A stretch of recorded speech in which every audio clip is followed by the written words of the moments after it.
Right. Are y'all ready? Are y'all ready? Are y'all ready? What's happening, people? I am your host for today. I will be moderating. Welcome to the Lapeef Network. Let's talk. Hopefully y'all are ready to get down. It's going to be a crazy show. We have some awesome topics to come in. We are going to introduce our all-star cast today. We have Casey. We got Marks White, Miss Taken, Darwin McPherson. Uh-oh. Wait, what is that? Uh-oh. We got Nyla with Nyla up Rhymes in this to Reality. piece. There we go. Yeah. That is, she done changed the name on me, got me messed up. Brown Sugar in the building. And of course, we got Ruth. We got Ruth in this piece. Are y'all ready? Are y'all ready to get down? Y'all ready to get busy? It's going to be a little different tonight, but we're going to have fun. We're going to get this going. We're going to try not to fight. Is HR in the building tonight, just in case? Just in case somebody get out of hand. You know, some of us like to get out of hand. We got a couple more cats coming through today, so be on the lookout. It's going to be one of them shows. Lots and lots and lots of topics to get into. But before we do, man, we're going to jump into our sponsors, man. Very important, man. Very important. These are the people who keep us going. Keep us going. If it were for our sponsors over here, then who knows what we'll be doing right now. Let's got that. Tease Henley. If you got nasty face times, you the bum, got that rough skin, I'm getting you nasty. You know you got that extra sweat and dirt clogging up your pores. They have a very simple skin routine that'll have your skin glowing like your boy over here right now. You have your skin glowing nice and clear. You'll be looking good out here. Don't be trying to run down on no females if you do not have a good skin routine, because ladies, I'm sure they would co-sign and say, look, don't come at me with all them bumps on your face. It's just not it. Do not do it. Don't do it. Stay out of here. Get you some Tees Hanley up in this piece. You're going to need it. They make it easy. You got a free gift. 20% off for life. Think about that. You're going to get 20% off for your whole life. And your first box is going to be 40% off. You're not beating that. I'll just be talking about it, man. Y'all think I'll be playing. Look, man. We doing it on this side. Y'all want to know why I'm looking so good out here? Get that Tees Handy pack. Get busy. Get busy. And also, we got another sponsor. Get you that Assured Man. If you want a beefy beard, you don't want that struggle beard. Man, that's super pause. Pause. We got a pause over here. Okay. If you want your beard to be nice and full, is that better? A nice full beard, a luscious, shiny beard, not a struggle beard. You don't want them patches. You see how it go? Ain't no serious patches on this side, man. Get you your Assured Man. The homeboy JR then got you the beard. Get that. Go ahead and get that too. So, we got a couple topics we're going to get into today. But first of all, how are y'all feeling though? Ruth, you muted in the mug right now. We cannot hear you. It looked like you're trying to say something, but we can't hear you. Yes, we can. What was you going to say? Anything important? No? Talking to the background. Like I was telling y'all before, we heated up these Jolly Ranchers and was blowing bubbles with Jolly Ranchers, and they turned into cotton candy. Pause. No. That shit is fire. I got you. Yeah, I got time, cuz. I'm on your heels for the rest of the night with the pause, bro. Just for that. Beefy You stop me. beard? A beefy beard, dude? What is a beef? Explain to me what a beefy beard is. What do beef and hair got to do with each other? This a Like beefy beard right here, bro. This a beefy beard right here. That's a a beefy beard beefy right there. beard. That's a beefy beard. My shit is husky right now. Know what I mean, husky. You got to treat it though. You got just like how y'all females got your hair care. We got our beard care. And if some of y'all females with the beards too, y'all can rock out with the assured man too, because it's just in case. Speaking of case, what you looking like, Casey? How you feeling today? Don't be all quiet over there. How you feeling? I'm Said good. Marcus just hating because he lacks a beefy beard. Ha ha. Uh-oh. Shots fired. Shots fired. Shots fired. Oh, man. Are y'all ready? Do y'all want to jump right into it? Y'all ain't got nothing y'all want to get off your chest? How has your week been going? No? Let's see who's in the comment section. We've been good. I don't want to talk because I know you got some good topics tonight. We might have a couple. We'll see what it do. Yeah, I would been good, man. Just making investments, man. That's all I've been doing this past couple making weeks. Investments, and you getting some good returns or what, man? No, I don't know yet. Quick flippers too early to show. Okay, you're not one of those quick flippers. You're not a day trader. Oh no, man. I'm long-term investor. Take your time. You set it and forget it. I hear that. Oh hell no, I don't forget it. I don't forget it. Said it, but I don't forget it. Well, you know what the set it and forget it means. You go ahead, you put it in, and then you just kind of wait for a little while, and be like, oh damn, damn, it done blew up. Mm-hmm. You know what I mean? Like some of us who got theirs off of Bitcoin. I wish I did. All right, so we gonna jump into. GameStop, you did GameStop? Oh, the Jimmy, yeah. Damn, what meme stock did I get? I got Dogecoin. That was the only meme stock that I got mines off of. But we're going to jump into our first video unless anybody else got something they want to get off their chest before we get it rolling. Because we know y'all like to do the small talk sometimes. So if not, we're going to jump right into it. Everybody good? All right. Speak now or forever hold your peace. Like, the Tate brothers, the Tate brothers, Andrew Tate, Justin Waller, like Myron or Fresh and Fit. Mm-hmm. Do you think that you'd be able to determine if they are happy or if they aren't? How do you think that would go? I think I would be able to determine it, but I would say here's the thing that I would say: there's a barrier towards actual emotional intimacy towards women.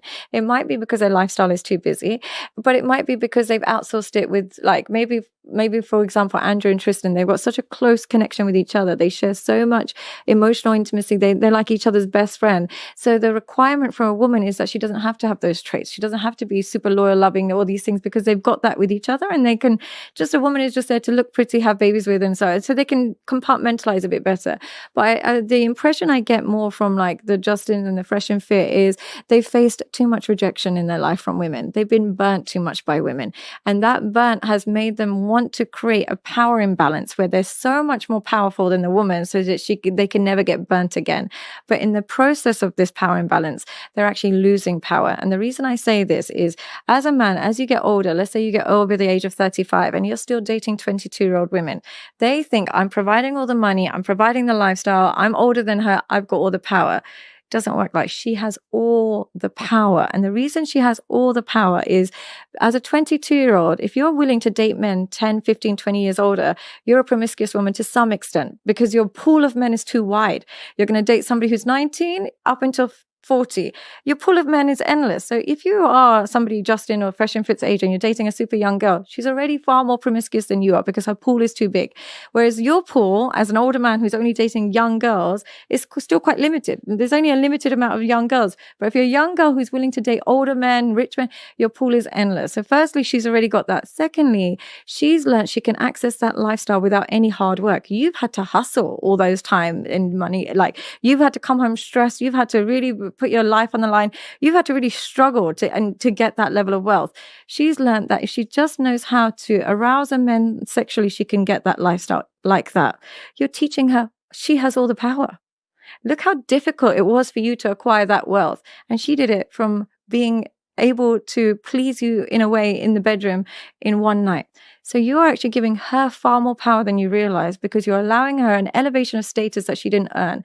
So by becoming this powerful man and then selecting this really low value kind of just beautiful woman who doesn't have anything else going for her, you have tipped it where she's just learned the But then teaching of life. wouldn't that limit you as a, let's say, a high value guy to only date other high value women? And what if that's not what you're looking for? What if you don't need someone who has that like same lifestyle? It does limit you, but that's one of the sacrifices that you make when you are a high value man. You've got to choose. Everything in life has a sacrifice. Now, some men think that they can have it all. They think they can go for the woman that's a quarter of their age and give her a lifestyle and she'd be submissive. When you're teaching women that they can access so much success simply because of their appearance and their sexual performance, you're teaching her the wrong lesson in life. And when you teach that to a woman young, you are going to be replaceable, because she will learn that skill up until she's 50, 40. Because to a 70-year-old, 40 is still young. So she learns that lesson so quick. So what happens is you teach a woman from a very young age that she didn't have to be intelligent, she didn't have to be hardworking, she didn't have to be loving, loyal, she didn't have to do anything. And she accessed this level of lifestyle, which took you 20 years to acquire. You've given her so much power. So I noticed you had a conversation with Andrew Tate. I did. Would you say that you would deem him as good or bad faith? Great. I would label him as good. Yeah, I would think that he's improved a lot in terms of his message. I think initially the message was far more hedonistic, where it was very much money, cars, women, and so on and so forth. And hedonistic, I'm always anti-hedonism. I find it very distracting. I find it very childlike. I don't like all of those things. But I think the underlying message of, restoring masculinity, restoring the importance of truthfulness, restoring some of your power, like not just kind of giving it all to women.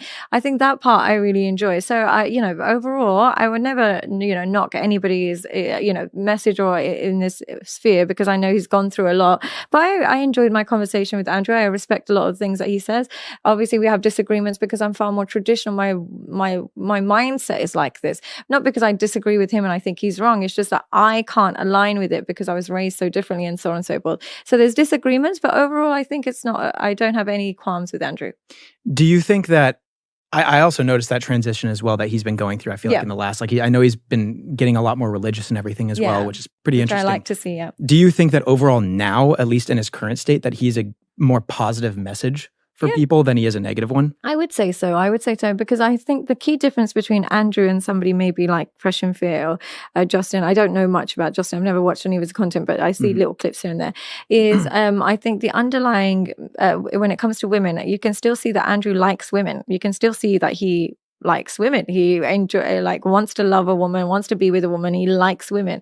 The others, I don't see. It looks like they use women as an instrument towards pleasure and status, but I don't see that they actually like women and want to know women and actually want to love and connect with women. So I think the underlying likeness towards women, I think Andrew has, but I don't know if the others have.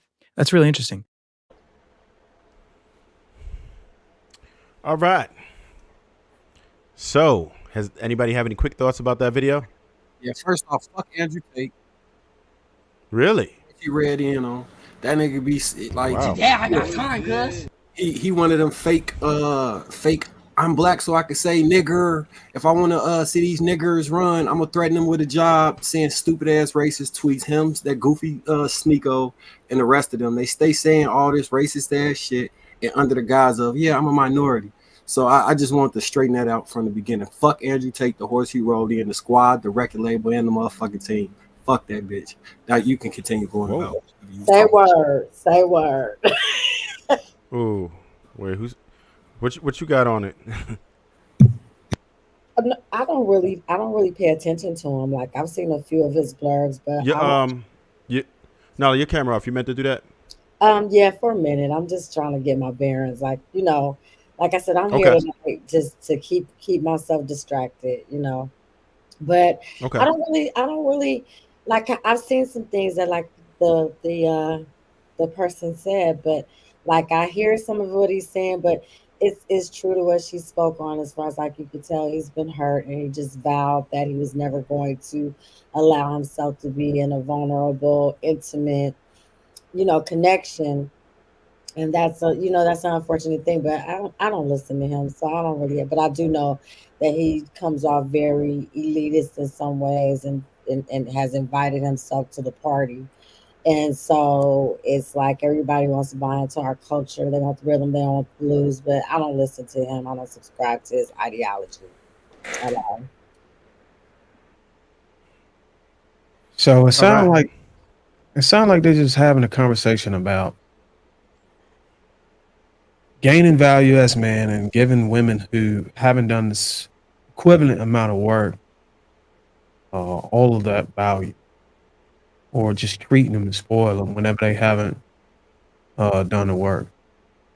Uh, I understand what she's saying. I respect what she's saying, but I think once you get to that status, it's not about finding somebody who's done equivalent work.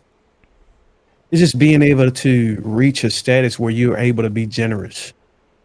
And if you decide you want to give your resources or your time or treatment to somebody who haven't done it, that's up to the person who wants to give it. Typically, the men who are in that situation really don't look for somebody who's done this similar work, but is able to give them the outcomes they want. And if the outcomes are, hey, I want you to be beautiful. Hey, I want you to perform well in bed. I think it's more than that, what she just stated. I think just to strengthen her point, she sort of left it at being beautiful and being able to perform in the bed. Some of these women are able to cook. They're loyal. I'd be remiss if I would agree with her on the loyal thing. Yeah, they have to be loyal. Most definitely have to be fucking loyal. But just being in that position, man, it's not a lot you require from the woman you want to be with. And it's all about the outcomes you want. And I think she's just looking at it from her own beliefs on how a woman should be and what she should bring to the table if she's matching with this high caliber guy. And that's not every guy. You know what I'm saying? Every guy has a different way of following principles, and they come from a different background. And you just simply got to understand each individual and what they want. Like, what outcomes do they want? I talk to many guys who are on that level, and they don't all want the same thing from a woman. It might be surprising, but they don't. And it's important to know what outcomes they want so they can get compatibility from a woman. And most of the time, it's just somebody who wants to cooperate and who can be led. Because being in that position, man, it's a vulnerable position to have somebody coming into your life and they want to pull the strings and shit and they haven't done the work. But if they can be led, if they can kind of look at you as the leader and take direction, granted, you're able to articulate this direction and where it's for the best interest of the family or what you're trying to build together. And that's all they really want. It's none of that other surface level stuff. And I'll yield because I can be on this topic all day. I bet. Miss Taker, what you got on that? I was going to say, I think that what she was getting at is if you are a high value man and you're looking for a deep, a true relationship, that if your method of choosing is just because she's young and beautiful, then you're not going to necessarily access that part. And you're reinforcing a negative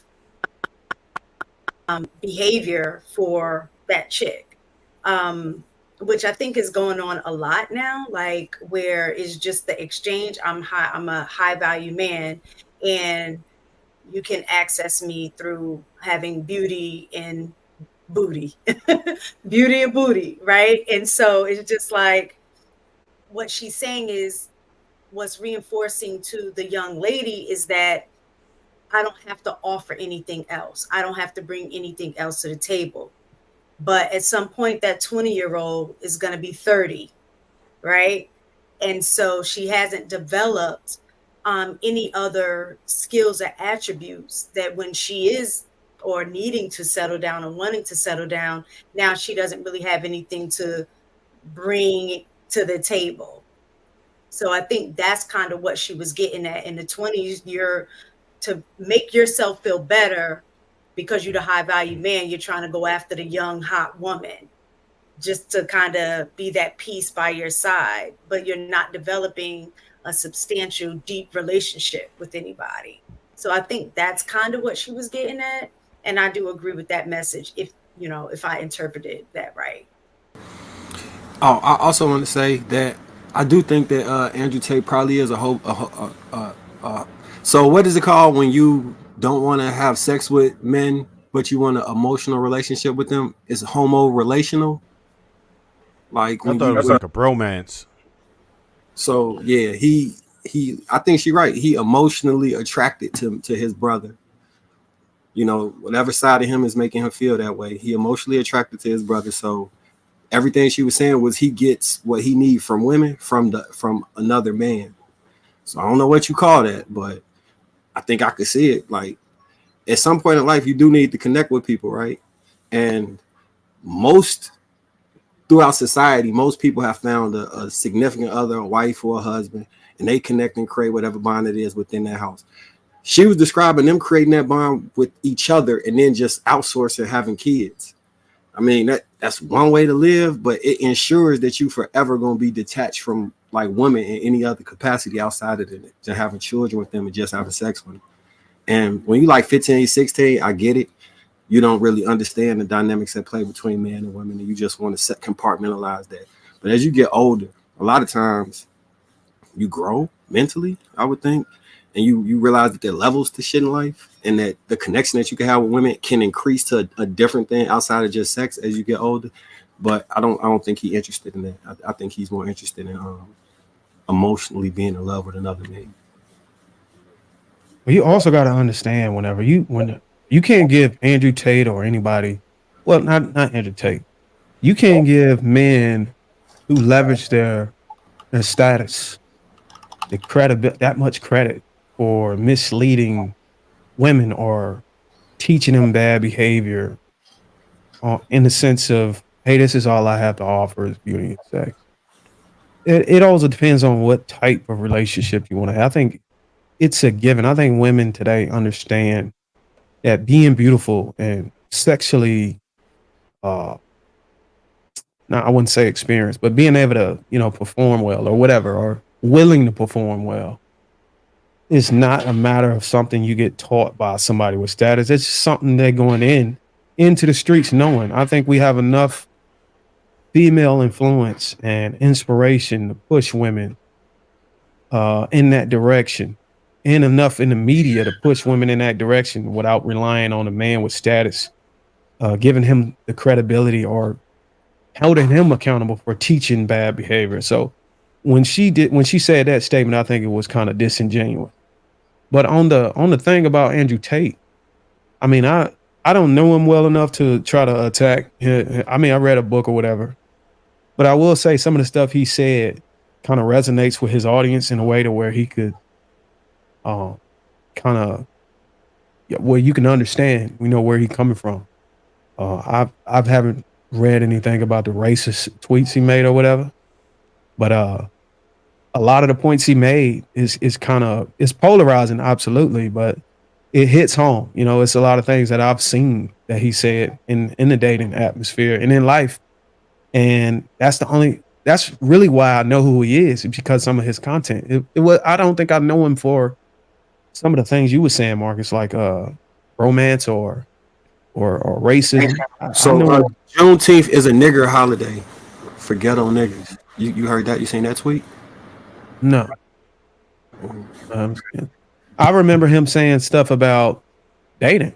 I mean, I don't know if you think of the name Andrew Tate, like what comes to mind? Like, for me, it's not none of those things. It's more like, okay, dealing with women. I even read a book about how he used women, cam girls or something like that, to elevate his finance. There was a lot. That was kind of his start, for what he was doing. Casey, what's your thoughts on this? So, as I can only really comment on what the lady was talking about, because I don't know enough about Andrew Tate. I really can't comment. Okay. I just know bits and pieces of his past. But as far as what she also mentioned Justin Waller, and Myron from Fresh and Fit, and just a lot of people that I'm are not. like in that red pill space. Yeah, I'm not Those the too dudes that be putting on familiar the with clan them. mask, talking about they don't do the dark meat and date black women. Those dudes. I've never heard of Yeah, that those stuff. dudes. That's Okay. Myron Gaines. Yeah. Okay. Yeah, I'm not really too familiar. I know the name of the podcast Fresh and Fit, but I know they have the red pill talk, but I can't really say who said what. But as far as with So the lady, go ahead, Trey. no, go ahead. I was just gonna say, just on the premise of like some of how these men are behaving now, because she was talking about how they were hurting, and this is like their response to rejection. So yeah, what do you think on the lines of that? So as far as that, I think some of that may be true. I think having rejection from women in your dating life can come out in anger, just like if you have mom and dad issues. I think that comes out with dating, with anger, and how you view the opposite sex. So I feel like your childhood, your teenage years of dealing with the opposite sex or your parents and family comes out in your romantic relationships for sure. I can agree with that.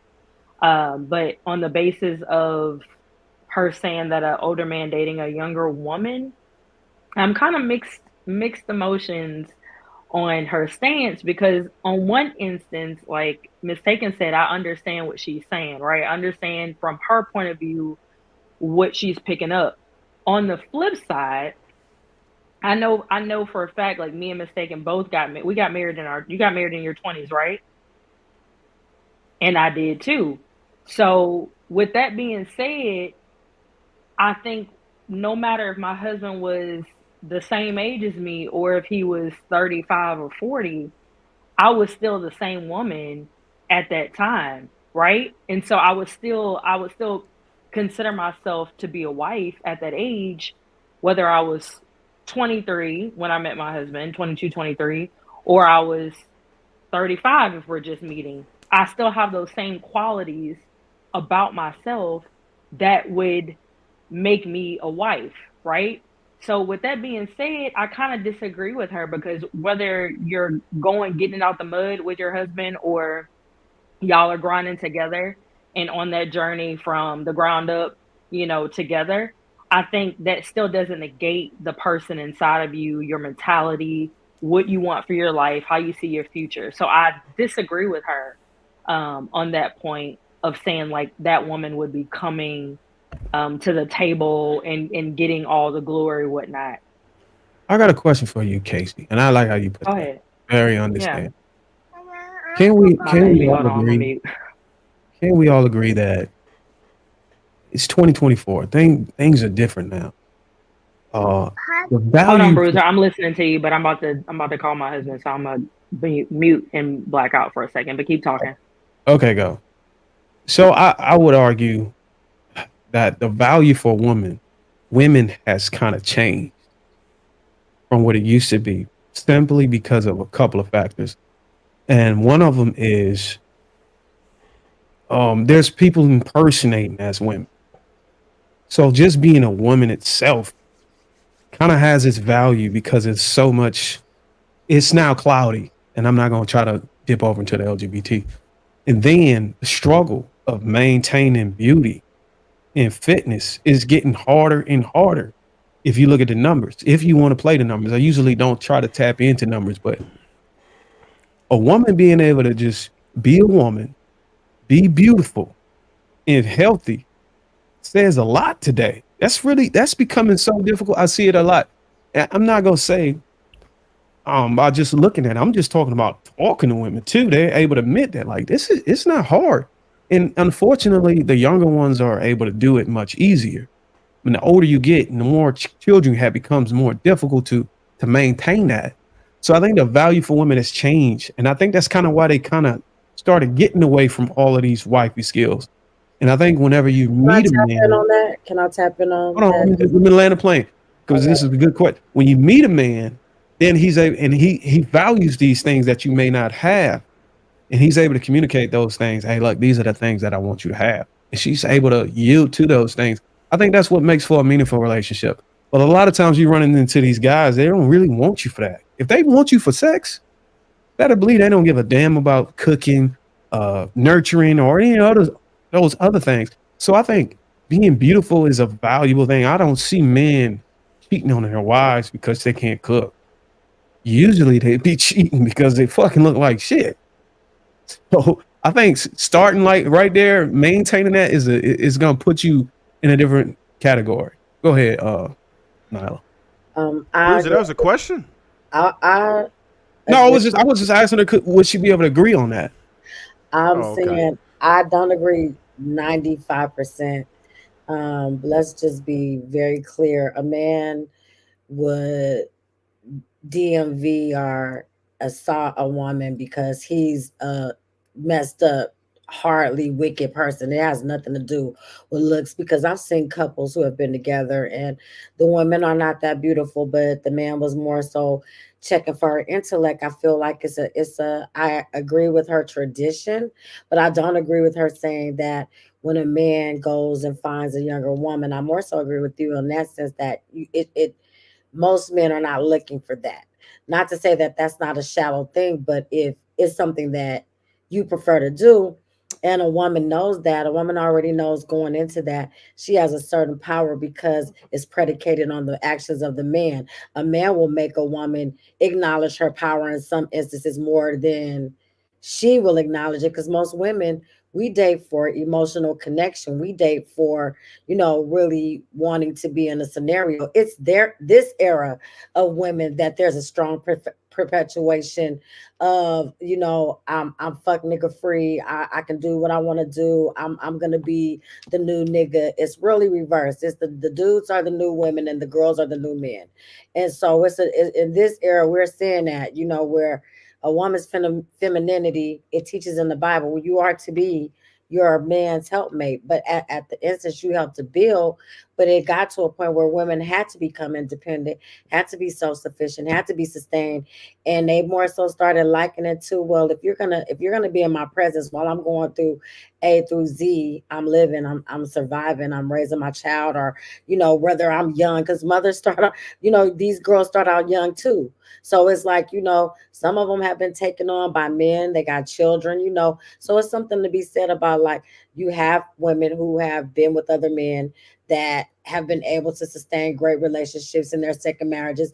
And then you have men who most likely go through midlife crisis and they feel like they want to get a woman, or they feel like they need a bounce back, or it may just be the energy that she brings. So if he feels like he wants to compensate for that exchange, it's all transactional, but it's still emotional transactions as well. Where if a man feels like, okay, I got it and I want to do this, then these women at this point in the game will use that to their benefit, use that to their leverage to say, well, if this is what he wants to do, then why not? I mean, I meet a lot of young women like that, and it's a imbalanced mindset, but they figure that if this is an asset, I best utilize it while I can. And I don't feel like some of these women are promiscuous. Some of these women, it's like, again, I said, if a man walks up to you and offers you $1,000 just because he thinks you're beautiful and you're in a space where you are financially bind, and you're like, this is it, and this is how most younger women have this mindset. It's because of the approach of the men. It's the men that make a woman feel as such, like this is that. So I don't feel like they would have that mindset if men didn't predicate that and put that up front. Oh, well, I'll do this if you do that. It's a compromise. It's a shallow mindset, but let's be transparent. This is the time that we live in. This is what these young women have been shown examples throughout the test of time.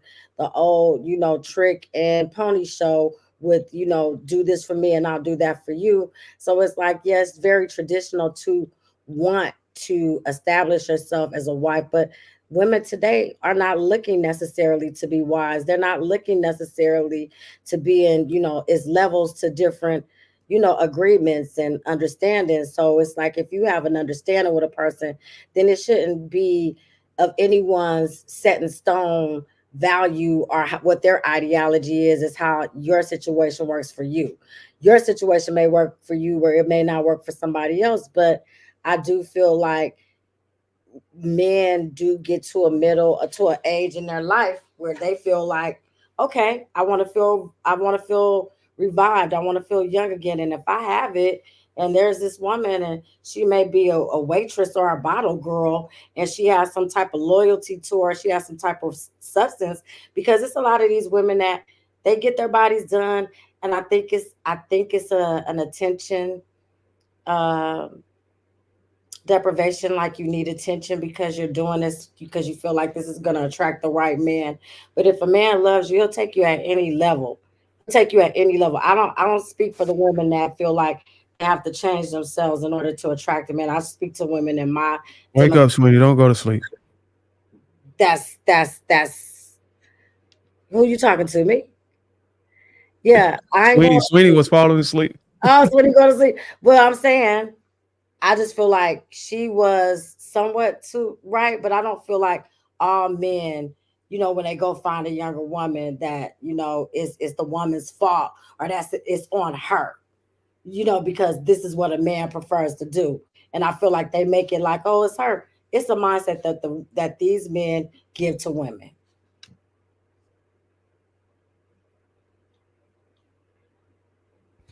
It's a lot to deal with, but I'm gonna let Sweeney look like he ready to go. Go ahead, Sweeney. Okay, all right. So let's assume, for the sake of argument, your gain is low, bro. Turn your gain up. Yeah. Real low. Your gain is. Can you hear me now? Testing. Yeah. We can hear you. I'm good now. Yeah. All right. So one of the things that she talked about was like Fresh and Fit, Andrew Tate, and their beliefs are very hedonistic, which is basically, and if y'all don't know what hedonism is, it's the pursuit of pleasure, sensual self-indulgence, the ethical theory that pleasure is the highest good and proper aim for human life. So, and she's technically right in a way that these guys may have been rejected in their previous with their previous experiences with women, which is the reason why they teach men on that side, or at least they tell them, get your money up, get in the gym, yada yada yada. That way, you put yourself in a position of power, and that way you can pull whatever pull the women however way you want, so choose. Now the question is, why is that the policy prescription? We have to ask that question. And I'll just say this for the sake of argument. Let's just assume that what we see online is an accurate representation of online. Of real life. How do women behave online is an accurate representation of real life to them. If that is the case, and I'm going to ask y'all real quick before I finish my point. If we was just looking at online behavior, okay, would you say that the women that are represented online are great women? The women that hit the algorithm are not, but there are a lot of women who don't do sensationalized content that are full of the internet. We know about the same women all the time. Keep it black and white. Let's 40 million women. Black and white. Let's just keep it black and white, man. No, he's absolutely right, because I was going to say the same thing. Based on what you watch, yes. So, based on what you watch, right. What do y'all see the most? Just listen to how he phrased the question though. So how he phrased the question was, if what we see in the algorithm is right, then is this response warranted? Is that basically what you're saying? Okay, let me say why I'm having an issue with it. If I look at Pornhub all day and I tell you all I see is hoes sucking dick, do that mean all women is out here just doing what they do on Pornhub? It's what you filtering. Well, no, that's the thing though.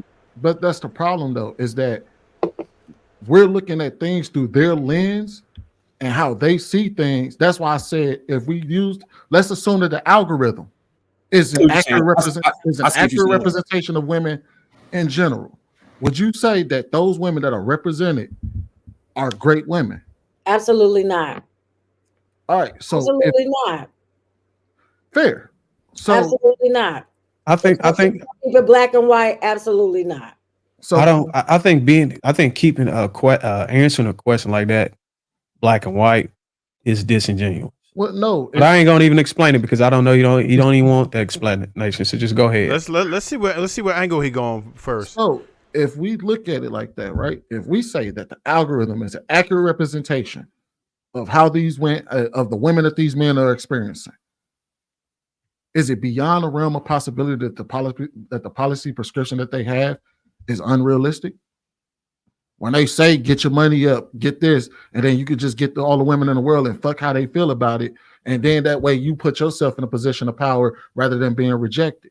When you think about that the things that Fresh and Fit preaches and the things that Andrew Tate preaches is specifically for their worldview of how they see women and how they've experienced women. Yeah, they pay to play. But they don't want to have actual relationships with women. I think that's what Shorty was saying. One is they don't. No, you're right. Well, they don't. But that's the reason why. That's not true. That's not true. So I don't know the validity of this one, but I hear Andrew Tate has wife and kids. Right? There's multiple people who have been around him that have said that. Justin Wilder is married. He has girlfriends too, which he's polygamous, and his wife is good with that and helps him find women, right? Fresh, which is Walter Leaks, whatever. He gets played by women still to this day. He tries to have relationships. It'd be the wrong type of females, but he tries. And Myron Gaines claims he has a girlfriend right now, but still deals with multiple women. Let's go through that list. They all know it. Because I don't know who the second person you said was, but Andrew Tate, basing it off just what we see online, his general interaction with women is what got him in jail in Romania. And that's human trafficking. Fresh and Myron and well, he wasn't if convicted he have a of DV that. charge that come out, I would not be surprised. And he wasn't convicted of that. No, I'm saying so we can't. He in jail. Matter of fact, I say his interactions. If we judge it based off his interactions online only, because that's what we're doing, right? Then his interactions would make sense why he got arrested in jail. I seen an article today. It could be wrong. That said he was locked up again. But I'm not sure. That's probably all. I think we diving way too deep into them personally rather than the message that they push. I'm talking about the message that they push. The message that they push is a L for this main reason, because it's never gonna benefit you to find women that are only attracted to you if you have money, because you just a extended stay trick. You a residence in trick. You paying for pleasure. You paying to keep her around you, and the moment you don't have the money or that money don't hit as hard anymore to her, she gonna leave for a bigger bag. Tricking is not the way. No matter how much money you got, it's never gonna be the way. But I think the problem is that you're assuming that they have a problem with that. Care if they have a problem with it or not. I'm saying that's formula. Recommending to other men is not the most bright thing to do, because you're gonna have those men coming on podcasts at 55 talking about she used me for all my money. All of these hoes just want money from niggas. These bitches will just use you out. The problem is that they're saying that now. This is my question to you, based on your question, Sweeney. Okay. Is a chicken? Is it the chicken or the egg syndrome kind of thing? So is it that the women are promoting this idea of man gets the money and then he has access to me?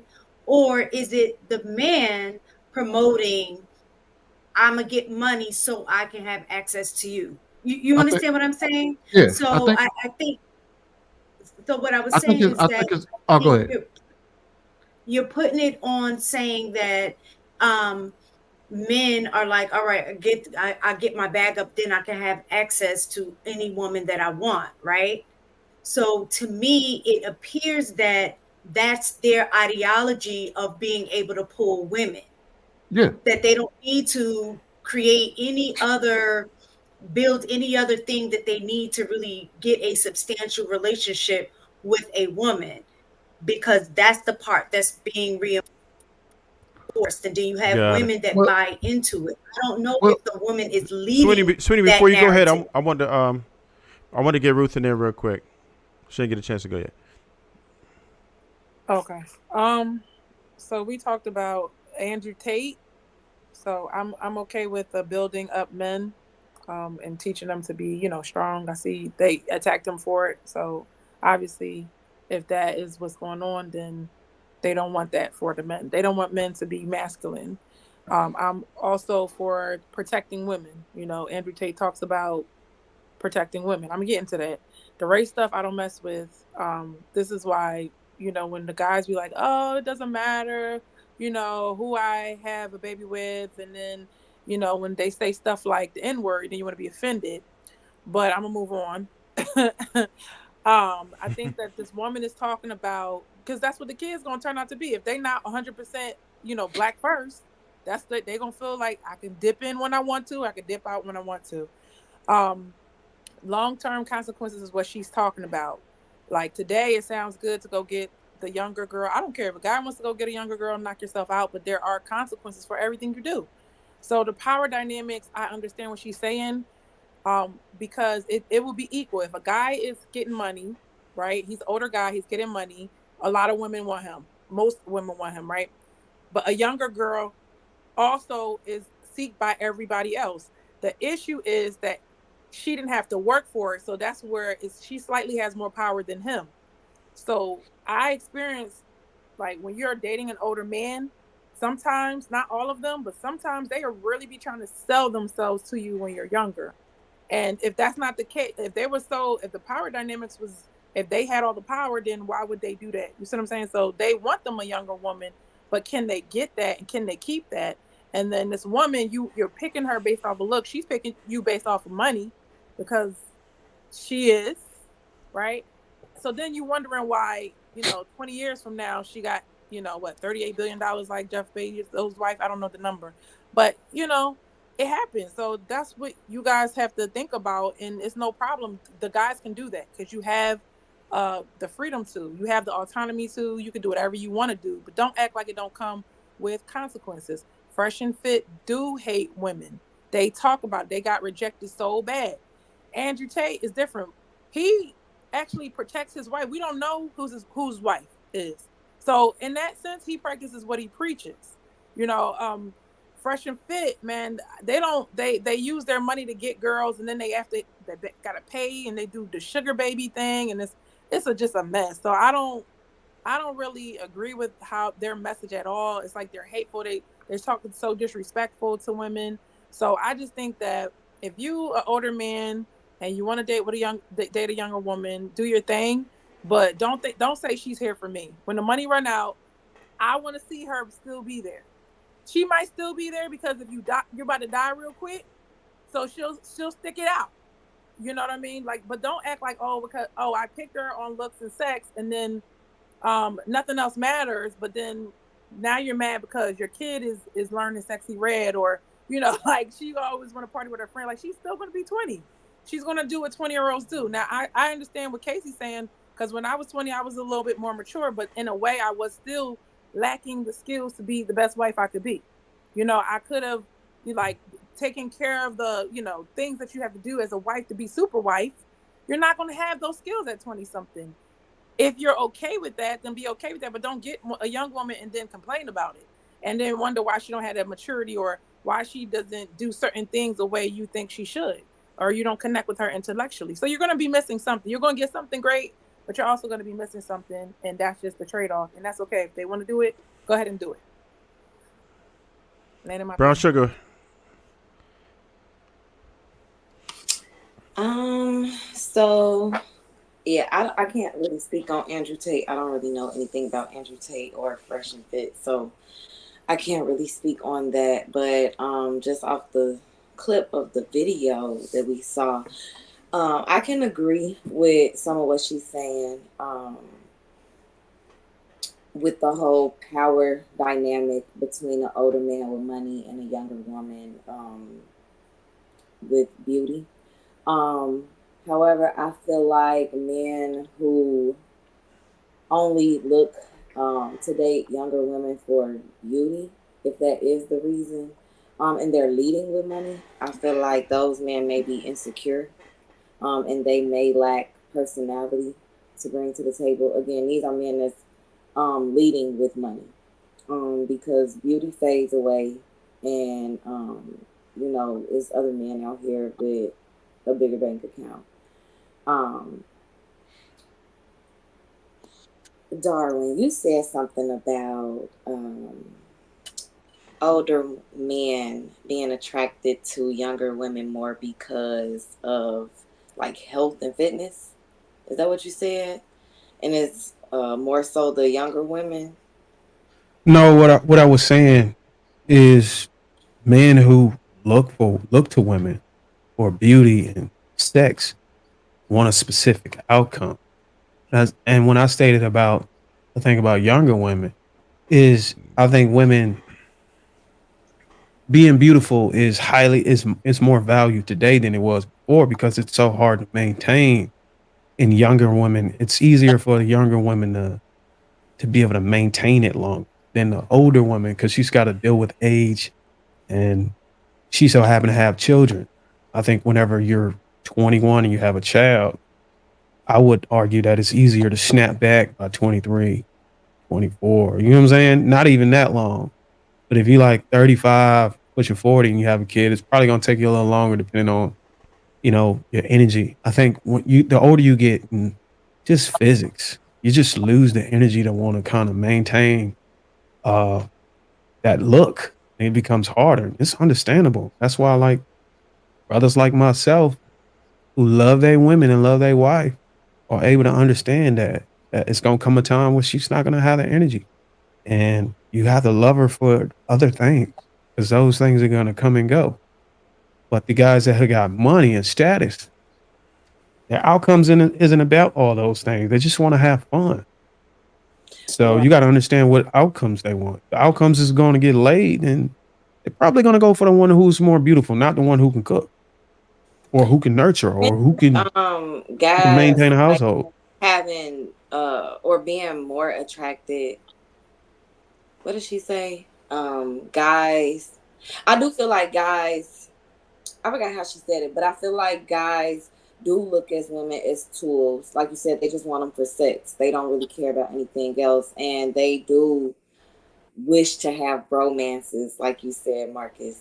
But it's interesting because I just watched the new season of Unprisoned with Kerry Washington, and it was an episode where, I guess when she was younger, she had like a really close friend. She was best friends with this girl, and I guess they just had a moment as teenagers, and they kissed, and she like ghosted her friend, didn't talk to her for years, and then she came back, and she kind of analyzed the situation and they kissed again, and then she had a moment in the bathroom and she came back after just kind of gathering her thoughts, and she said that she realized that she's not into women, but she does love the relationship between her and her friend, but it's more so due to like an intimacy between them. Like they're really close. She can share her secrets with her. Like they just kind of click like that. So I don't know if that's the thing with men and maybe women. I know I see it a lot more with men where they would rather be around their friends. The only time they want to be around a woman if it is for pleasure. So I do agree with her. Well, if you put men in a box like that, it's also disingenuous. It's just a particular type group of men that want to move Yeah, like that. yeah, it's a particular type of man for sure. Is I'm not Right. categorizing all men, but just speaking on the men that she was referring to in the video, and it kind of sounds like this might be the type of guy that Andrew Tate I and think he was just talking Fresh about Andrew Tate is. and his brother's relationship, and we kind of swindled that over to men wanted to be like that. I think that's precisely his relationship with his brother is so strong. They do everything together. I mean, I see some men like that, but not for the most part. I see men like that. That's why that stuck out to me. So I think what happens, this actually answers Mistaken's question. It goes to her question. These men they're all in the same pool, the men and the women. They're all operating in the same pool and they all have the same policy prescriptions for each other. Like if you like the type of women that they are encountering are the ones that follow what's the hell that woman name is? Shira Seven. Yeah, you know what I mean? Those type of women. And the Andrew Tate, not really, I ain't gonna say Andrew Tate because he has a whole nother other, but like the fresh and fits, the red pill and within the red pill space, that fresh and fit dynamic of it, they're encountering those women. So they're all in the same dating pool, creating policy prescriptions on how to deal with one another. So when they talk about just using or getting your money up or doing this just so you could just pull a bad bitch, that's exactly who the type of women that they're talking about. Like, so we're gonna end up moving on from this topic real quick. I'm gonna drop 2 cents in, and then we're gonna get to the super chats. So okay, no smoke. Hey, I'll say this: we have men. This is a response to. She's right about that. It being a response to what they've received. So what women have to understand is that men go through things as boys, and it goes through and maybe to their beginning of their adulthood where they may not know how to navigate in relationships. They may not know how to talk to women as well. And they don't understand that there's a lot of skills that you have to develop for women to be attracted to you. In most cases, if you're not a genetic celebrity, if you are not rich, then you have to work extremely hard to obtain and retain women, right? And women basically, like, for women to say certain things like the average man's height is 6 feet, that means that they are completely disconnected from reality, right? And a lot of women think that the average height is 6 feet. You hear women say that all the time. And that's because the men who are not 6 feet are virtually invisible to them. So when you get a guy who's been, I'm not going to say it, but I don't want to use the word, I don't know if it's flagged or not, but involuntary, you know what? He has no access to women, basically, right? So if you're one of these guys and then you get in a position where now you have women, you're going to try to make it your advantage because your trust for women has been dwindled, right? You're naturally going to disdain women to a certain extent. And then it is what it is. And these guys don't want to lose that power dynamic. And because they have never developed the social skills to obtain women, they use their status, they use their money, and they'll try to gain as much vanity as possible so they can be a player in the game that's winning. And is it more now? We could go all back and forth about the morals, but how can we really? Nobody can really say what's right and what's wrong. We can say what we think is right, what we think is wrong, but you certainly can say what's right for you, right? But if you're not hurting people and people are cooperating, like I mentioned, Justin Wally, he has his wife, and she's okay with getting him girlfriends. Nobody's hurt. And the exchange for that is she doesn't have to really do anything. She has a lifestyle that less than 1% of men can provide for her, and she doesn't have a worry in the world. It's extremely easy for her. And for some people, that's a trade-off that they're willing to take, is him dealing with other women. Not every woman is so attached to the man where they feel like they can't share. And I'm not saying that's right or wrong. It's not right for me, but that doesn't mean that I need to tell everyone that it's wrong. Now, if once there's abuse involved, I think it's wrong. Once you're being dishonest about it, I think it's wrong.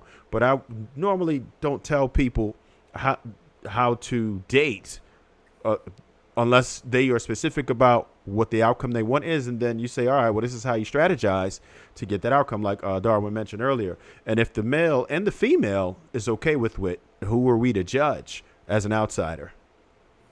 Absolutely. All right. We're going to get to the go ahead, Ruth. You got it. I just want to say something real quick. I think that women have to be a little bit more diverse and like read more and talk about business more. Not the same things. Like if you want men to not relate to men so much. Yes, men do need to go to their cave. They do have to relate to their boys and get in their masculinity. But we have to like talk about the world, study the world, what's going on in the world, and have different kind of conversations. If we talk about the same little thing and he had to understand you, but you never try to understand him, then yeah, you would be boring to a man. So we have to do our part to be interesting and to know stuff, and then stop talking like you said. They're not talking facts if they're talking about every man is 6 feet. Like, you should know that. Just Google it and you'll see what the average man is. If you see a word, you just Google it that you never heard of and expand your vocabulary. When you do these things, you do become more interesting to men. Your conversation level goes up, your intellectual level goes up. We can't say we want them to be a little more emotional and then we don't do our part to be more intellectual. That's all I have to say. Very nice. Bars right there, Very Ruth. nice. Bars, okay. Because the I women, agree a with lot that. of women don't like men just as much as they say men don't like women. A lot of women Absolutely. do not like We have men some at misandrists all. out here for sure. So, We've had a yeah. couple come through some time before too, so we know that's real. All right, Marcus, you're gonna be the reader of the super chat we got over here. That's on you. Sir Shot 87 salute with the $2. I enjoyed Corey Hardrick and Megan Good in the movie. If anybody saw that movie, that was crazy. Tyler Perry, he you know when they talk about these men been getting a bad name and all that, that's a movie that put me like I was watching that rage. Like, come on, bro. You know ain't no black man. What's the name of that movie? What's the name of that movie? He just Divorce in the Black. no love on this What channel. was it like a Was it It's a, like, an suspense adult scene or thriller. something like that? It's Divorce in the Black. It's hot. Yeah. It's hot garbage. Something explicit. It's It's hot not garbage. hot garbage, and it wasn't all. Marcus, if you only pay attention to Corey in the movie, that's the problem. There are other great black men in the movie. Her father, the guy she ends up dating, Her the other daddy guy, was the creepy as hell. friend. Like, So- there's other good black men in the movie. So if everybody just focus on the antagonist of the movie, then of course you can say, "Oh my God, it's a depiction of black men." Da, da, da, da. But what about her amazing father? What about her childhood friend? They be hiring white she ends up men. dating? They hire white men to date women all the time. Why they couldn't hire a white man to date her for that scene? Why couldn't that be a husband for that scene? I get you. I don't want to see no I black get Yeah, I man would have been represented fussing like that. about the fact that it was I a white get you. man. We I would appreciate I the would support. like pretty accurate. Definitely keep those super chats coming. Anybody who has not liked the video, please do not be disrespectful with the like button. We need y'all out there getting it with that like button. Hit that like button, abuse that like button, and go ahead and share this to some people. I'm sure they will find value in this conversation, and it's only gonna go deeper. Pause. All right, so we got another video we're gonna throw up. Everybody good? I feel like we didn't have to call on HR tonight, man. That's good so far. I got a question. Um, I got a question for you, Trev. Did you? What do you have? Do you say pause around your wife this much? Because it would be appropriate to say these things around her, right? No, if I'm talking to a female and I say something that's possibly said, then He say pause. There is no pause because I'm. He say pause. He He say pause. So only If he don't say it out loud, he definitely said it in his head. He definitely said it in his head. Pause. And Vinny, that's a pause. Wait, how is that a pause?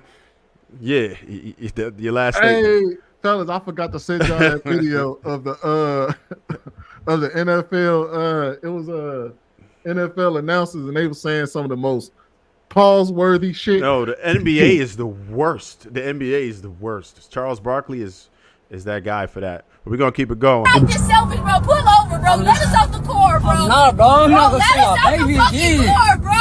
You're never gonna see her baby. Are you fucking serious? You're trying to fucking kill us. What are you talking about? I'm not gonna kill y'all, I promise. Bro, just let us out the court, Bro, this is sheriffs. They gonna kill me for some shit that I didn't do. Bro, if you pull over and put your They gonna kill me, cuz. yeah, you gotta pull over and put your hands up, bro. My fucking baby's in the car, bro. Bro, just pull over and put your hands up, bro. My baby is in the car, Dayon. Bro, my baby is in here, bro. Bro, Dayon, just pull over. I Let understand. us out, bro. Fuck, cuz these bitch ass snooping niggas, cuz. Bro, just let us out, bro. Let us out. Bro, I'm not even supposed to be in this shit right now. Bro, let us out, Dayon. Dayon, let us out, bro. It's over with. Dayon, let us the fuck out. I cannot imagine, but it appears to be, we'll see here, we'll have a really clear view here in a second. That appears to be a small infant in his arms. It's a woman. Is it a woman or a man? I can't tell. It's a male. Well, either way, the suspect is stepping out of the vehicle from showing both hands. Now we have, there is somebody in the back seat. There is somebody in the back seat. The passenger has now opened up the driver's side door and the back seat. You just can't believe that person has just led the LA County Sheriff's Department on a wild and dangerous pursuit in the middle of rush hour with a baby in that vehicle and other people inside of that car. This is just incredible, and hopefully he cooperates from here on out. This is just incredible. Yeah, these are surprises. We're often surprised on what gets out of these vehicles at the end of pursuit, and it goes to show you never know. And that's why they always have to handle it where they have to be prepared for any possibility. This is one of those pursuits where the unexpected is happening from one moment to the next. Right. I mean, look at this. This is giving me so much agita, guys. They cannot see his hands. Is he reaching for a baby or is he reaching for a gun? It looks like he was hugging the person hugging the person in the back seat. They have no idea. It puts them in such a precarious situation. This is the worst. This is the worst situation I can imagine in this scenario. Oh my goodness. They are pretty much handcuffed on how they could approach this. If it does suddenly turn violent, they have a really almost impossible situation to deal with, knowing that there is an infant child that is in harm's way. Here comes the person in the back seat with the baby. Here comes a woman out of the back seat with child. Driver stepping out of the vehicle, and now, this is not what they want to see here. This is not what they want to see. Well, it sounds like it is a high. This is a very intense moment with a lot of real life emotions and drama playing out here. But now you can see the woman coming toward those officers with child. Whether she was a willing participant or not, they will figure it out very quickly. They're going to take custody of the child temporarily because obviously somebody's being charged with child endangerment. But finally, it is up to the suspect to just give up peacefully at this point now that the baby is out of the picture. But this is about as tense as it gets, guys. Well, thank goodness he's complying now with the orders, at least with both hands up and backing up. That was stressful to watch. And keep in mind that the car is not clear. We don't know what else is in that car. And that's right. We've been surprised before, and that's why they're going to handle it as well and try to take care of this suspect, and then they'll check the vehicle. But this is going in the right direction, Chris. There is so much training that comes into play in a situation like this. They drill for this all the time, and this is a perfectly executed felony stop here. After a wild chase that has come to a relatively peaceful end, these deputies faced with so many life or death decisions as they try and just wrap this up, and they're going to continue to treat this very carefully until they know for sure, as you mentioned, David, that vehicle is completely cleared. But look at that. A dangerous driver involved in a robbery of some sort. You see the woman being placed into handcuffs until they figure out what her participation level was, and that innocent baby now in the custody of the LA County Sheriff's Department as they attempt to clear that vehicle. And you can see they have not taken their eyes off of that vehicle, nor have they taken their gun sights off that vehicle. All right, just when you think we've seen every pursuit imaginable, you get a new surprise. That's incredible. Sheesh. Before we get into it, can anybody tell me if that was a Kia or not? Was that a Kia that he was trying to get away in a high-speed chase? I usually know my cars is a bad angle, but it really looked like he was trying to get away in a Kia. Please tell me he wasn't trying to get away in a Kia. Anybody in the chat who knows what car that was, please put in the chat if that was a Kia he was trying to get away with. Hey, Trev, I can't front. Kias do have some cars that move, though. The Stinger, that's it. That wasn't that, was it? No, that wasn't the Stinger, though. No. But dude, a coward. That I hope when he get on deck in the county, they get that nigga a pumpkin head. You know what I'm saying? Like this. To pull something like that with your kid in the car, an innocent woman, your child, and then you get out the car with the kid, that's some coward ass shit, bro. Stupid. Oh.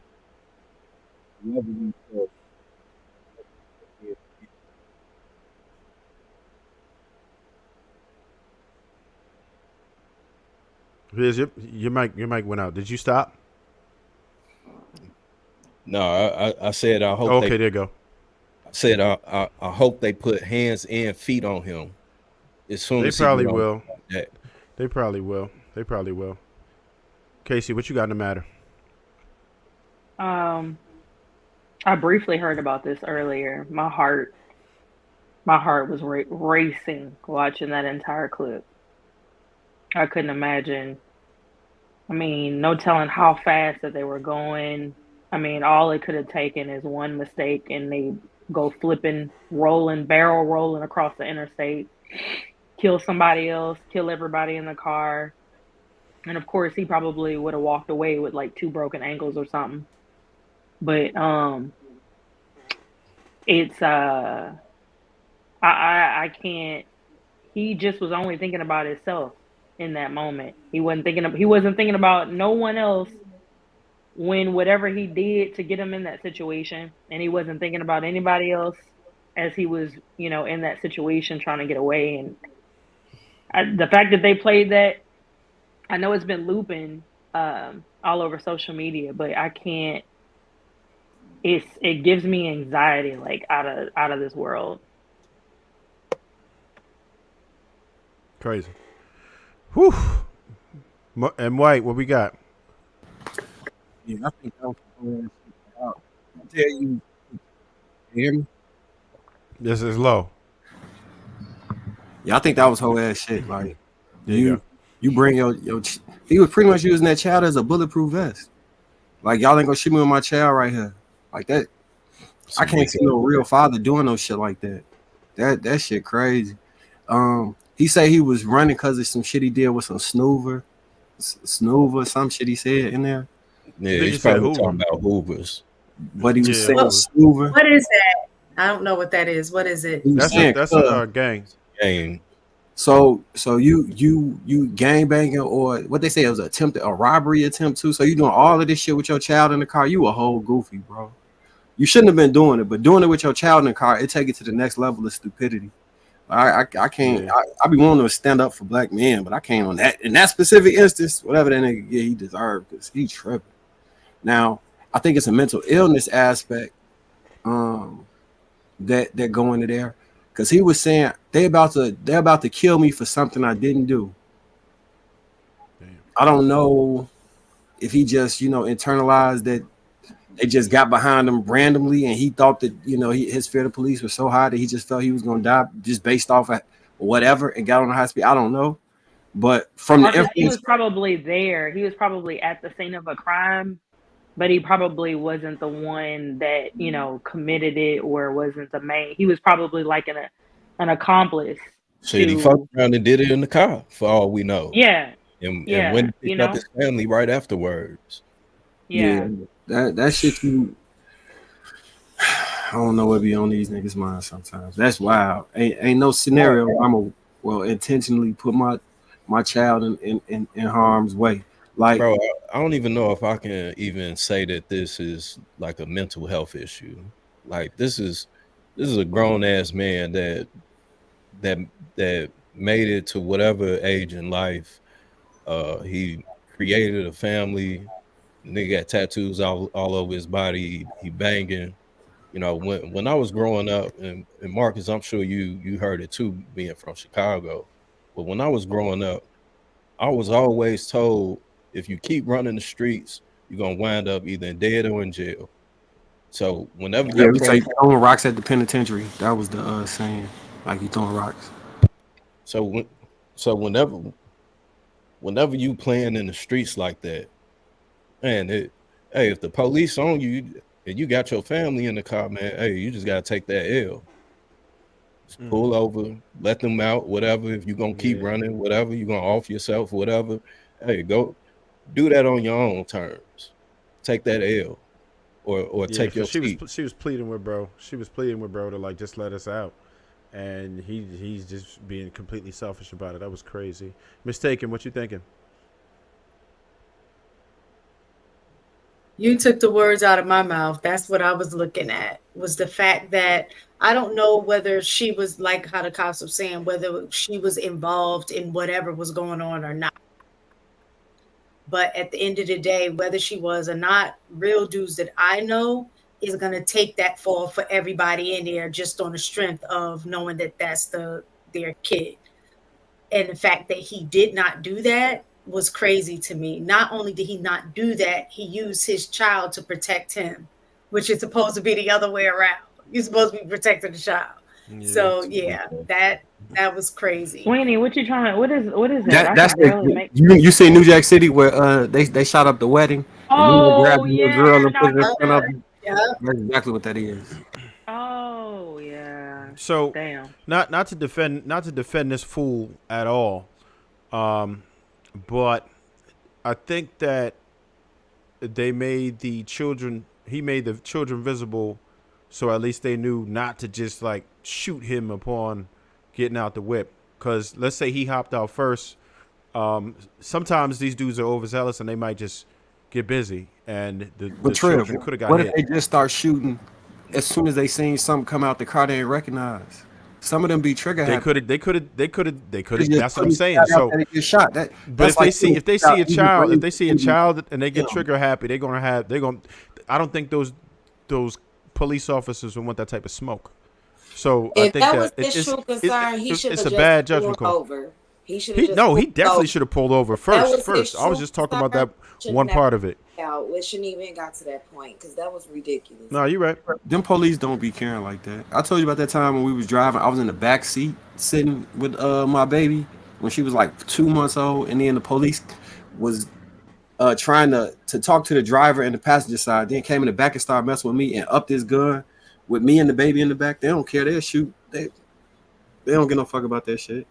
That baby is what they say. No humans. No NHI, no humans involved, or whatever they be saying out there. Y'all, you know what I'm talking about?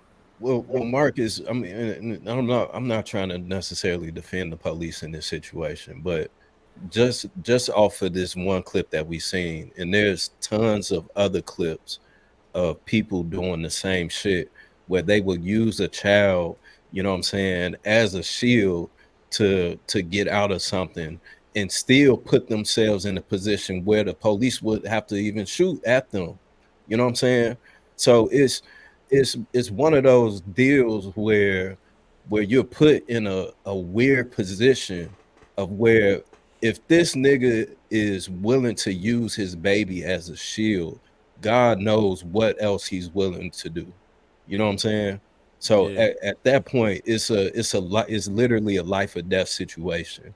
So are we expecting for this cop to essentially give his life because somebody else doesn't value their own life, and let alone their own seed?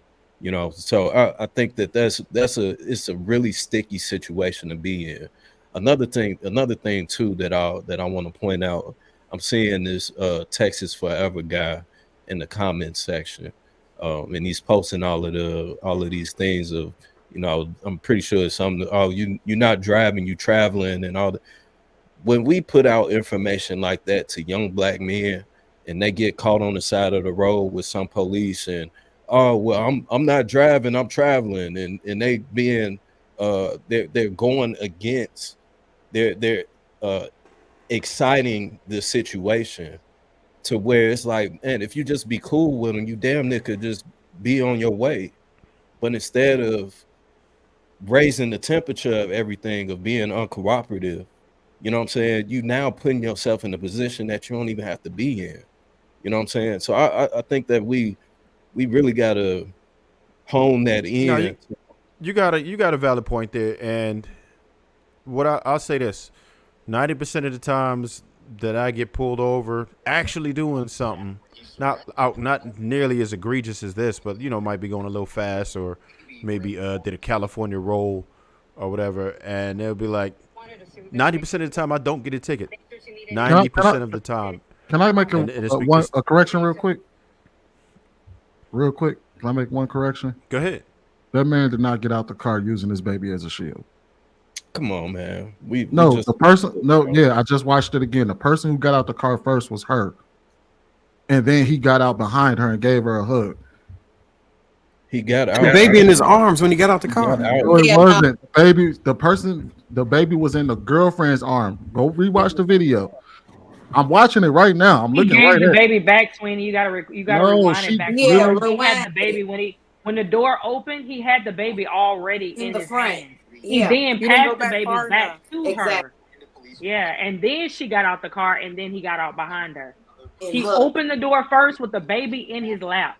Exactly. But he didn't get out with the car.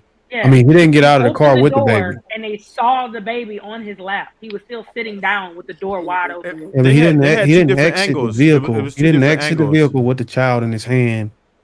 It looked like with the baby between him and mother had- gunfire. Oh, Yeah, okay. that's what I think Sweeney trying to say. Yeah, Right. that's some weak ass shit. He wasn't getting out of the vehicle. That ain't even something you should even waste your breath on, bro. Well, I'm just going off of the video I saw, bro. I feel you, but this ain't even nothing to remotely defend. Well, if he didn't actually do it, then that would mean that you can't say that he did something that he didn't do. Now, y'all saying he did something different. I'm only going off of the video that I saw that I just replayed, which is he got out the car after her. She already had the baby in her hand. That's the part that I saw. When the video started, the overhead shot, he had the door open with the baby in his arms. Oh, okay. Well, we agree with that. We agree he had a baby. No, I didn't even know that. I ain't gonna lie to you. I didn't even know that, Bruiser. So I was just going. He had the baby. Listen, he had the baby in his arm when he was sitting in the seat. I mean, I was in the military. I know rules of engagement. We don't even, if we know it's kids in the vehicle or something like that, it don't matter. Even if you open the door, we can't fire into that vehicle unless we got a clear shot. Mm-hmm. But if he's exit the vehicle, then it's game. You know what I'm saying? But he didn't exit the vehicle with the baby in his arm. But I understand. I'm not gonna say what everybody else say because that's just a waste of time being an echo chamber. Yeah, he was wrong for what he did. But I'm trying to understand what was his position on having a baby, period. Maybe if I want to put myself in his shoes, maybe he was thinking that the only way I can live, it don't even matter if I don't have a firearm. Today they're going to kill your ass without a firearm, whatever. The only way I can get past a trigger-happy police is to have innocence, to be protected by innocence. And I would choose to die in that. It's coward. I get it. I get it. Y'all gonna repeat what y'all just said. I get that. Yeah.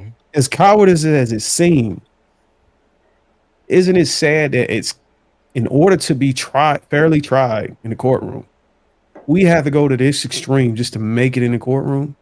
Yeah, I agree with that part. If that's what his thought process was. Because the other side of the argument is, had he got out, and he did have a trigger happy cop and wanted to shoot at him, he would have been dead. He wouldn't have been able to go to court.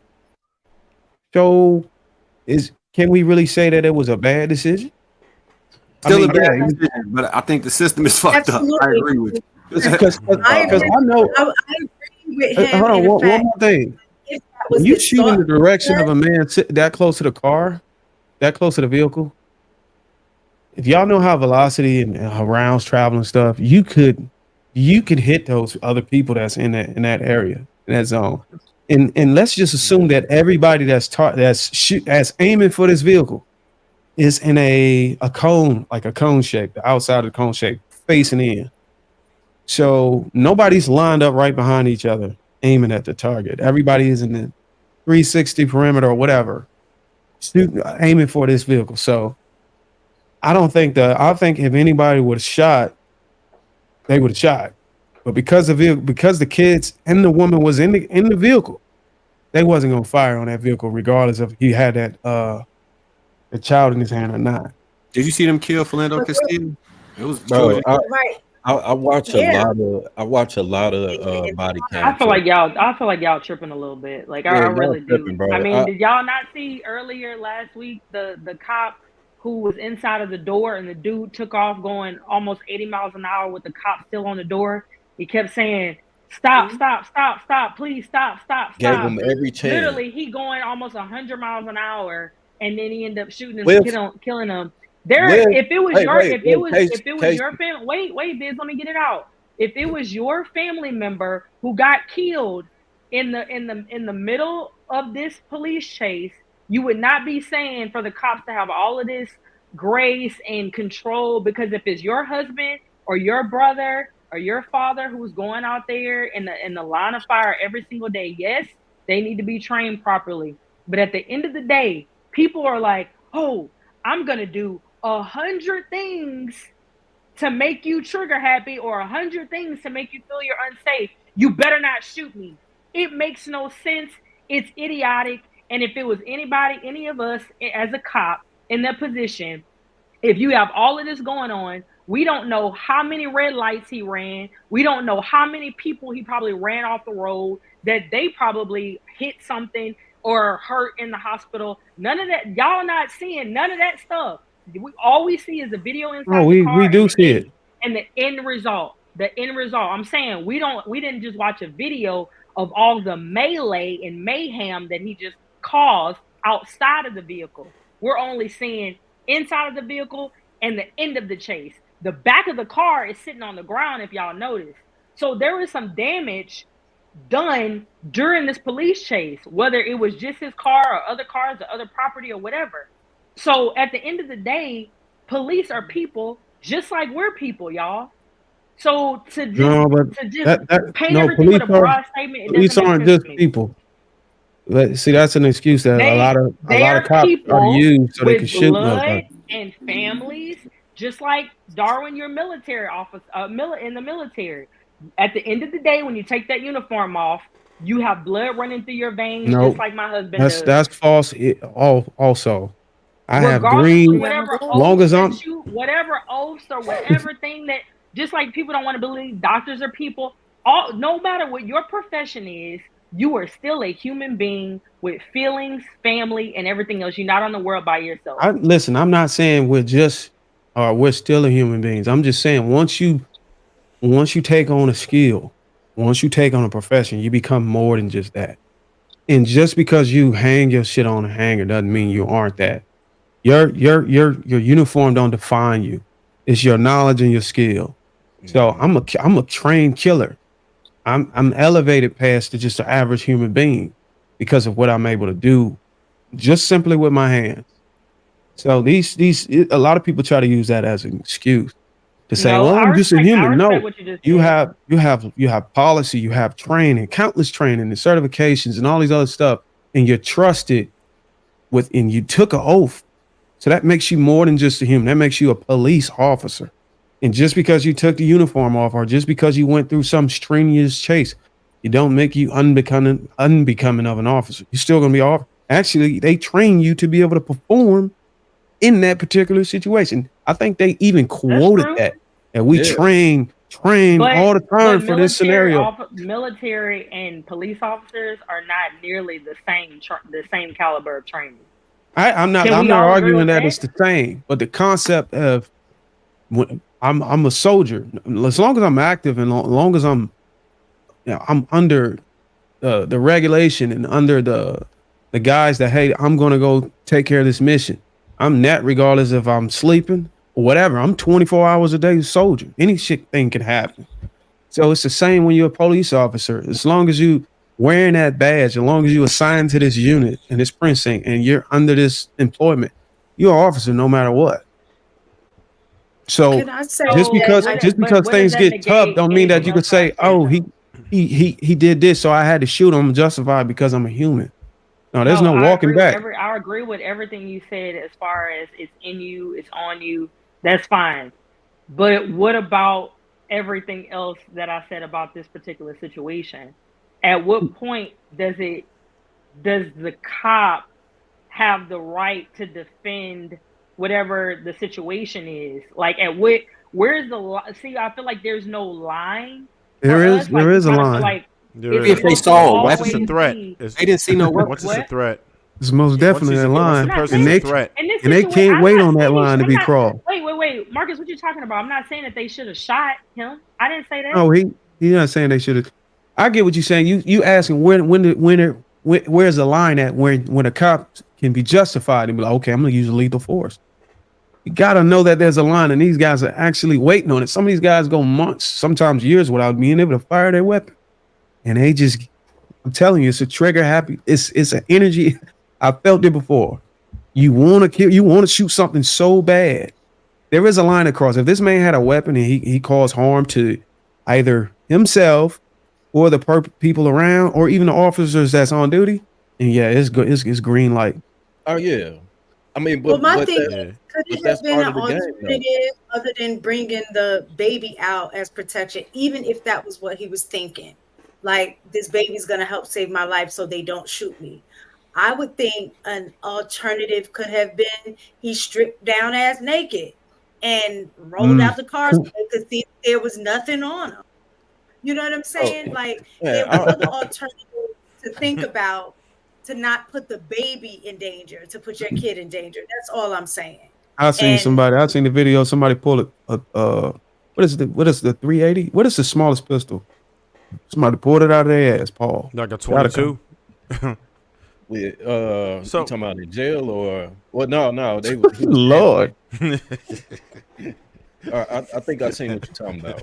But I personally watch a lot of body cam footage from police officers, and I can tell you that there are more cases where people, black men included, where they would run from the police, be it on foot, in a car, whatever the case may be, and they don't get shot. As long as you don't have a gun in your hand and you running from the police and you give up or whatever, all they're gonna do is handcuff you. Because most police officers, especially now, they're afraid to be on the front page of the news. A lot of these cops don't even have the training to go hands-on. And then when they do go hands-on, you can clearly tell that they're not even trained because they can't punch. They don't know how to punch. They don't know how to keep a man down. They don't know the basics. So a lot of these cops, yes, I agree with Darwin. They definitely ready to pop something. But Would you bet your life on that? But would I put my life on what? Would you bet your life on that? If you had 20-something odd guns pointed at you, would you bet your life on it? What else I'm gonna do? I'm gonna give them a reason to shoot me? Like, no, I'm just saying, like, would you bet your life on? And I'm not even saying use this dude's strategy, but like, if you had 20 guns trained on you, and of police officers, would you just jump out of a car? Or probably would you sit there and be like, let me sit here for a little bit and see what the hell? I'm definitely not sitting in the car. I'm not gonna sit there and wait in the car. I'm gonna do exactly what it is that they're telling me to do, and make sure that my hands are visible and that they can see my waist and nothing is on my waist. Well, this isn't some rocket science. Well, we've seen instances where people did do exactly what the cops told them to do, and they got a bullet in their ass. Yeah, I seen a handicapped dude laying on the ground with his hands up. He got shot while he was on the ground. I'm not saying he said, officer, did you just not just shoot me, did you? You know what? And I understand if you say you're willing to bet your life on it, then cool, but you got to also understand the people who ain't willing to bet their life on that. Yeah, so everybody ain't got the same. So it's levels of fear, bro. Ruth, did you have an opportunity yet? No, I think. Hold on. Let's get Ruth in real quick. First of all, the baby could have been killed. That's first and foremost. So he was. He could have been killed every way. The nigga was running from the police in a high speed chase. That baby, but the baby was already in danger. I'm not gonna put my baby in my hands in the line of fire. That's crazy. No, that's wild. That's wild. I don't think it was any line of fire going on. Two, I would say that we have to learn how to de-escalate in general in every situation. It's like we don't have a slow down, a pause button. Like, think about it. Like, we just reacting. He's a very emotional man, and you can tell. I think that the cop should, the way it ended, it should happen every time. That way, people don't have to think that their life is on the line, And it's just kind of crazy how he had to go through this.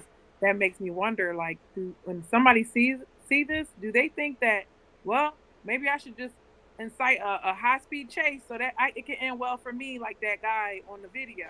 And that's the thing I fear, is crazy people might think that this is a way, or let's all put our people don't have sense sometimes, and they're selfish, and they'll do whatever they have to do. Even maybe he was new on a job. The baby was new. He was only a dad for a week. Maybe that's why he was just a newcomer. He was a little slow. Bruiser, what you said was important, because you basically said that soldiers have more control than cops, right? Because it's like we don't have a right way. I didn't say they had more. I'm just saying, like, we don't hear about we don't know, because I mean, we don't know what happens over there, right? But it sounds like you're saying that these cops have way more control than we giving them credit for. So no, the emotional, I'm mad today, or I'm having a bad day, or I didn't like what you did. Like, you don't have a right to sit. You're being a judge as a cop if you shoot somebody because you got an attitude with them or they get on your nerves. Like, we on our job and we got to deal with people that's doing the craziest thing. But guess what? Y'all find a way for every other race to make it to the courthouse. You got to find a way for our race to make it there as well. So that's and the last thing I'm gonna say is he's a gangbanger. Like, you shouldn't even care about your life, son. Like, you a gangbanger. This is what you do every day. You signed up for this, and now when the cops come around, now you care about your life. You didn't care about your life when you caught your boy lacking. So what? How you a coward and a gangbanger at the same time? Retire and be done. And this is the crux of the problem right here. Because me and Viz talked about this because they shared it in the King Talk group. And one of the things I said was, did y'all notice she said, you've done what did she say, Viz? You did this before. Yeah, they took the baby before. You ain't gonna be able, we can't see the baby because of last time or some shit, like some to the extent of the baby was taken from them before. I would think that a gangbanger would stand in front of people to die. Like, you don't care about dying. But I think you got this. I think you mixing valor with criminal activity. It is not necessary. I think honor and valor is two different. Is totally different from gangbang. Just because you're a gangbanger doesn't mean that you have this valor and honor. We see it all the time. Gangbangers. You know what I mean? No, they talk like they do. Gang banging is completely different from what it used to be back in the 80s, the 90s, 2000s, from what I remember and know. Back then, yeah, it was honor and valor. Would you see a high percentage of gangbangers doing stuff like that? No, not necessarily. It's a lot of niggas that join gangs, that join organizations because they're cowards, you know what I'm saying, and they just get in. Dude is clearly one of them. The majority of niggas that gangbang nowadays are cowards because they're not. Oh man, that is just so wrong, bro. It's not wrong, bro. They are. It's a lot of them that are cowards, bro. And they was cowards back then too. You said majority. I get you saying a lot of them are cowards, but when you say majority of them are cowards, I think we got to parse through that. But that's probably a different subject, different topic on a different day. Cowards in the sense of this, you know what I'm saying? To me, being a coward is robbing old lady. You know what I'm saying? Robbing women, putting your hands on women that's not affiliated. You know what I'm saying? That's some coward ass shit. That was never honored and respected. But now you don't gotta be a gang. The majority of Indian gangs rob old women and put their hands on random women. Come on, Viz. Yeah, I think you associating gang bang. Person who lacks the courage to do or endure dangerous or unpleasant things. Hey, Mark, I don't think that's not what they're doing.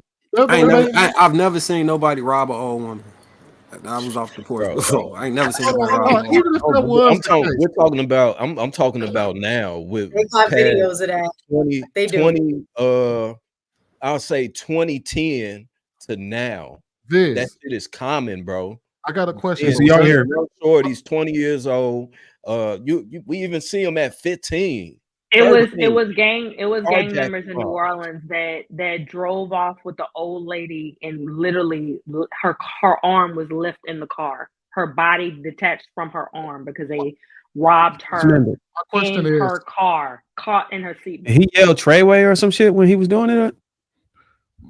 My question is, does that make him did he say blood or crip or something like that? I mean, I'm trying to figure out how we are tying. They did an investigation. They were gang members out of New Orleans.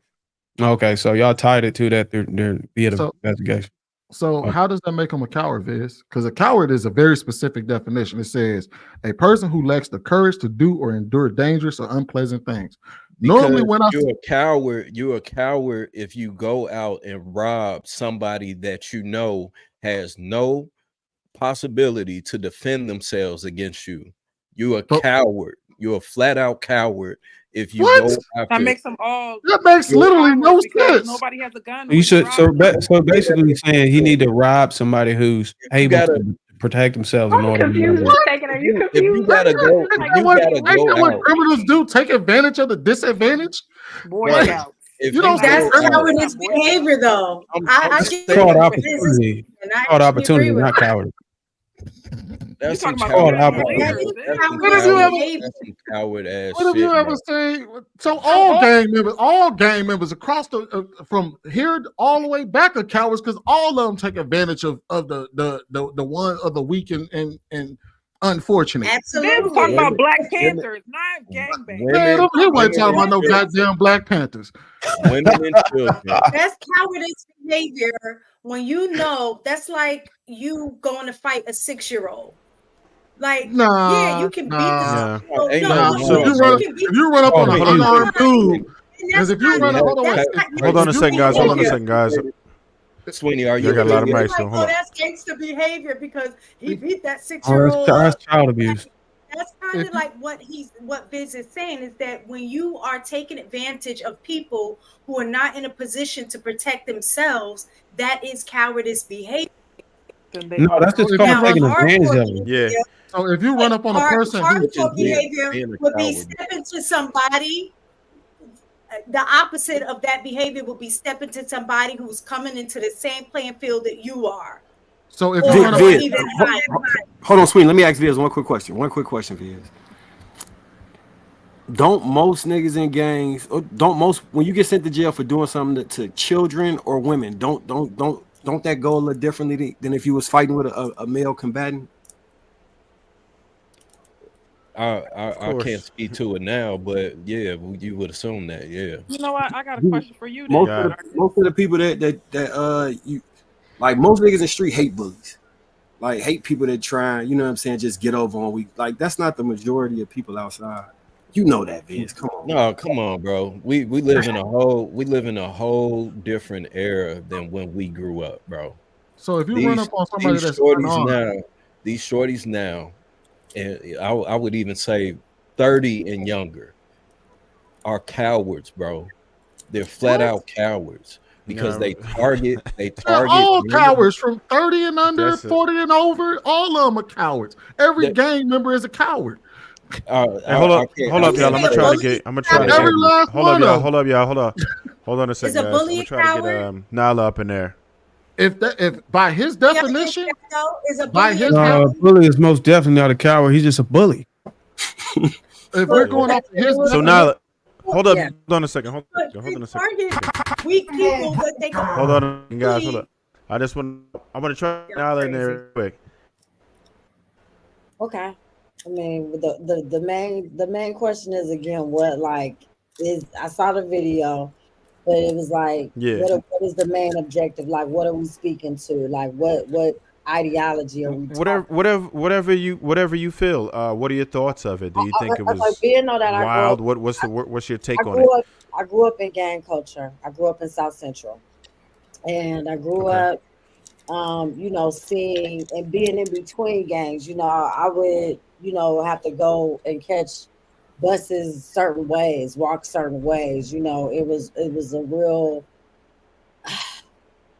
I'm gonna say, a culture for kids that felt that they needed inclusion, and a culture for kids that was in fear. So it's like a lot of times, it is a cowardice way to feel like you have to run in the pack and you have to take advantage. But most of the gang members back when I was coming up, they was fighting over territory. They was fighting over who could work on what block, or who was out of bounds, and just asking stupid shit like what set you claim, or just from your location, you were just guilty because of what neighborhood you lived in. Kendrick said it best, like he was a good kid in a mad city, and he had to pick a side, and it's like, okay, I'm affiliated with these dudes. Some of them was more positive in the sense of that they would tell the little youngsters that they knew wasn't really about that life to go to school. But most of them was predators. Most of them took advantage of those young boys. Most of them took advantage of young guys who really didn't have home, healthy home environments, that was out there just looking to feel accepted. So I do feel like the gang mindset and the gang culture, especially being from, from South Central and living and seeing it and being involved with it, it's a cowardice way. When I see grown men who still talking about they set and still talking about, where they came up from, it's ignorance to me. So I do feel like, if you taking advantage of people that are at a disadvantage, I had a cousin that was working for Big U, and I don't know if you guys know who Big U is, but Big U is, he was a ex-gang member that's, turning his life around, but he put in a lot of work. And so that doesn't still excuse the people that he may have allegedly unalived, or, their families that he hurt, that he, left in legacy of devastation because of a mindset of being affiliated with gangs, or, feeling like you needed to be the leader, just to, a lot of times it was more structured to the gangs. It was about them making money. It was about them, being territorial or making moves. But now it's just because I want to be a part of something. And if you ain't, this is what my little sister kind of got unalive behind, just dumb-minded ideologies of men thinking that, being of a collective makes you some type of superior being, that you could just take another life because, or take advantage of someone because you feeling so invincible, and you feeling so that, you belong to something that has no weight, no value. What are you doing? If, like I said, okay, I appreciate Kendrick, that he brought the collectives together. But what my thing was, he'll be impressive to me when he can get the gangs to really call a treaty and really let it go. Half of them niggas that was up there was shooting at each other the next week.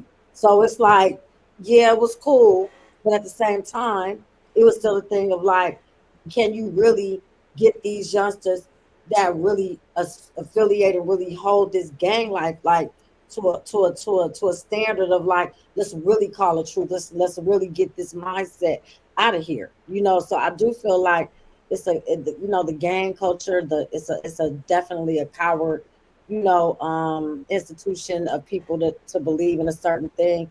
And I definitely feel like the old, no matter what age you are, because like I said, most of them, they're taken advantage of. They're included. They include themselves because they want to feel a part of something, and it's just a whole mindset of ignorance. So, yeah, that's legit. My question Oh, is, I can't fully agree with that, but of course you can. My question is, we're gonna try to keep it. We're gonna try to keep it short. We still got a few more topics to go in. So, well, I'm just gonna go ahead and make. Go ahead, Sweeney. You got it. You gonna wait on it? All right, cool. No, all right, no, so no. we're gonna jump into the next one. I'm about to make mine. Oh. I'm about to make mine. All right, go ahead, Sweeney. You got it. You got it. I Just haven't spoken yet. You ain't gave me my chance to speak, Trev. All right, we got you. Go ahead. So you gonna go before you then, Sweeney. Let her go first. Yeah, you got it. I'll let her go. So I mean, I'm gonna just say what everybody else said. It was just straight ignorant. Dude's a coward. I really don't. I feel like this is just important. Why you should choose who you have kids with, too, because, and I'm not putting any weight on her. I mean, hey, I could have chose better if we really want to have a sit down, powwow, and talk about it. No, we got to put weight on both of them. But and especially, I can't validate what you said, Sweeney, about, or was it Viz? Apparently, this isn't the first time where he's put this child in harm's way and the child has been taken from them. So at this point, it's like, is she choosing the man over the child at this point? Because why is she still allowing him to put them in harm's way? So it might be a mental thing for both of them. But either way, just like you said, Casey, I was over here snatching my hair out of my head like, oh my goodness. And he was recording in the beginning. It's just a lot of questions. Some coward ass. Like, why are you even recording it? That's even weird. It was weird. Right, you driving, you in a high speed chase, but you still got your phone on selfie video mode. Like, at the same time. Is It's Wait, bad. are we gonna sit here and pretend like people don't record their encounters with the police? Come on, It's man, stupid. bro. You I mean, I'm not Sweeney, he like, was how only going we 100 feel miles an stupid. hour. Come on now. Maybe he was, still but are we gonna sit here and pretend like people do not record their encounters with the police? I never said I was pretending. What are you saying about pretending? What point are you making? Everybody, there's been thousands of videos online of people going live when they encounter the police. And they be stopped. They be stopped on the side of the road recording. They don't be driving 100 miles an hour recording. Who are driving, doing live while recording. We see people who are stopped in their recording. We don't know, like, did he post up and say, "Hey, y'all, check me out, I'm running from the police," or did he just hit record and say, "Hey, y'all"? At what point do you stop recording? We don't know. What are you defending? I'm confused on what you defending. No, Sweeney. Hold on, wait, no, we're placing motive. I mean, at what point do you choose to stop recording? We're At what placing point motive. does it kick in and say this is a real? Who chooses to stop recording when their account is with the police? What person does that? What is going on with you tonight? I feel like you're just being a contrarian. Like, I think y'all misunderstanding what Sweeney is saying. When I think the whole point of the whole point of recording is, I think it's like a safety tactic, like to ensure that you're done right by the law. You just robbed a bank. The moment you stop recording, like you took away that whole covering or whatever it is. I mean, is that what you're saying, Sweeney? That's not. How do y'all know that? He was because of his words in the video. He wasn't saying, "Hey y'all, I'm being illegally chased by the police." He said they're gonna kill me. This. He wasn't saying that. He literally was saying they're gonna kill me. Yeah, he did. He did say it was something I didn't do. He did say that. Yeah, he did say that. They gonna kill me. I'm gonna die. Pull over. I think he was recording to ensure that he got justice, and if he didn't get justice, it would be documented correctly that he didn't get justice. I understand that. We get it. I understand that. So, Sweetie, I'm gonna let you wrap this up. Then we definitely moving on from this topic. So go ahead, finish I'm gonna up. this part, and then I'm gonna say what I gotta say. I understand that the woman in the background screaming for him to pull over was very triggering. However, we're putting a motive on him when he literally was saying in the video, "They're gonna kill me. They're gonna kill me." That's not right. They're gonna, bro. How do you know that? Let it go. You don't even know that. If that's what he felt, he would have continued to say that. You know what I'm saying? Like it would have been something. He said it like 4 times. Do you know people can press record and become an entire? Go back and read. How many times he said it? He said it at least 4 times within the 5 minutes. Right, brown sugar. Doesn't matter how many times he said it, just as long as we convinced that when he said it the first time, we convinced that he believes that they're trying to kill him. Oh, hey, we gonna move on. We could drag this all night, but we got a couple more to get through, guys. So we're gonna jump into the next topic. We appreciate everybody for jumping in tonight. Definitely go ahead and drop that like if you not already. Be disrespectful about that like. Definitely share a couple cats. See what it is. And video. I'm focusing more on relationship now. I feel like I had religion my whole life. My dad is a pastor, so I had religion my whole life. Go to church, pray before you eat, don't have sex, don't do drugs, don't kill people, don't lie. All these rules. You understand the legalism of all of that. Just religion. But relationships, like what you do with your girl, you spend time with her, you respect her boundaries, you talk to her, you wait for her to talk back. You have a like I'm really having a relationship with Jesus now, and it's different than religion. Which you know, I like this more important. Oh, religion is having a relationship with God, having a relationship of religion. Yes. And I said that to say back to your question. I've never had a man lead spiritually. Out of all the men I've dated and had sex with, I've never had a man grab my hand and say, "Let's read the Bible." I've never seen a man on his knees and pray. I've never seen him grab me and try to pray. I've never seen him start off his day with a devotion. I've never seen him go to God first in all things. And that's what I'm doing in this season. So I need a man to do that. I've never seen that. So I would love to have that priority, you know. Look, I know a lot of guys. Yo, that is such BS. It is. Hey, hey, brown sugar, we're gonna start with you this time. Brown sugar, we're gonna start with you this time. We ain't gonna miss you at all. What you got? I'd love to have that priority, you know. It sounds like it's a video playing still. Somebody playing in the background. That must be you. That was me because my computer's freezing. I mean, good for her. I mean, if that's her truth, that's her truth. Good for her. I know from my experience, I mean, those are, well, let's start with just having a one-on-one relationship with Jesus. Okay. I don't really like to use the terms religion and spiritual. I feel like that's more of a group of people. People should be more worried about their individual relationship with God.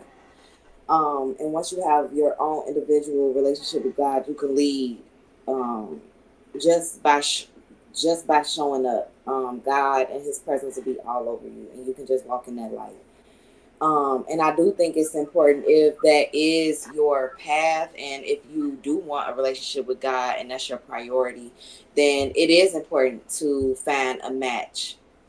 Because it's, and I've learned this in dating, because not all the men that I've dated have put God as a priority, but the men that have put them as a priority, I thank God for bringing them into my life, because one of my exes actually brought me closer to God. We're no longer together, but that kind of initiated my relationship with God.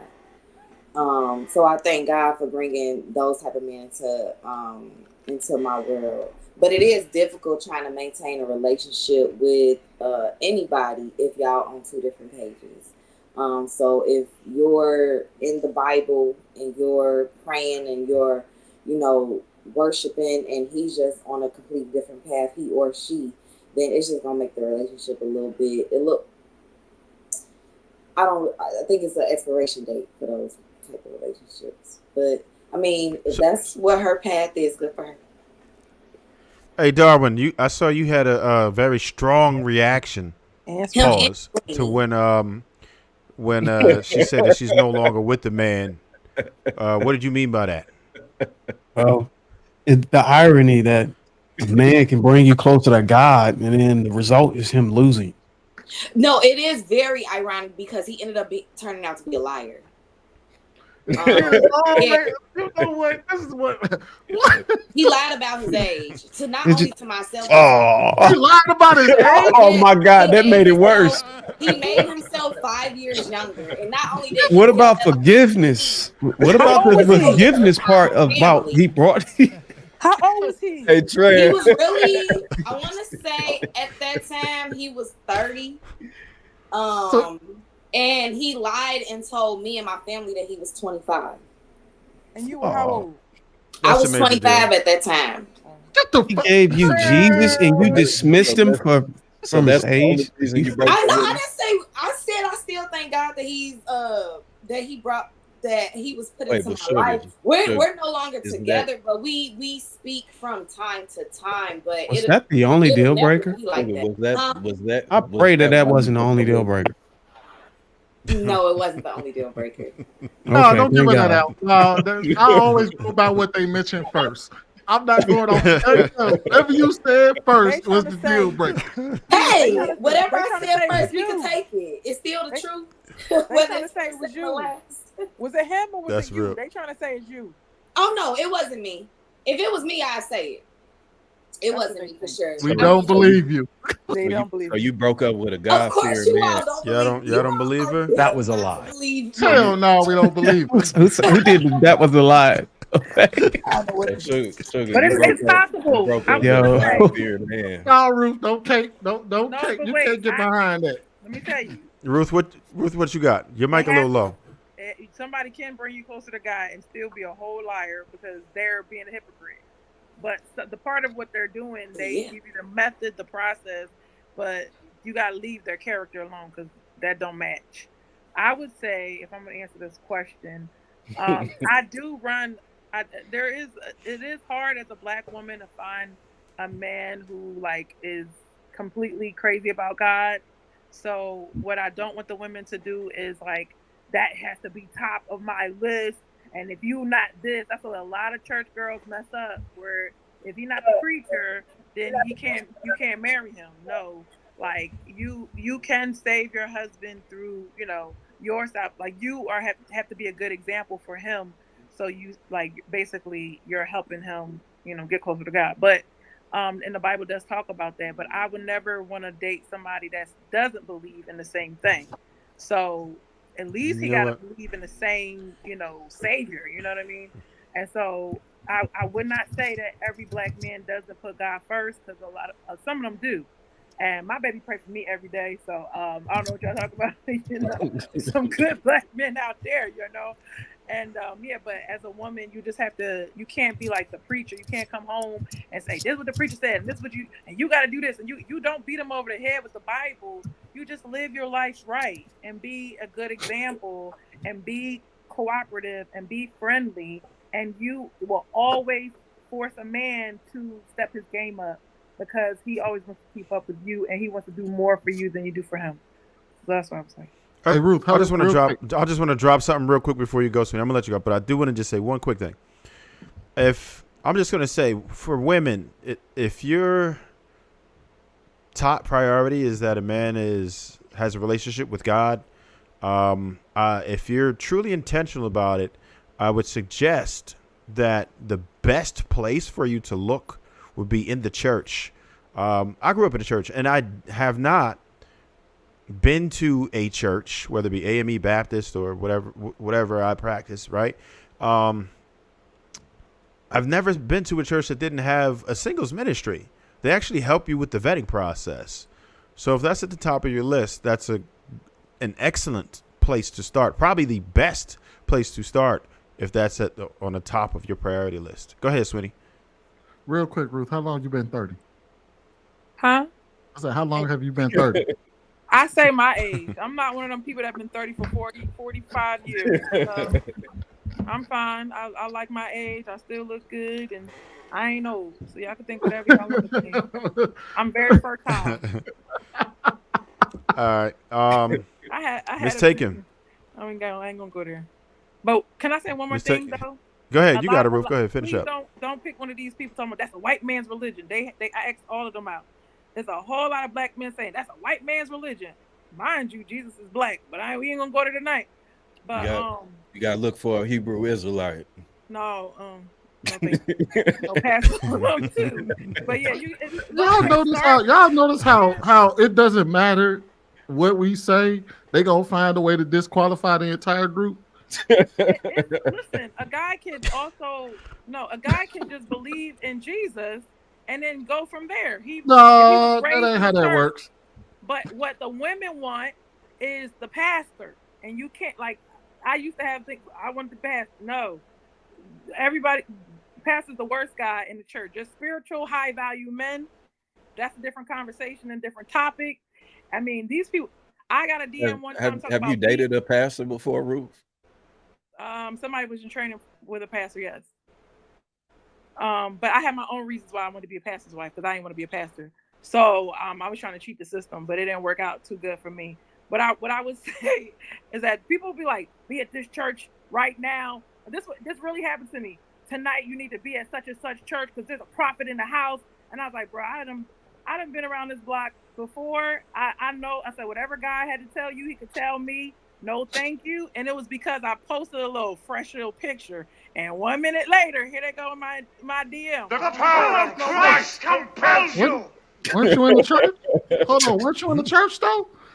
Huh? You was in the fresh church for me. It's fresh for me. But my people that follow me, they know like that's a little side booty room. You can't do that, But that was it. So you sinning and shit. You enticing the children. Christ compels. We doing, Ruth? Wait, they all in the church, right? Huh? What'd you say? They all in the church, right? She goes and I didn't know them. They was on Facebook and they DMing me right away. I'm like, bro, you're not the only one. Ain't no prophet. But you posted but you was posting the ass shots online and they liked I never it. showed my butt online. I know. I'm just messing. I'm just saying the side ass. That counts too. She gave him the side shot. You posted the side ass with a little bit. like that, and that was too much. So I don't. And you got all of them up in your inbox. All y'all are part of the church, of course. And you posting the sad ass, and they liked it. Y'all, what's the problem? You get to post your. God told you that I want that side. You know what I mean? And you was in there listening to the guy told you about the side ass. You still went out and posted the side ass. Pastors. It be the young ones, man. I mean, the Lord. All right, so we're gonna get mistaken in there real quick. What you got? I told mistaken? y'all they be in the same pool. Mistaken. Just the part that I saw because I was having issues with my, laptop or what have you. But we saw. the part that I heard is that she was saying she's at a stage in her life now that she is saved and she's looking for a mate that is, I guess, basically gonna be in alignment with that. Right? Is that pretty much what she said? She wants to be led by a man spiritually, and it's never happened for her. Like never. Okay. And so in that stage, I agree with what you were saying, Trev. If that is something that you are desiring, you got to put yourself in a place where the likelihood of meeting somebody is on that same wavelength. Like if you're on a spiritual journey, you're going to church and things like that, but then think that you're going to go to the club and happen to meet a guy that's going to lead you spiritually. I can't say that is impossible to happen, but the likelihood of that happening is slim. So I do think, you got to position yourself and put yourself in places in which what you want to attract. It was something that Ruth said that I kind of don't agree, but I maybe kind of get what she's saying. But like, if you are in a space where you're saying that you're saved, I don't think that it would be in your best interest to seek someone who is with the intent of saying, I can get him saved by the way that I, by the way that I move, because I can draw him to Christ. That's no different than saying I can change this man. You meet a man and you see that he's not what he needs to be, but you see the potential. And so then you go thinking that you can change him to become something that he isn't already presenting. That's just me personally. I don't think that's the right move. But if you're not saved and he ain't claiming to be saved and y'all get together and then you end up becoming saved, I think that's something. I think you're but going in with your eyes wide open. I was saying going in with your eyes wide open, like in her position right now, she's saying that she's saved. She wants a partner that can provide her with the spiritual leadership. So she shouldn't be looking for a partner that's not saved with the hopes that he's going to get saved so he can lead her spiritually. Yeah, to correct that, I never said that. That's what I said. He has to be saved, minimum. But saved is like the starting point. So y'all have to be in the same arena. Like if he's talking about he don't believe in religion, or he's an atheist, or he's all this. Everybody's picking everything and trying to change people. I said you never have to change anybody. You just have to be an example. Facts. Yeah, that's real. That's real. All right, so damn, I was trying to get Marcus up here. I didn't go yet. I could have sworn you. I could have sworn both of y'all went, but you asked me You asked me why did I react to the reaction I had when. That was your go. Oh no! Go ahead, damn! Go ahead. You guys are using the go ahead, Darwin. I gotta make an appointment with HR on that one, bro. Go ahead, Darwin. Go ahead, Darwin. You got it. You got it, Darwin. Go ahead. Let me go first. No, but what I would say to the topic specifically, I think B. Simone was being disingenuous, and she was using selective association. She's associating the cliche, typical things that people do when you can kind of tell that they're religious or they're walking in a spiritual way. Or they're reading the Bible. You go to church. Come on, that doesn't. There's no restriction to it. You can be raised in a word. Just because you don't go to church and pay tithes doesn't, or tell her to take a knee with you and pray to God doesn't mean that you aren't religious or you aren't spiritually driven. I think she has her eyes on the wrong thing. Just a man being a man of the house, being a protector. Those things are in the Bible. Those things are things men practice religiously, and they associate with the spirit. They associate what God wants men to do. And I think that a lot of women are discounting that. And they try to hold us to the typical things you're supposed to do as a man of God, and ignoring the things we do on a day-to-day basis, going working and earning a living, and just doing what's right by the law of the land and taking care of our household is just as strong as asking her to take a knee and pray. So it's just a case of selective association. She's selecting typical things to associate with a man who's religious, and she may have wandered across a man who was indeed religious and spiritual. It didn't fit her selective association. So if you're listening, man, you got to understand that we believe in God. You know, we walk in the spiritual way. We have a connection with Jesus. Just because we're not going to church and we don't get on our knees every now and then, all right, doesn't mean that we're not religious. Got it. Casey, what you thinking? Sweeney can go. I'll go after Sweeney. Oh yeah. Oh yeah. All right. I only got one thing to say. See, I never believe women like B. Simone.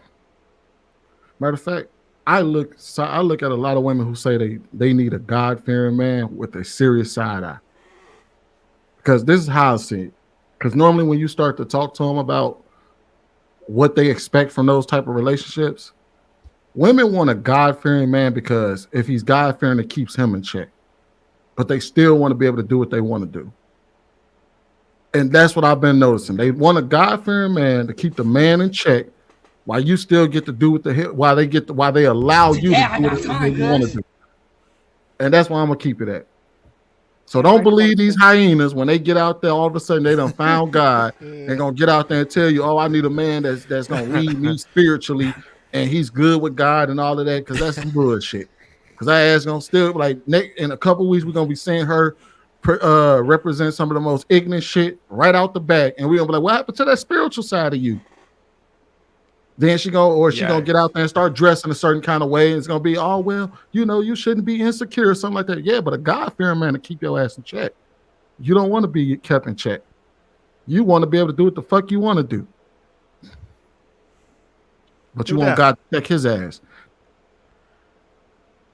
You said that from I'm gonna be real. He did. I'm gonna be real with Sweeney. That was a bar. Most women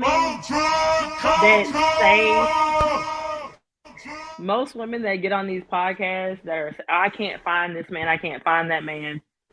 There's tons of great men out here. There's tons of great God-fearing men out here. You're not in the right place, like Miss Taken was talking about, like Ruth was talking about. You're not in the right place to come across these men because that's not actually what you're looking for, like Sweeney's saying. B. Simone is always in the club popping bottles with all the other comedians and everybody else that she hangs with, and all of a sudden you haven't come across this type of man because you're not that type of woman. So you are what you attract. You deal with and date who you allow to date you, right? How would you have dated a whole bunch of men who are not the type of man or the type of caliber man that you desire? You should not have allowed them to take space in your life if you weren't getting fed emotionally, spiritually, in a way that you thought that they could have been a husband for you. So that's a waste of your time. That's a bad decision on your part. But instead, in that podcast, it's like she's using it as a platform to speak down about men, but it's the men that you're choosing. Oh, I've never come across the type of man. These men not out here. I ain't never. You are the problem. That's where you start. That's the problem. There's a church that we went to out here, and I told my husband, I'm like, man, you can really be in your own little bubble in different pieces of the country because there's so many different communities of people that are out here, but you have to seek and you have to look and find your tribe and your community and your people of what you want out of life, the type of life you want to live, and also where you're going, right? Tons of Black families, husbands, wives, kids. I'm like, man, I hadn't even seen this in my hometown with young people, 30s, 40s, 20s, 30s, and 40s. Not a church full of 50 to 80-year-olds, but a church full of people that are young and they're seeking community of how they want and who they want their children to grow up around and be around and have to lean on for school, for knowledge, for God, for networking, for all things. So, like Sonia said, I don't believe nothing she just said. It's not believable. But most women can say that they want the God-fearing man, but then they also want the man that's in the section popping bottles with 10 women around them, and the first thing they walk in and say, I want him. That's the man that they're going. That's the man that they're seeking. But then they're saying, I want the God-fearing man. But when they get that man and he wants to go to church, but you want to go to the club or you want to go on vacay with the girls, y'all are not in alignment. You're going to call that man lame. You're going to call him boring, right? That's what most women today are saying. It doesn't line up. And that's when a man leaves them. Can I say something? That's for real. Go ahead. You got it, Ruth. The fake pastor that I used to date had bad character. That's why it was over. But a good man that wasn't overly promising, overly religious, just doing his thing. That's why I said, like, don't sleep on these guys that they could potentially go to church. Like, they could, they want to live that lifestyle. They just don't have a reason to. They want to raise men. Men know you have kids, you got to bring them to church. I've been told, thank you for bringing the kids to church because they came out different, you know. So they know that their kids supposed to be raised up on them, so they have to be a good example. So maybe some men choose when their kids start growing up, they want to go in, or when they get older. Some woman told me at the church that she was praying, and you know, for 10 years her husband would stay home, and he finally came to church with her, and now he's like, oh, you being a deacon, I'm gonna go ahead and be up there with you and supporting her. So you just never know how it's going to work out. You don't have to change people, but I'm telling you, it's some good men. Like, it's about the character. That's why character was number one. I grew up in the church, and one of the greatest men that I've ever known, he came from that same exact situation, that Ruth that you're speaking on. His wife, and he was much older than me. I think he passed when I might have been like 10 or something like that. But this man essentially gave his life to God during a time where his wife led him into the church, and he was running the streets before that, and he was so passionate of a man that he eventually became a preacher, and genuinely one of the sweetest, most awesome, passionate man that I've ever met in my entire life.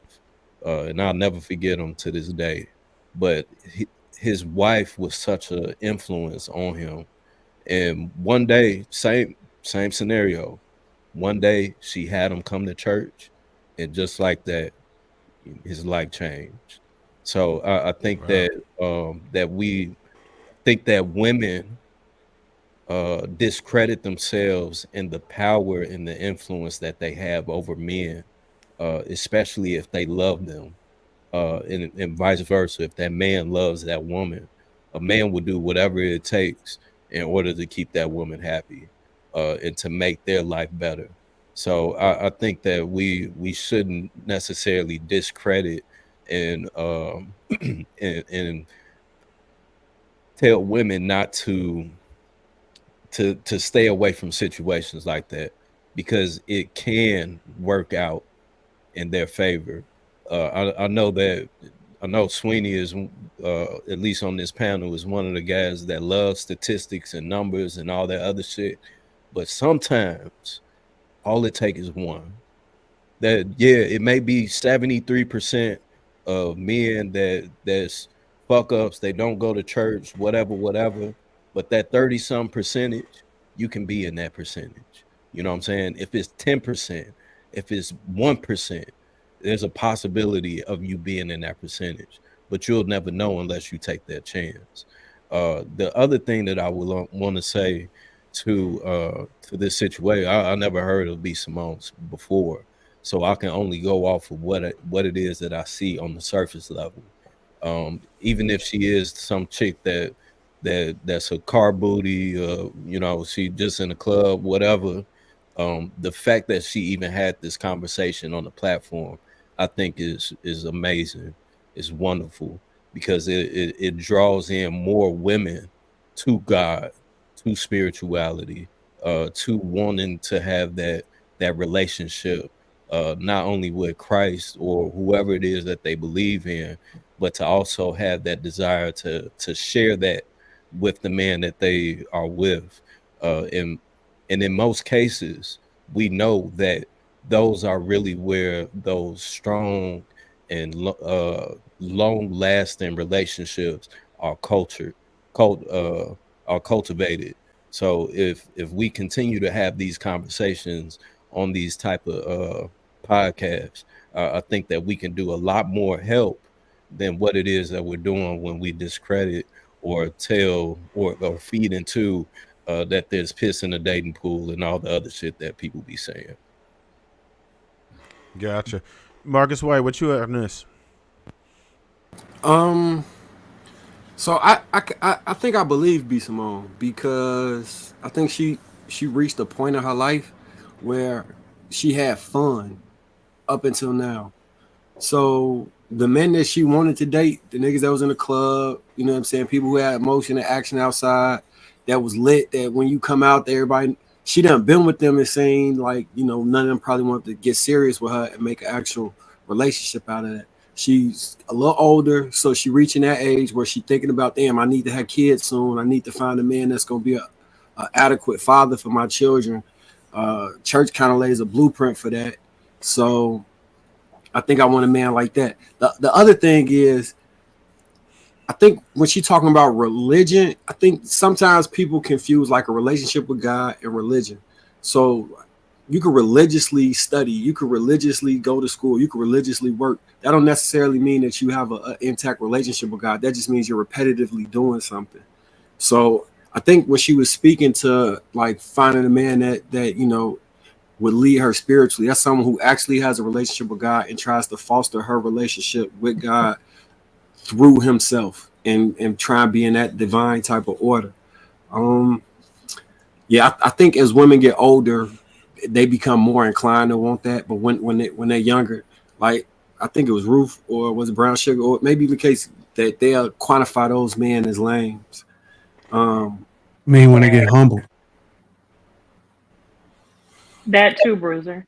That pussy get tired. What they say? But so I even say to some extent that happened to me. Like when I was younger, I kind of when I was younger, I used to think like the men like when I'd be going to the church with my mom, I thought those men was borderline kind of suspect just by the way they moved. And when I got older, I began to appreciate like actually they didn't perceive, they didn't come off as the most natural in my eyes, but I understood the sacrifices that they were making for their families and putting other people in front of themselves. So the things that I, as a child or as a teenager, would have idolized that they did not have, I realized that what they had as I got older was real value and what real help you inside your relationship with God and your family. And I can understand maturing into that space where you understand it. Yeah, that's legit. Nala, what you got on this? You in here? I don't believe none of that shit. Listen, I grew up. Hate. I was raised in the AMB church. My first experience, like being in a church environment. I grew up heavy in a church environment, and I saw a lot of committed relationships and people. I had a lot of examples of people who were really in church life together. It was really their community. And I saw the dynamics of divorcees. I saw the dynamics of, we're going to stay together because our money is in, we got children, we invest in. There were a lot of reasons that I was exposed to that, I saw women and men in church. However, what I will say is that even though I grew up in church, I saw a lot of hypocrisy in church. And, and it was always the single women waiting on the men who had been married for years, running to be up under a married man. It was like a bid for the men who, I was raised in a real environment at church where I was like, I had to learn that church was a healing place for people that were working on bettering themselves. I always thought people who were in church were already in a level of, sanctification and ascension. And then as I grew older and had experiences with the church and the women, and how I saw the women vying for a man in church, or like you said, they have singles night, they have vetting, they want to make sure singles night. Yeah, they have singles ministry, singles ministry. Yeah, they do. That's together. I spoke about that earlier. Singles ministry is real. Singles ministry is real. I mean, I even, had to participate in, the Jack and Jill, or, them vetting, men that were, raised from good families. And, I'll just be honest, I didn't want them. I didn't want those kind of guys. I appreciate it. No, because men can't win, bro. We come to church. Hold on. Bring it full circle. I know where she's going with this. Let me talk. Because I do believe it's not about getting humbled. It's about growth. It's about, if you ever had that foundation in life and you acknowledged, the healthy parts of being in a church community, because every community has some toxicity. Every community has some dysfunction. I've seen them lock doors on pastors. I've seen, just in the news recently, Bishop Whitehead manhandled a woman up out of his church and got arrested for, taking the church's money. So it's a lot that comes with those men. But I will say in this age, the church does hold a lot of narcissists. They hold a lot of men that are peacocks. Man, you had a case where God sent you a man, many men, and you still didn't want him. Listen, she got a point. Listen, my point is that I've had God send me many a man where I was a student, they were the teacher, I was the teacher, they were the student.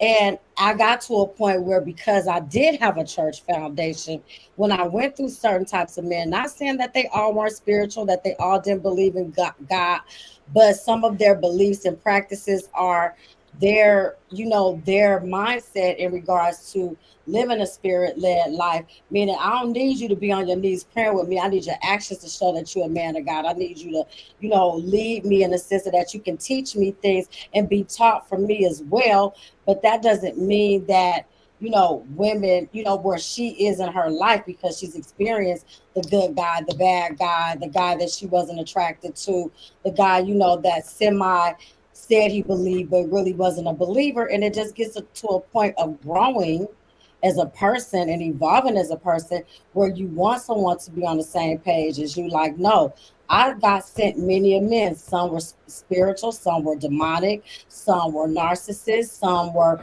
just every level of character. Because I got a question for you. I'm 53. So I'm gonna just tell you, I lived many lives. So I can say I've had long-term relationships, but in my meeting and dating and engagement of men, especially in the church realm, I saw the good of, committed relationships, and I saw a lot of hypocrisy. I saw a lot of contradictions, and I saw a lot of women vying, to be the pastor's wife. And I always thought them kind of women were kind of shallow, just to be honest, because I was like, if you're going to church for God, then God is going to lead your man to you, so if you're going there with the whole intent to go find a man and you have to be the preacher's, the first lady. It's just like you just really have to have a different mindset to know that your pastor is going to have to engage in a lot of interaction with women. I really, really believe that Jesus is their go-to and the pastor is their savior or their conduit to, get them to that next level. So I agree on and disagree on both levels as far as like, what B. Simone said, but it's also a level of like maturity of evolving to know, okay, I've been drugged through the mud, I've been humbled, I've been with men that didn't leave me, and I want a man in a spiritual way, Sweeney, to understand and guide me. And if I haven't been given that example, then that's just standing on the fact that I haven't been given the example or attracting what I want.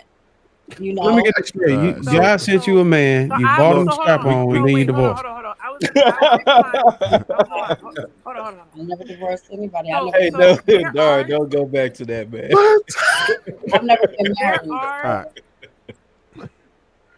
Go ahead, Ruth. I'll go after you. Go ahead, Ruth. Church, thank you. There's young men in church that know that a lot of women are after them. A lot of women are after a praying man, and they take advantage. They run through the girls in the church. They become little baby ministers.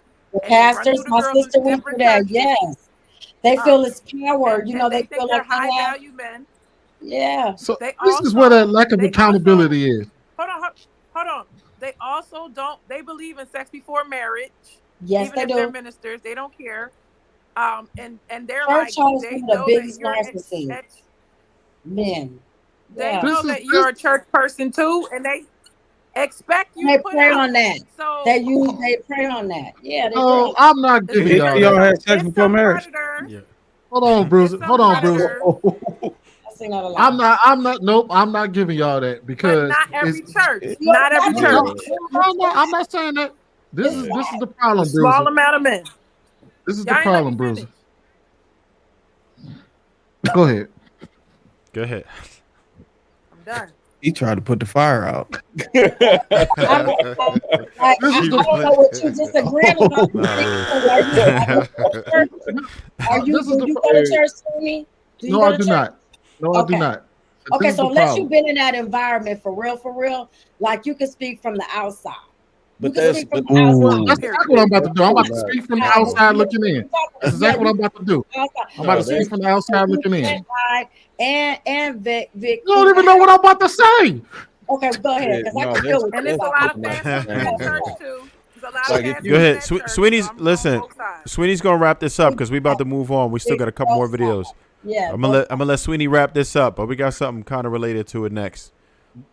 Go ahead, Sweeney.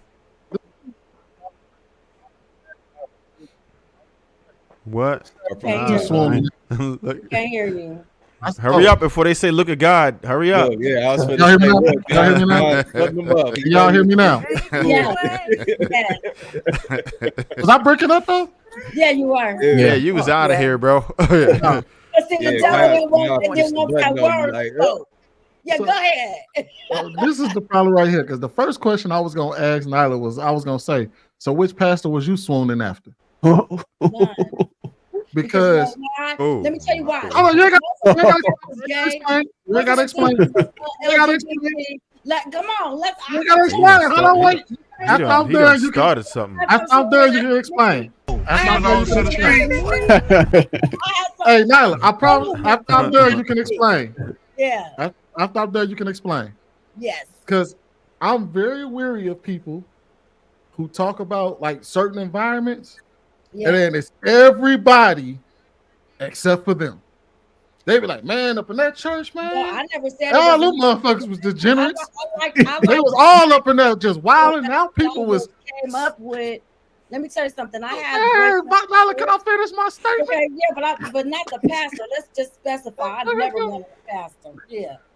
Because we talking about specifically women and pastors. Yeah. But now look. So that was Ruth. That was Ruth with a nasty pastor. I wasn't swooning over their pastor ever. So look, it's always when somebody come in and be like, yeah, man, I've been a part of all these churches, and all them motherfuckers are degenerates. They up in there just moving in sin and hypocrisy, and they was up in there sleeping with the pastor and the deacon, and the pastor was smashing all the women, and then you was sitting here like, how long was you a part of these churches? And I was forced to go to church. Wait, she won't even let you light your match, boy.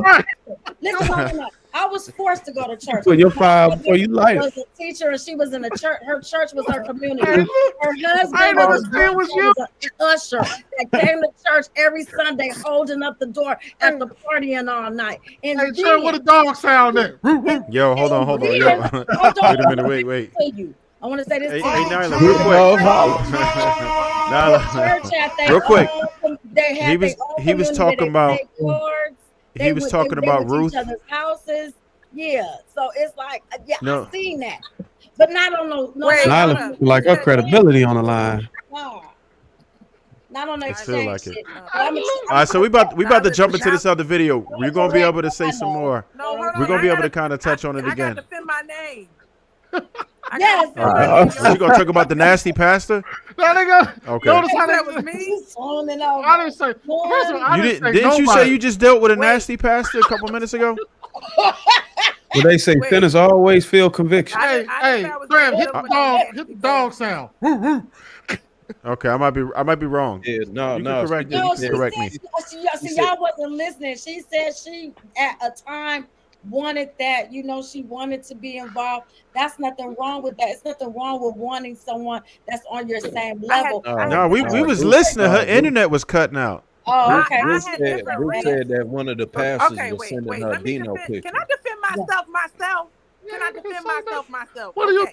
Go ahead, Ruth. Because you're closing this. We don't need no more responses after this, because we got to get to some more. But go ahead, Ruth. She said that the minister Look was at God. Dino Look at God. Look at God. This is that tripped out shit, man. Look at that. Look at that. Look at that. When you throw the rock in the Christ compels you. I threw a rock in the dog kennel, and all you heard was bow wow. That says it all right there. Stopped you right in your tracks. Oh my The power God. of Christ compels you. Sorry, Ruth. Yeah, Ruth. Don't worry. We'll give you an opportunity to defend your name if you're able to. Marcus, what are you doing? Back up. I we jumping into the next video though, real quick. We all gonna freeze? Yeah. Oh yeah, we about to start. That's my prayer recently. Like, God, please don't change my heart.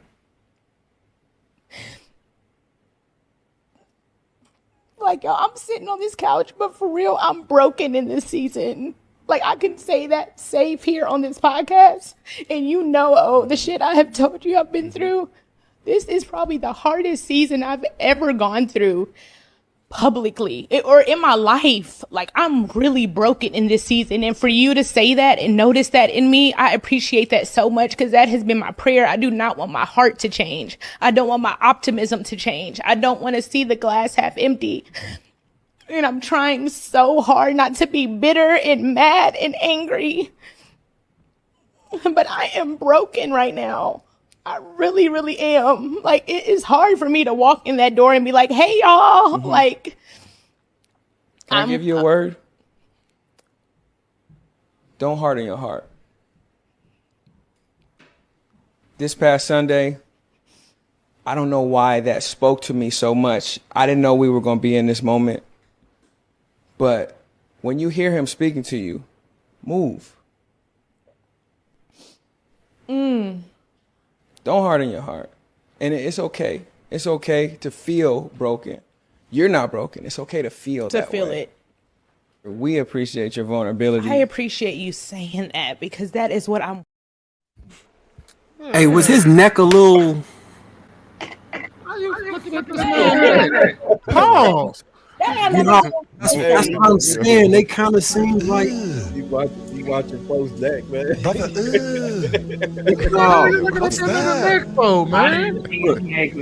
What's that, brother? Look. Viz and Sweeney. I just got finished saying I thought the man was a little when I was growing up, and then sure enough, dude coming. Can you replay the video, Trev? And tell me if I'm wrong. I'll be wrong, but tell me if I'm wrong. Bro said he got that holy neck. Yeah, that's all I'm saying. Just replay it, and you will see. And tell me I'm tweaking. If I'm tweaking, I'm wrong. I apologize. But if not, that is my prayer recently. Like, God, please don't change my heart. Like, yo, I'm sitting on this couch, but for real, I'm broken in this season. Like, I can say that safe here on this podcast. And the shit I have told you I've been through. This is probably the hardest season I've ever gone through publicly or in my life. Like, I'm really broken in this season. And for you to say that and notice that in me, I appreciate that so much, because that has been my prayer. I do not want my heart to change. I don't want my optimism to change. I don't want to see the glass half empty. And I'm trying so hard not to be bitter and mad and angry. But I am broken right now. I really, really am. Like, it is hard for me to walk in that door and be like, hey, y'all. Mm-hmm. Like, Can I give you a word? Don't harden your heart. This past Sunday, I don't know why that spoke to me so much. I didn't know we were going to be in this moment. But when you hear him speaking to you, move. Don't harden your heart.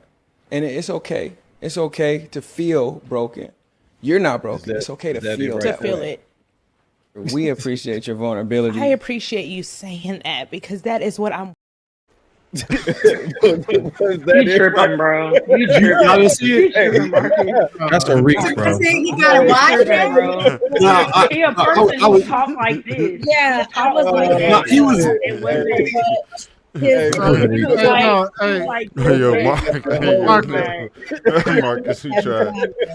Football coaches Marcus, you tried. Basketball coaches talk like that. Look, it's the extra, like, and I don't want to emulate it, but sanctified next, huh? Your Gator going off, bro. Y'all know what I'm talking about. Y'all play. Okay, well, let's talk about most of the churches hold a lot of, alternative men. Here she go. You said most churches? I can't agree with that. I said a lot of churches. I don't care about you. Said most. I said a lot of churches. I've seen it. You said most. Most churches. I didn't say all churches. But I said most, meaning majority, meaning 51% or more. That's you're going to that church and sin. Wait. It doesn't matter what church. Nyla. Wait. Inglewood Apostle. I gotta stop you. Let's not take away from the seriousness of this moment in this conversation. That's what we're being brought up. The game. No, wait. Hold on. Let me finish. I'm talking about what he noticed in the man's mannerism. Nyla, stop. No, I'm gonna continue. You can't stop me on my ideology. I'm saying what I'm saying was his gaydar. We're talking about what he thought in men as far as their sexuality. That's not taken away from the seriousness of what he was saying. What his response was, but what I added to was that I've seen men who in the church community and my community. Come on, man. It ain't no man. I'm a woman. Bring confusion I'm a woman. No, we're not bringing that into it. Don't talk to me to your boy Marcus, because that's who said something. I'm responding. So don't check me about that. You can't correct me about that. I'm just only giving what he didn't say it to you, though. That's the thing. No, he mentioned it, and then you went back into it. So I did because he just said we're saying that no. Did you see it? All right, we can set up. Did you see it, Nyla? Yes or no? That's not what you were talking about. Okay, all right. So we on the same page. Let's leave it at that. Talking about, but that's not taking away from the seriousness of what she was talking about. From the seriousness. No, it's not. No, it's not. I disagree. I totally disagree. I disagree. Okay. Well, Nyla, I'm gonna give you. Nyla, I'm gonna give you a chance to respond to the. I disagree. I want to. Nyla, I'm gonna give you a chance to respond to the other part of the video. Well, you know what about her being broken and everything, and her breaking down, crying. Because you know why she's broken? Because she's been through a string of horrible relationships.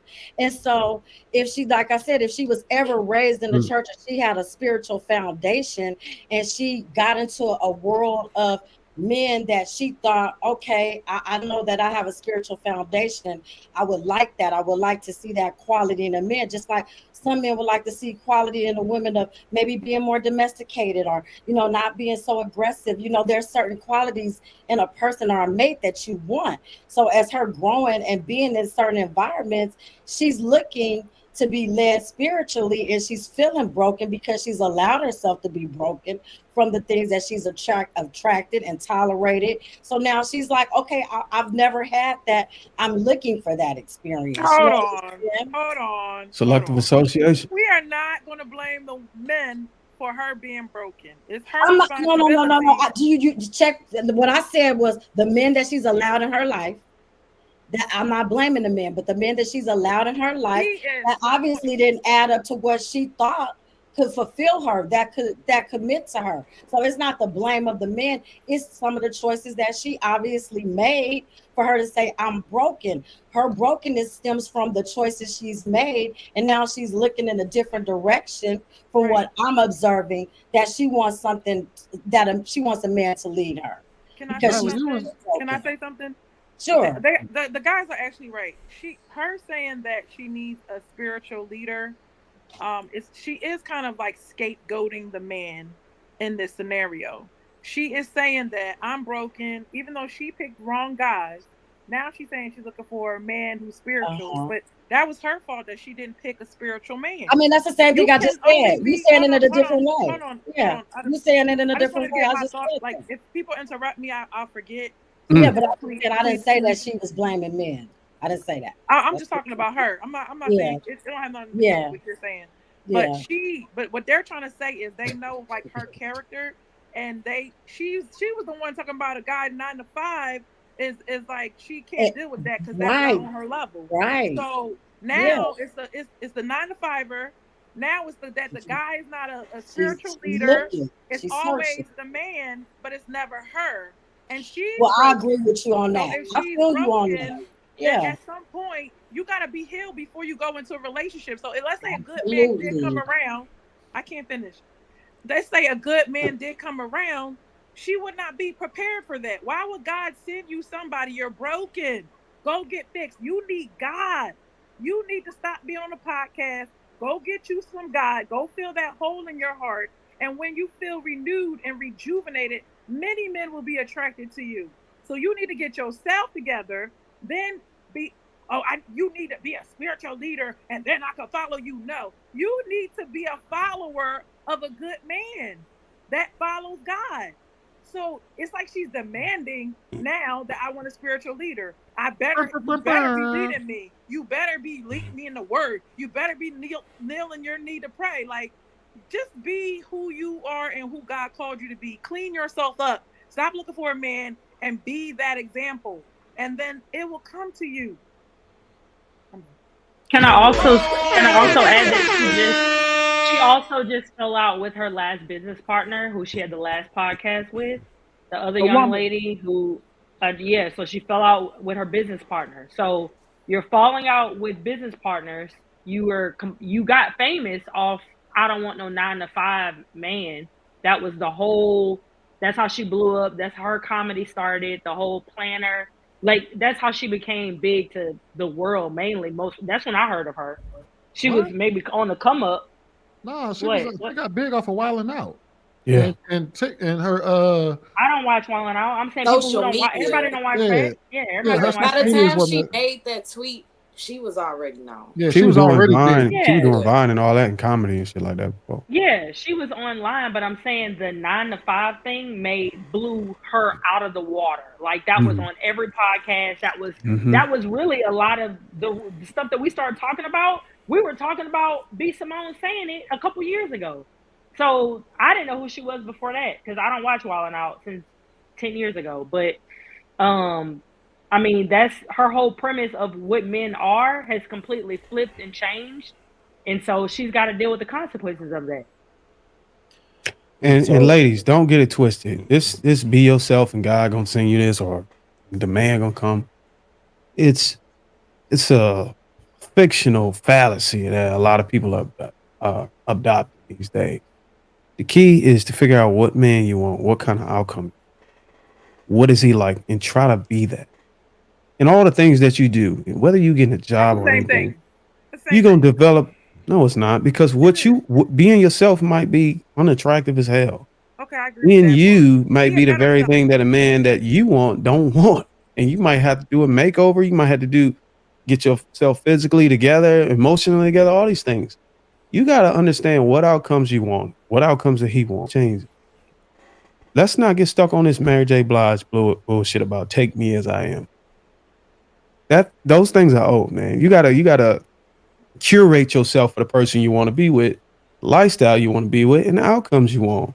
And just go out and do the work, and you'll see that whatever you want and desire is gonna come to you. Darn, you But if you sit here and say, I'm gonna just be me, and he just gonna have to find me, your ass gonna be changing, picking up shit with them little sticks in the yard behind your little poodle. Darn, you said you read the Bible, right? I've read the Bible, yep. Okay, so in the Bible, right, a lot of things that men are looking for, if a woman read her Bible, it's all in there. If she gets her character to be like God's character, men are going to love her. She's going to be submissive. She's going to be kind. She's going to have the fruits of the Spirit. So no, don't be yourself. Be a better version of yourself, but find God, because that's how you're going to get to, that's your cheat code right there. So that's what I'm saying. I'm not saying be yourself, stay yourself. No, become a better version of yourself. But men are going to love a God-fearing woman. But Ruth, some of those women come in the form of 300 pounds, and that's what Bruiser's talking about. Like, you can't be, I'm the greatest person on the inside and spiritually, and everything else that a man, he's visual. Everything else that a man desires, you like, oh, well, I'm not worried about that. I'm in the church 24/7, and I look like my mom, who's 35 years older than me. Looking like Big Mama. That's gonna be a problem. Don't the Bible tell you to take care of you yourself? dress like that. What? Gluttony is in the Bible, right? Gluttony, like you eating too much, is a sin. That's in the Bible too. So if you would just follow that, they picking and choosing. The fact that you stated cheat code. Hold on. The fact that you stated cheat code already let me know that you're trying to take a shortcut. That's not a cheat code. It's hard as fuck to follow the Bible. She stated that it was a cheat code. I don't mean I agree. I'm just talking about what she stated. Picking and choosing words, just like the girls picking and choosing what's in the Bible to follow. But go ahead. I'm picking and choosing words. She didn't say that. She didn't say that. I mean, she didn't say what? She was calling what Bree Simone is trying to do, trying to find a cheat code. What Ruth is suggesting is Ruth was saying the ultimate cheat code was reading the Bible and living in the Word, and that's how you find a man. That's the cheat code to find a man. I didn't say that's how you find a man. Realistically, it is cheat code. Okay, so listen. I believe God. I believe you can find God regardless of living by the Bible. He's omnipresent. All these omni things or whatever, you can go down the list. You don't have to go to church, or you don't have to read the Bible to find God. You can be in some of the craziest situations, and God will show up. He's a powerful. He's not restricted. A crazy situation. When you can walk with let me. Shit. Go ahead, God is not restricted by your ability to reach Him through doctrine or some prayer or book. What the hell are you talking about? He read it once. That's all. What the hell? How you gonna sit here and say the thing that is literally His word is not the thing that gets you closer to Him? That makes no sense. Hold on. Before you cut me off, you gotta let me finish so you can understand what I'm saying. What I'm saying, in order to find God, He's not restricted. Your ability to find Him is not restricted by reading or praying or doing the right thing or whatever. You can sinner tell yourself approved. I just want to everybody understand. No, everybody's included. I'm just saying, but I want to chime in. You should study. I just want to make the in that you have to if you into the word. That's what I just want to. What I was gonna say is you got to read the Bible if that's what you're looking for in a man. Hold up. Let Darwin finish the point real quick. Application of life. Real talk. Listen, I'm gonna just make it quick because I seem like y'all passionate about this. The sinner, the person who goes out and sin today, don't know nothing about the Lord, don't even practice religion, spiritual, read the word, can find God just as fast and just as sufficient as a person who's actually reading the word and doing all these things. It's proven. It's so many scriptures in the word. Ow! Agree with you at There's all, stories in the word with a sent. It's story with the words with God and okay. Y'all go ahead. We got a lot of mics going on. Hold on, y'all. We just a second. Hold on. I don't disagree with you at all, Darwin. I believe that what you're saying is correct. Can I please talk? Go ahead, Viz. You got it.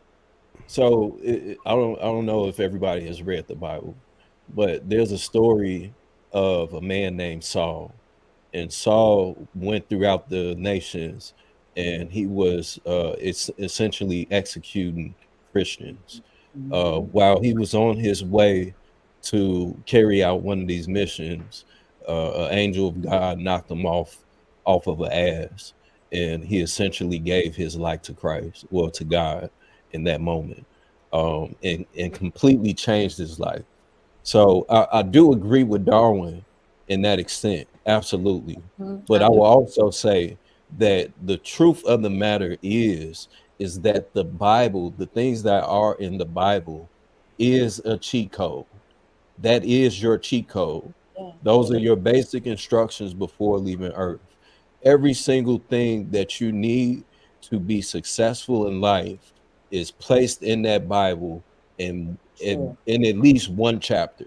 You're going to go through some type of experience that is going to be presented in one of those chapters or one of those books in the Bible. So I would say that it is a cheat code. I personally don't think that it's a bad thing. And I wanted to address something that Sweeney had said earlier when y'all was talking about Fresh and Fit. I personally not a fan of them, so I'm not validating them as a whole. But if they are telling men to get their bag up and to take care of themselves and getting in the gym and make sure that they look good, that is also a cheat code. Because if you do this is going to get you through the door where you're going to have a better possibility of a better type of woman. And that goes the same for the Bible. If you read the Bible and you abide by the laws and the stories and the things that's being presented in there, if be it for men and women, it'll tell you this is what you need to do to be a husband. This is what you need to do to be a wife. And this is how it is that you create that type of lifestyle, and it has a longevity to it. So I think that I understand what we're doing, but in this moment, in this session, I don't know B. Simone aside from what it is that I'm seeing right now. But what I'm seeing is a woman that is convicted. And this is the most powerful and most important part that somebody can be going through and experiencing. And I feel honestly that a lot of Black people, a lot of people in general, but especially Black people in our culture, us as in culture, we are so hurt and we're so convicted, and we're fighting this very feeling that she's going through, that she's expressing. And that's why I was trying to stop Nyla, because it's like, no, wait, let's address what is going on much rather than bringing confusion. God is not a spirit of confusion. So in this moment, we're not talking about something that is more confusion. We don't want to bring that into something that is serious, because at the end of the day, there are lives and there are souls on the line. For all we know, this woman could be going through this moment, this season of being broken, and she can self-delete herself. You know what I'm saying? Somebody that's watching this right now may be in that same position, and they may be on that verge, and that's adding more confusion to this all. I think that takes away from it. So let's be present in what's going on and really acknowledge that. So what is going on? You got to understand. When you say confused, you got to understand how other people are seeing it too. It may not necessarily be confusion. It may be just what they see from their perspective. In my perspective, well, so if you let me finish, what I see is a woman who has pain. She's crying because her way didn't work, and it hurts to deviate from what you've been doing and try to be righteous. It hurts. It's painful. I've seen people come to church, get their life to the guy, get on their knees and cry, pass out and all this. It is painful to turn away from sin. It's a hurtful thing. And that's what I see her going through. She can't go out and bust it open no more and do whatever the hell she was doing. The behavior she had before. It hurts that I'm wrong. This whole time I've been wrong. What? Oh man, now I gotta go live right. That's what I see. And that's where the tears are coming from. Because she don't know how to live right. So now she's reaching out for a man to spiritually lead her so she can live right. Because her doing it by herself, her doing it on her own, her making the decisions don't work. And the pain comes from being lost and not knowing where to go. But is And she now that her wrong in that Go ahead. moment? But can I Hold on. Let Miss Taken go. She ain't get a chance to speak yet. What I was gonna say, what both of y'all saying could be true at the same time, right? Being broken, realizing that all of the decisions that you made were wrong, the consequences that impacted your life from those decisions brings you to what Viz is saying, brings you to that conviction, right? And so I think part of the issue that I know a lot of people have about church and people who are saved is the judgmental part that comes along with it. So it appears to be like, oh, I don't trust her. She just, blah, blah, blah. She ain't really serious. That's what we do. And I think that's what turns people away. Because it's like, if I know I spent a lot of my life making the wrong decisions and now I'm broken, I'm just like, God, I just can't do this without you. You cry, you go, just, help me, fix me or whatever, right? So you have to give me an opportunity to start moving in that direction.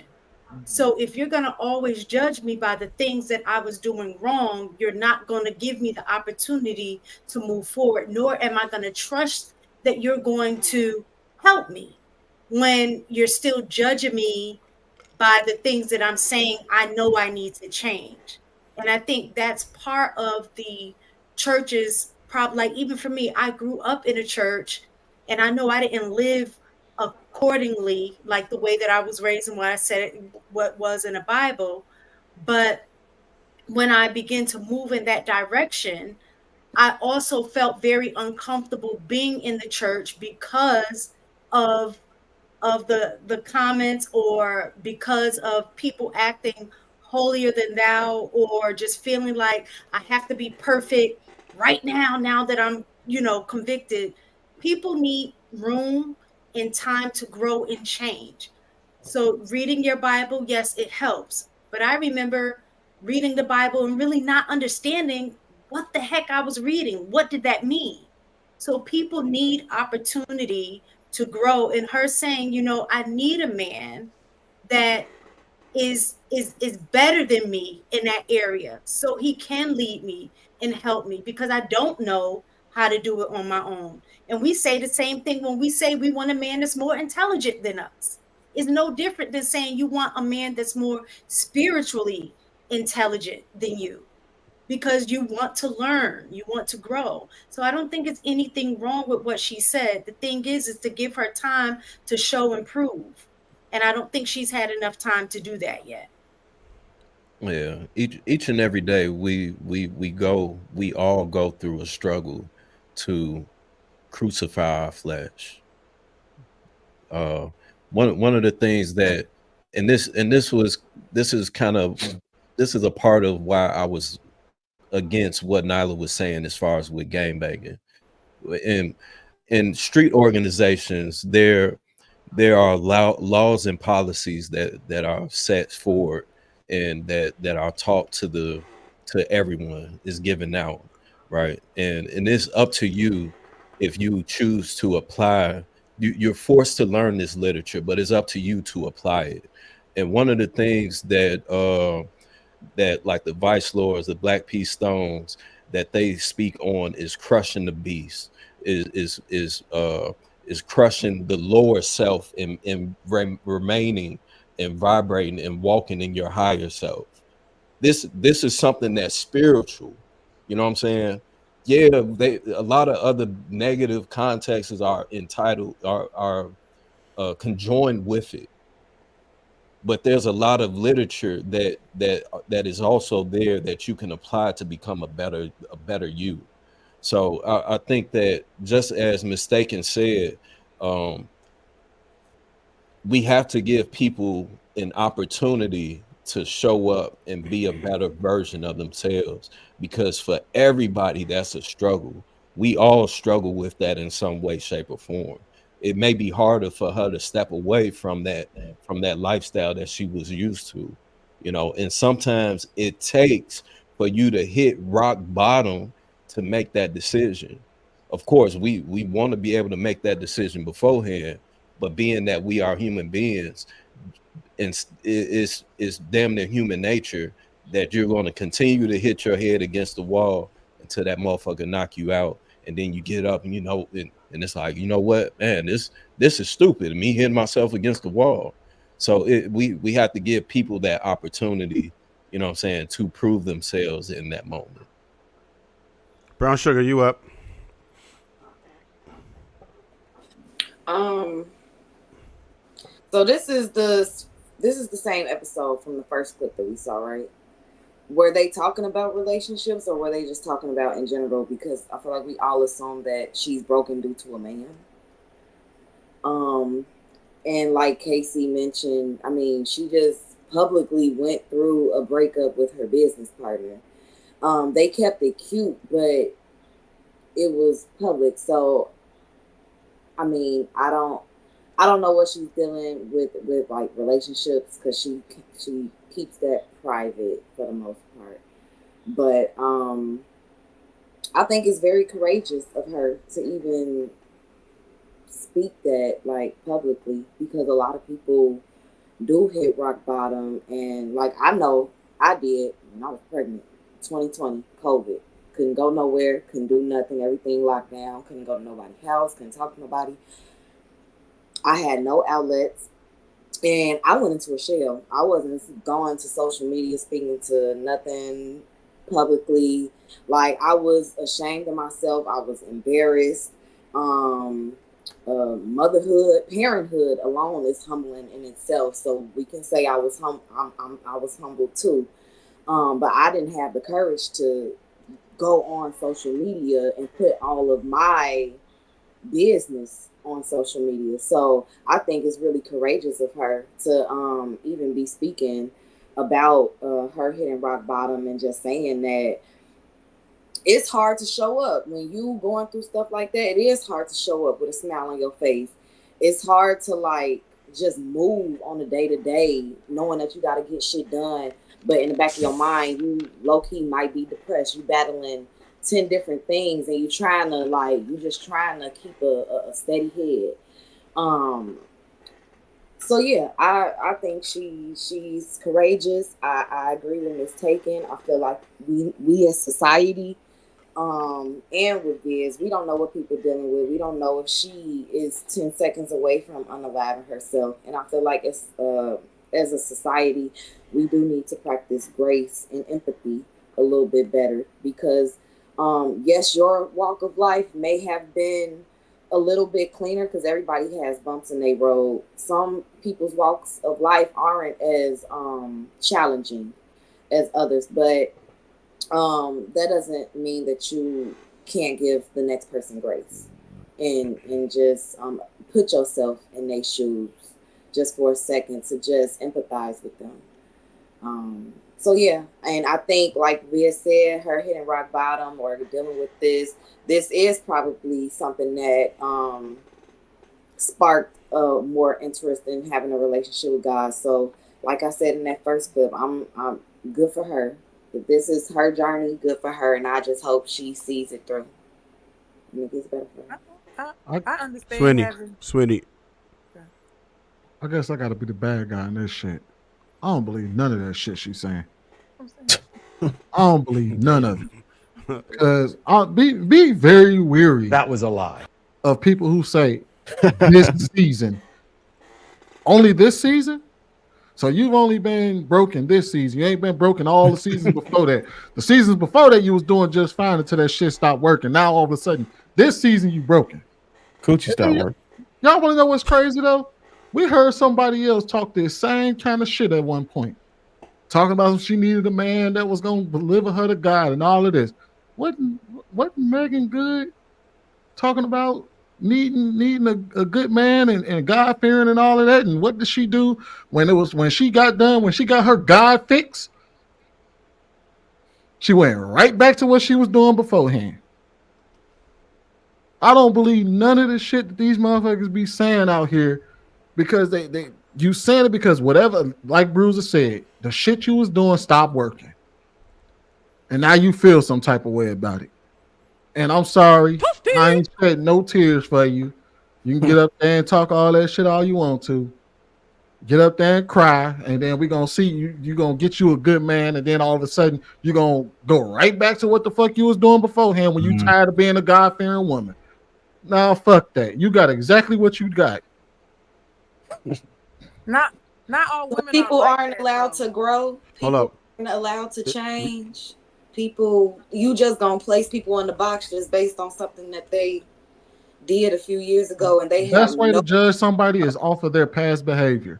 And the thing is, here's the tripped out part. She never speaks bad about the shit that she used to do. Because, like, I heard somebody say maybe this is a thing that she can speak to. That's what I wanted to ask, Sweeney, but go ahead. You don't hear her talking about how all the shit she did way back when, and all the shit that she said was wrong, or the shit that the life that she lived was problematic. She don't say that. She came out here straight out the gate gonna say, I need me a man that's gonna set me straight spiritually. Not that you've been fucking up, and you gonna tell the young ladies behind you that's coming up behind you, don't do the shit that I did. And if you do that shit, you goofy too. And you're gonna be all goofy in the same box. No, she ain't saying that. She's saying, I need a man that's gonna change me. Because I'm sorry, Sonny. I'm sorry. You got me. No, go ahead. I know you're about to cook cake. Go ahead, light your match. It was just the one piece. I agree with Viz. I understand what Brown Sugar's saying. I completely understand what y'all are saying. 100% mistaken. Completely. I believe in compassion, empathy, understanding, grace. I completely agree. But if she would have said everything she said with all of the influence and all of the followers that listen and hang on to every word she says, I would have appreciated if she would have added that little caveat of, and remember a couple of years ago, y'all, when I was telling you a man that had a 9-to-5 and a career wasn't good enough for me, my God-fearing man could have been one of those 9-to-5 men that I chose not to give the time of day. So that is my fault. That is my mistake. That is where I could have misstepped with what God had for me and said that wasn't good enough for me at the time. And I want to take responsibility for putting this message out into the world, and also realizing and sharing my story that this right here, my mindset of what a man should come and how he should come packaged as God-fearing, was my mistake and my misstep. And I apologize. And I'm on this couch today, and I want to tell young women that God has to send the man for you as he sees fit, not for your own understanding, not from your own eyes, not from what the world sees as what you should have in your position as this businesswoman. I would have had so much more respect if you're going to be vulnerable, if you're going to be transparent, if you're going to bring the tears, if you're not going to hold back. I think full accountability on your part, as well as all of the women in the ears. Y'all, she has millions and millions and millions of followers. Her influence is insane. So when you have that type of platform, I feel if you're truly convicted, you got to be all the way bare bones with your conviction. I sit here on this podcast. I've been here for 2 years on and off. I always share, and I've shared with people who don't believe in marriage. I've had a separation with my husband. I take full accountability that it wasn't just my husband's mistake. It was my mistake for thinking that I knew better, that I knew more, and God convicted me for my part in why we were separated at the time. So if you're going to speak out and you're gonna be vulnerable and you're gonna be real, you gotta show where your misstep was. You gotta show where you lacked in understanding, and also you gotta backtrack and fix that influence that you poured and spewed out for over 3 years now. And you gotta apologize to the man you swipe left on. So that's true. At singles night at church, because God sent it to you then. Hey, Marcus is up. Marcus is up. I believe her.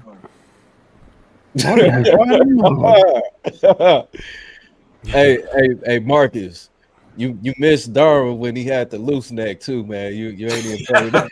I wasn't paying no attention. Hey, pause. So you was looking at my neck? Pause. No, we silly. Yo, pause. She no. What up? Before you say that, Marcus, she can be right. Brother? She can be no. Don't let him mute your mic. I'm about to mute back. She can be completely 100% authentic, but she's not there yet. Is what I'm saying. She can be where she thinks she might be where she thinks she is, but she's not there yet. If that makes sense. So all right. So you saying like she thinks she hit her rock bottom, but she ain't been giving head in the parking lot for $5 for some crack. She just quickly started. How did you go there? I'm saying she doesn't see her accountability. She doesn't see where. She doesn't see where she might only see the piece of the men that I were with weren't serious about God. She may see all of that side of it, but she's not seeing the side and not taking accountability for the side where she lacked an understanding of why those men were even on in her life. You see what I'm saying? And that makes me want to watch her podcast, because I wonder because we only saw like 30 seconds. That's where I was going. True. So I thought about that too. If in that same episode or in earlier episodes, if she's taking accountability for herself. And I know speaking on that tweet, she did come back and correct herself about that tweet too. Like she mentioned something. All my points. That's exactly what I'm done. I just want to finish. When she corrected about when she made a statement, it was still a BS statement. It was still kind of like, well, those men are not for me. I'm not. Well, no, she not said good she men, just but they're wanted not to for date me. men that made on out the same money as much as she made. That was all she was saying. And on that shit, Case. So she said that when she gets up and goes, when she has to go, we gotta let Marcus finish his point. He got cut off. Marcus got cut off. But she said when she has to go take a flight, they need to be able to go take a flight with her. So that's why they not good enough for her, is what she was saying. Okay, so I am weary. Like, I do think sometimes people can provide transparency as a form of manipulation via social media. Like a lot of people, I'm the most transparent. I'm being but they're cultivating something to show you specifically to get you to feel a certain way.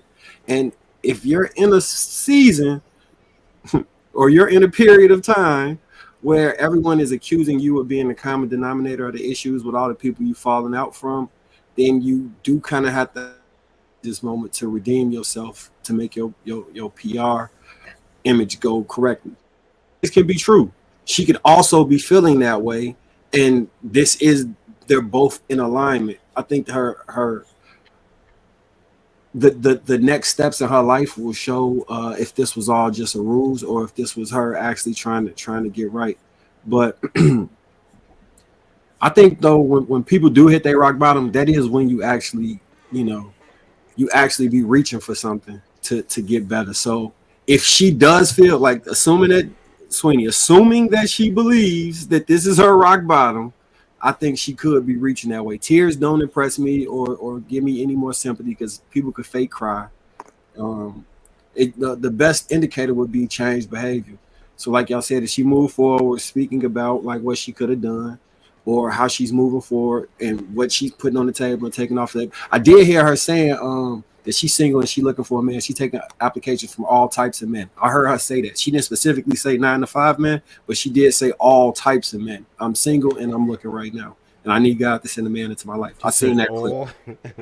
Yeah, all. She said all men. Worst of the worst. All right, so we're gonna try to move. We're gonna try to move on from this because believe it or not, we got another one. Another one. A whole nother one. So we gonna go ahead and jump into the next video. She want to wrap it up now? Just real quick, Ruth. All right. I'm sorry. Just real quick, Ruth. It's super important because women have to understand that every woman should be taking accountability like this. I believe in what you guys were saying, Biz and them, that says, oh, you know, maybe she's having a bad moment, but I agree that she did not hit rock bottom yet because she's not showing enough humility. She's trying to lean into being a victim right now, and it's showing because she does not show her accountability. So for all the women out there, if you really want God to send you a man, then you need to be more accountable. Like, it has to be more genuine. You have to be more real because you're going to need that skill when you're in a relationship. And so she may be broken. Last thing, she may be broken because she realized this is her last ditch effort. She may not get what she's asking for. That's why she's saying, oh, she want to have another race now. So she might be at that point. Wait, what'd she say? Hold on. Back it up. What'd she say?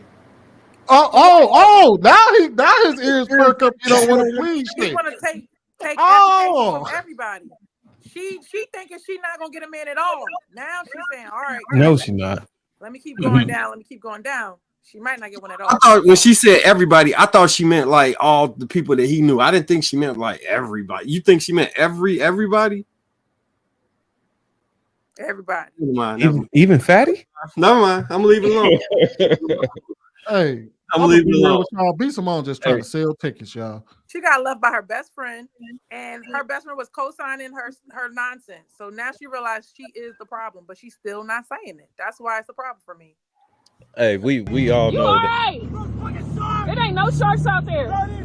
It's not. Hey, hold on. Come here. All right, here I come. Come here. I'm coming to get you. Fight.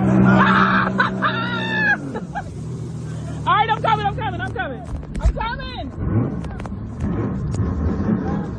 Oh my God, here I come.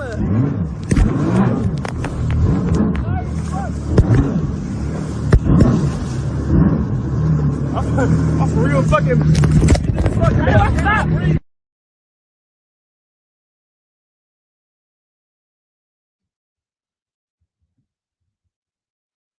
JR, wake up, man. Damn.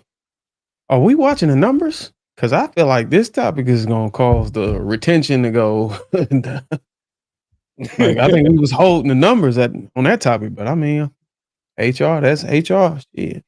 Can't get mad. That was a Trev topic right there. He was like, man, he been holding on to that video for 3 weeks now. Like, I can't wait. It's one of them topics where motherfuckers be like, oh, shit, I'm going to just watch the replay. Hold on. Before we get into the topic, I want to say this real quick. Trev, don't you get tired of me being right? Don't the whole panel get tired of me being right? Didn't I tell y'all like 4 weeks ago that Sexy Red ain't selling? Hold on, that was Sexy Red? I didn't disagree with that. I ain't disagree with you. When you said Wait, man. No, you on about like a 70-30. Didn't I tell y'all her ass wasn't selling? What happened? Her whole What tour does it got say? canceled. What does it say? Read it. Her whole basically her tour got canceled. The whole thing. What? Yes. Is that fake news? No, it's real. Her whole tour got canceled. Bye-bye. Oh, why you breathe? Why you breathe after you say so? You be like, oh, tour got canceled. I'm fat, man. Shit. I got fat man problems. Because when you breathe, I'll be waiting on you to say something else, but you be like, and I'm like, I've always done that. I don't know. They said I used to like whisper in my, like I say something and then I repeat it under my breath. That's why you was getting your ass whooped a lot as a kid too. I did get in trouble for that shit a lot. And all I was doing was saying the same thing. That's what you say under your breath. I ain't say nothing. But I actually never knew that I was doing it. People had to point it out to me. It was like, hey, you know you just repeated that under your breath. I'm like, no, I didn't. Yes, you did. But no, I would have whooped that. I would man, dumping that chick would have been the least of her words because I would have had to. Hey, what did Vince say? What did he say? He hoped it happened to old boy when he went to prison. They give him a pumpkin head. She would have got a pumpkin head. Are you gonna do it the savage way? You leave me out in the water with some sharks? Talking about I'm trying to help you get over your fear. Man, fuck all of that. Why was he in the water? Well, we don't know the context of that. Exactly. That nigga should have never gotten in the water. That's his fault. Somebody looking for a housewife. So, what you talking about, Ruth? No. Yo, so Sweeney, you never tried to get nobody off of like over a fear before? Man, no. You don't play with nobody. So this is what I did. This is what I did one time. I told knew you one of my homeboys was. I knew one of my homeboys was scared of elevators, right? Like terrified. And I know a few people that are like that. They won't get on escalators, elevators, none of that. They just be like, nah, fuck that. So what I did was when we was booking, I was like, yo, how many floors they got? And it was like, I don't know, like 60 something crazy. It was one of the Trump Tower. However many floors we got as close to the top as possible. And we didn't make him get on.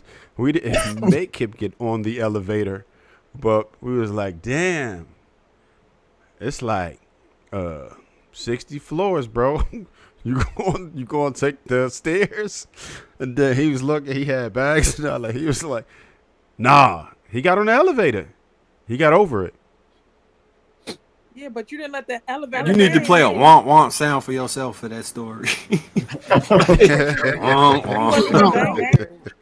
You didn't do something ignorant like stop the elevator midway, like they got stuck in between floors and nothing like that. No, what she did is I did that before. I jumped before, and the fire department had to. The dude said don't jump in the elevator, so I jumped, and then we got stuck, and the fire department had to get us one time. So that was some other people.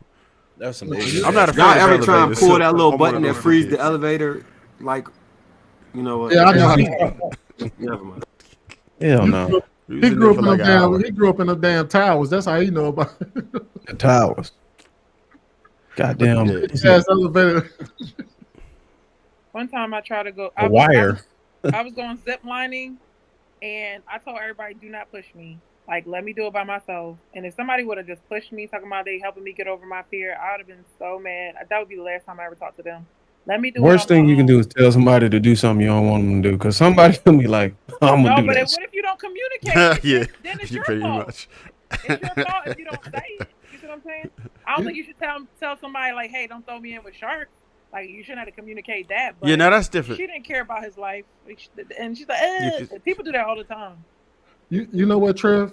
I lied. I actually have done something to get people over their fears. One was to my best friend when we was at Navy Pier, and she's afraid of heights. So when we got on the Ferris wheel, when we got to the top of the Ferris wheel, I started shaking the Ferris wheel. You sure that wasn't just you being heavy? No, I'm just messing. Oh no, that's what you're doing. Oh, he's coming. No, I used to be afraid of snakes, so I got me a 9. I got a 9-foot Colombian red tail bull. Pause, bro. People think I'm crazy. He gonna try to stand over and keep talking. Marcus, how you used to be afraid of snakes and you have Yeah. Yeah, so I got the snakes because I had a fear of them. I ain't want to have no fears or nothing. So the thing that I was scared of, I embraced and got me some snakes. I used to have one that was like wild. Ain't got no cage. All right, after Marcus's gay shit, I also made my kids ride roller coasters. Like, I forced my kids to ride roller coasters. Wait, why do guys? No! You know what I did?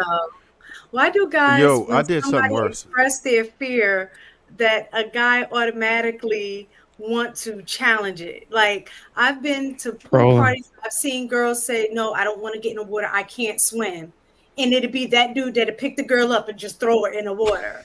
Like, why do y'all do stuff like that? They do it their whole life, and it doesn't go anywhere. Have y'all ever been on? Life.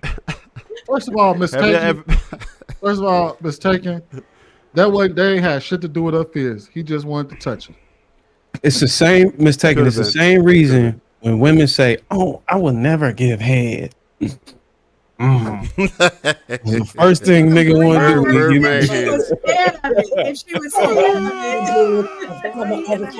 of it. men are always gonna try to find a way to break your virginity in all aspects of life.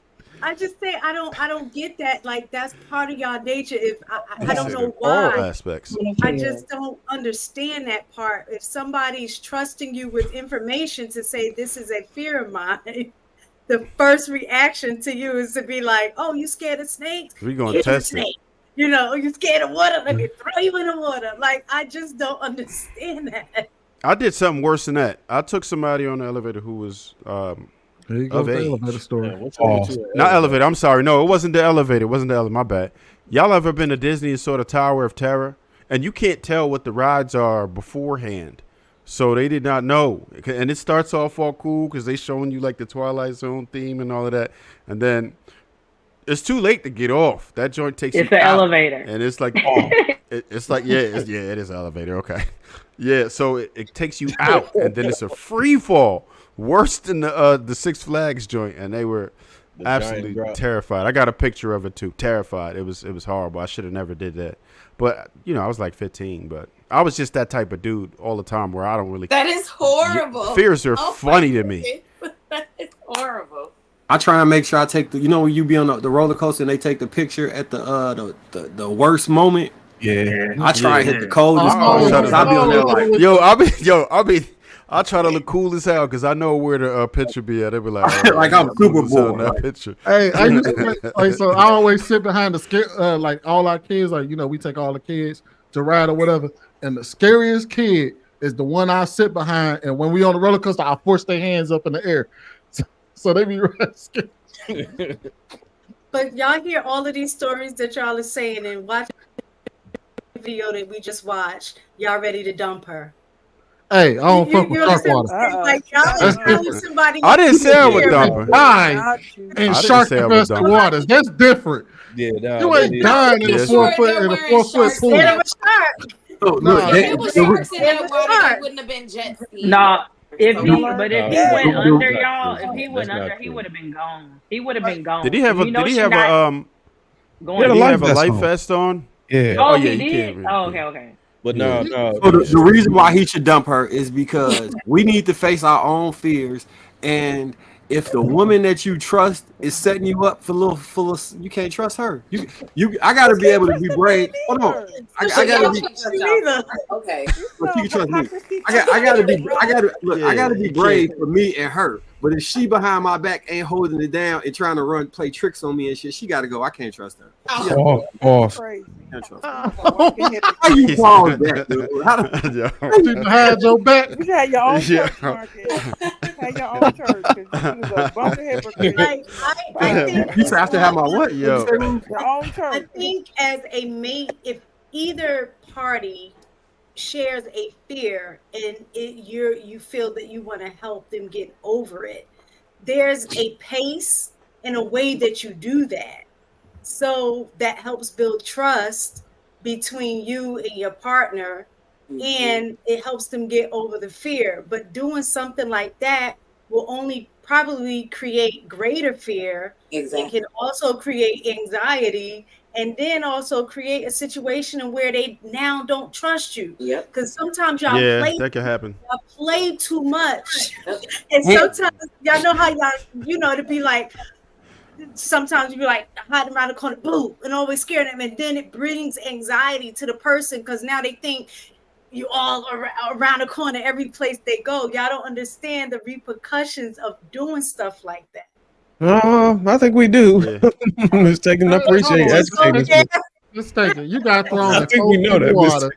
Let's take it. You got thrown in 4 feet of water. All you had to do was stand up. That Let's man take it when we want to be politically correct on this topic. Personally, I know. I'm just messing with you. Yeah, that's not an issue. I'm a very adventurous person. Like, I haven't been on the show in a while. I've been on vacation, but part of the problem, I haven't come back because I messed up my back. I did cliff diving. No, it's cliff diving. I had pet snakes. Like, those things don't scare me. Cliff diving, huh? You said cliff diving with pet snakes. Cliff or cliff diving? Cliff. Cliff with the F. Not Heathcliff. Yeah, jumping off of a cliff. I've done that too.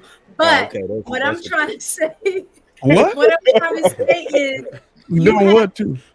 you have to let people conquer their fear. Like I have a fear of heights, so I intentionally sometimes do things related to height activities. Like I've jumped out of the plane. I've parasailed. I've done things related to that, but I felt like I was in control of that.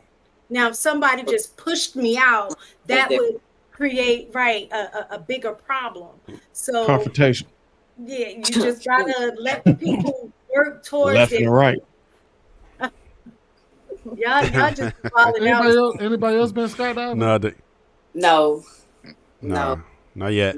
Not yet. Hey, it's fun. I ain't gonna lie to you. It's probably one of the most. I don't even put I'm scared of heights. I don't even put myself in situations to even have anybody play with me like that. I are not afraid of. No, skydiving is definitely one of the best experiences that I've ever had.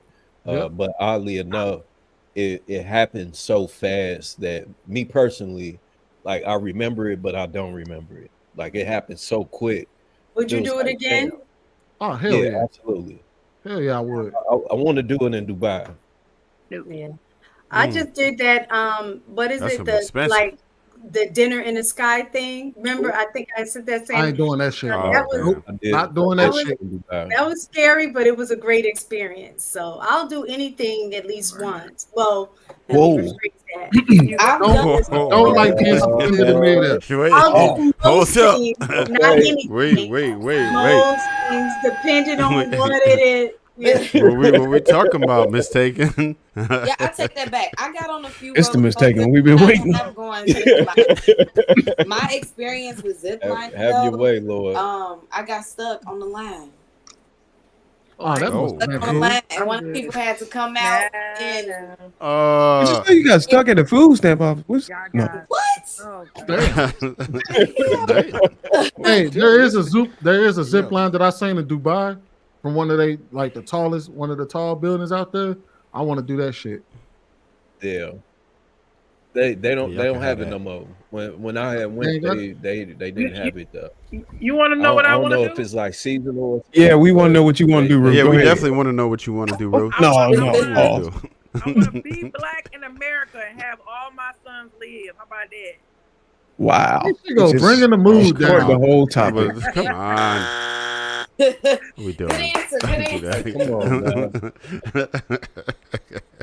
We're not gonna do that. Out- If anybody got anything else? curiosity, if each one of y'all can, what is the most adventurous thing that you've done? That was It's not YouTube friendly, so we're not gonna talk about that. But Oh. you know. I would say Let me see. skydiving. What's the second most? Okay, yes. I would say skydiving, and then we did a Yeah, I Six haven't Flags done tour. skydiving. So we visited every Six Flags in the U.S. except for the one in Atlanta. Why not? Okay. We never got around to it. That was the one we missed. I'll say this though: if I was to avoid one part, it'd be the one in St. Louis.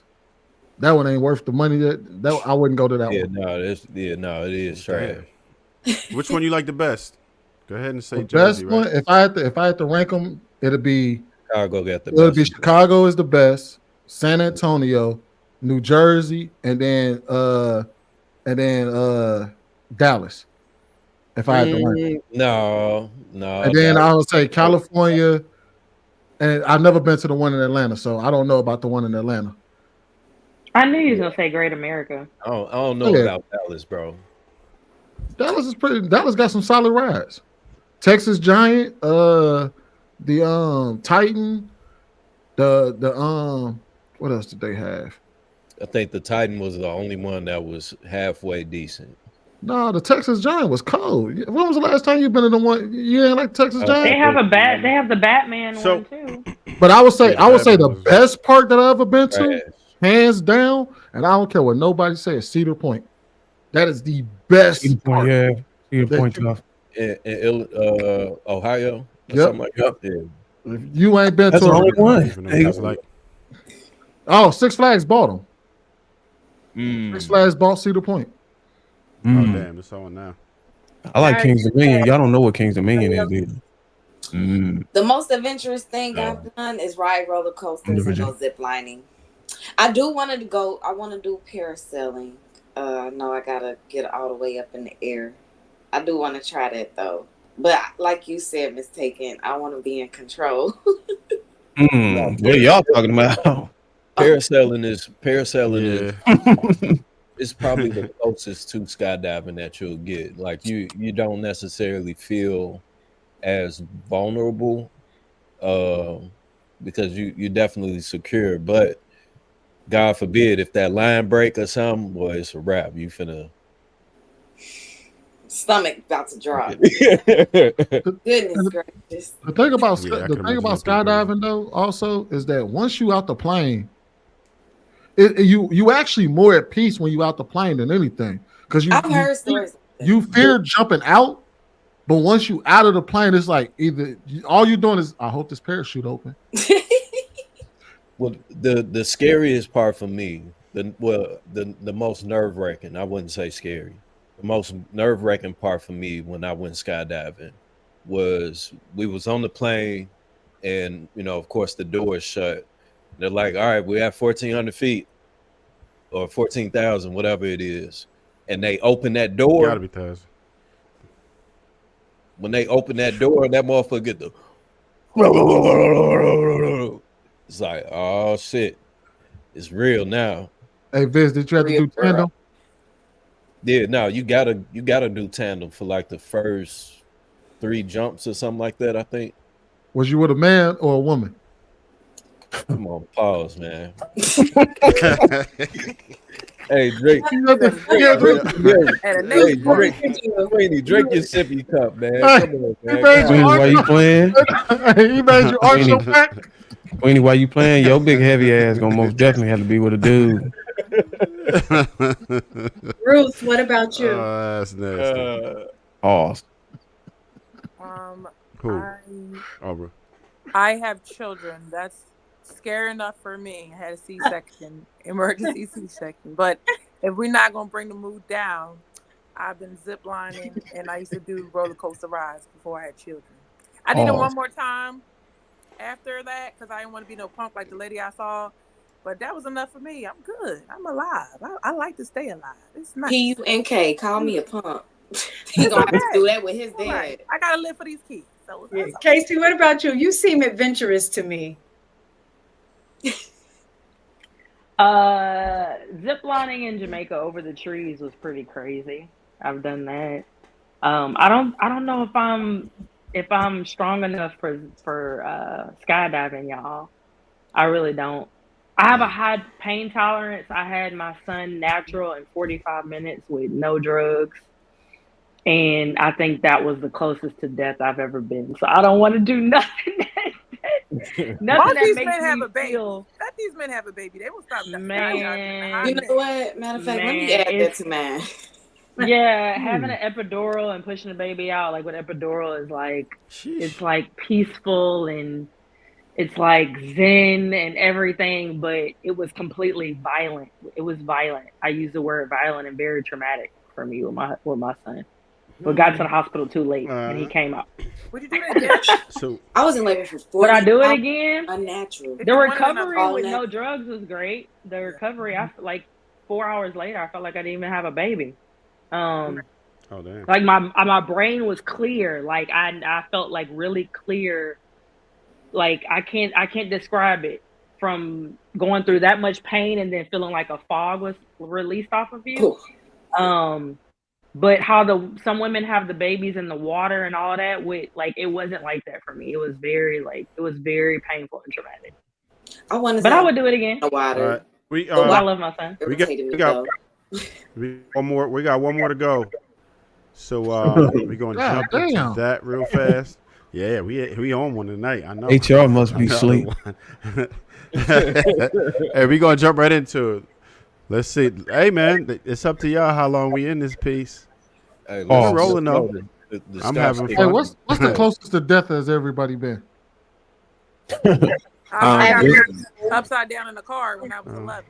So yeah, I was a bad person. A gun misfired at the back of my head. Mine was having my son. Having my son. And I did get shot at when I was like younger. Some guys was trying to talk to me and my friend. They was asking for our number and we just kept walking. And then all of a sudden we just heard gunshots. So I think I was like a freshman. That's not being able to take rejection. Yeah. That's a whole nother level right there. We talking about fresh and fit. You got guys out here trying to clap you. That's crazy. The closest to death I ever been was my parents that came down to visit for my pop's birthday. And you know, we was out drinking and whatnot, having a good time. We went bowling. So to get back to my house, we was about an hour away. And I kid you not, I was like, everybody in the car fell asleep. And apparently I was asleep too, because every time I woke up, we was about 10 to 15 miles closer to home. And then I nodded off again. And then we was 10, 15 miles closer to home. That shit was scary. Oh shit! You would drive. I hydroplaned off the interstate with my best friend in a Mustang. I told it was storming, and I said, "Slow down." She was like, "All right, all right." Mustang? I said, "Yeah, that's some scary shit." She said, all right. Next thing you know, we turned completely backwards, and we were going like 60 miles an hour in the grass. In a the closest I came was being in Chicago. Driving on an ice road, never have been in Chicago before, and driving and spinning out, going on the freeway. That'd be the worst. I had that happen a couple different times. I didn't know the roads. And also knowing I had a friend, and this is why I said to speak to Vic. About the gang situation. Yeah. I know about Chicago gangs. Let's just accept that your name Vic, bro. Just let me speak. Let me speak. I don't need your interruption. Let me speak. I let everybody speak. Respect my voice because I'm gonna demand it and I'm gonna give it. So here's the deal. I scared this man was being in the back of a long Hummer, and a good friend I was with was in the car. I was with some promoters, and he was spitting that gangster disciple shit. And then the other dudes was from whatever other level, gangster disciples. And the other name that's in Chicago? There's two main gangs in Chicago. There's a lot of yes. They start going back and forth, and he starts spitting all his code. The gangster disciple code. They going back and forth. It got real tense. Nobody, we from California, we don't know what's going on, but all we knew, it was some raised tension, and it was some guns and some shots about to be fired. And that was a really, really scary moment for me, because like I said, I'm from South Central, where, gangs at this point, it used to be about protection and helping one another, but then it just elevated to other levels and stuff. So that was like Chicago had some scary moments where I can recall like that in the same trip. The ice. What is up with all y'all being shot at? Yeah, when you in these major cities, that is what it is. Yeah, but nigga, we gotta jump into this last one. I want to be. Otherwise, it's gonna be here to 5 a.m. That was a scary. We're about to jump into the next joint. Yeah. All right, here we go, y'all. Hey everyone. So Donald Trump has picked his new running mate, J.D. Vance. Trump looked for someone he knew would be a rubber stamp for his extreme agenda, and make no mistake, J.D. Vance will be loyal only to Trump, not to our country. And unlike Mike Pence, Vance said he would have carried out Trump's plan to overturn the 2020 election. He supports a national abortion ban and voted against protecting IVF. And if elected, he will help implement the extreme Project 2025 plan for a second Trump term, which would target critical programs like Head Start and Medicare. But we are not going to let that happen. We need to talk about it. Project 2025. What is it? Who wrote it? Where did it come from? The entire far-right blueprint is 920 pages and 30 chapters. You're not going to read all that. I don't expect you to. And if you haven't even heard of Project 2025, that's okay too. But you do need to know what's in it because it's pretty terrifying. Think a playbook for Handmaid's Tale, essentially turning the US into Gilead. I've looked for some good, easy explanations of Project 2025, and there really aren't that many. This is going to be the most comprehensive and simple explanation of 2025 that you're going to get. So background, Project 2025 dates back to 1973. That's when the Heritage Foundation, a very powerful conservative think tank based in Washington, D.C., was founded. They are the writers and the architects of Project 2025.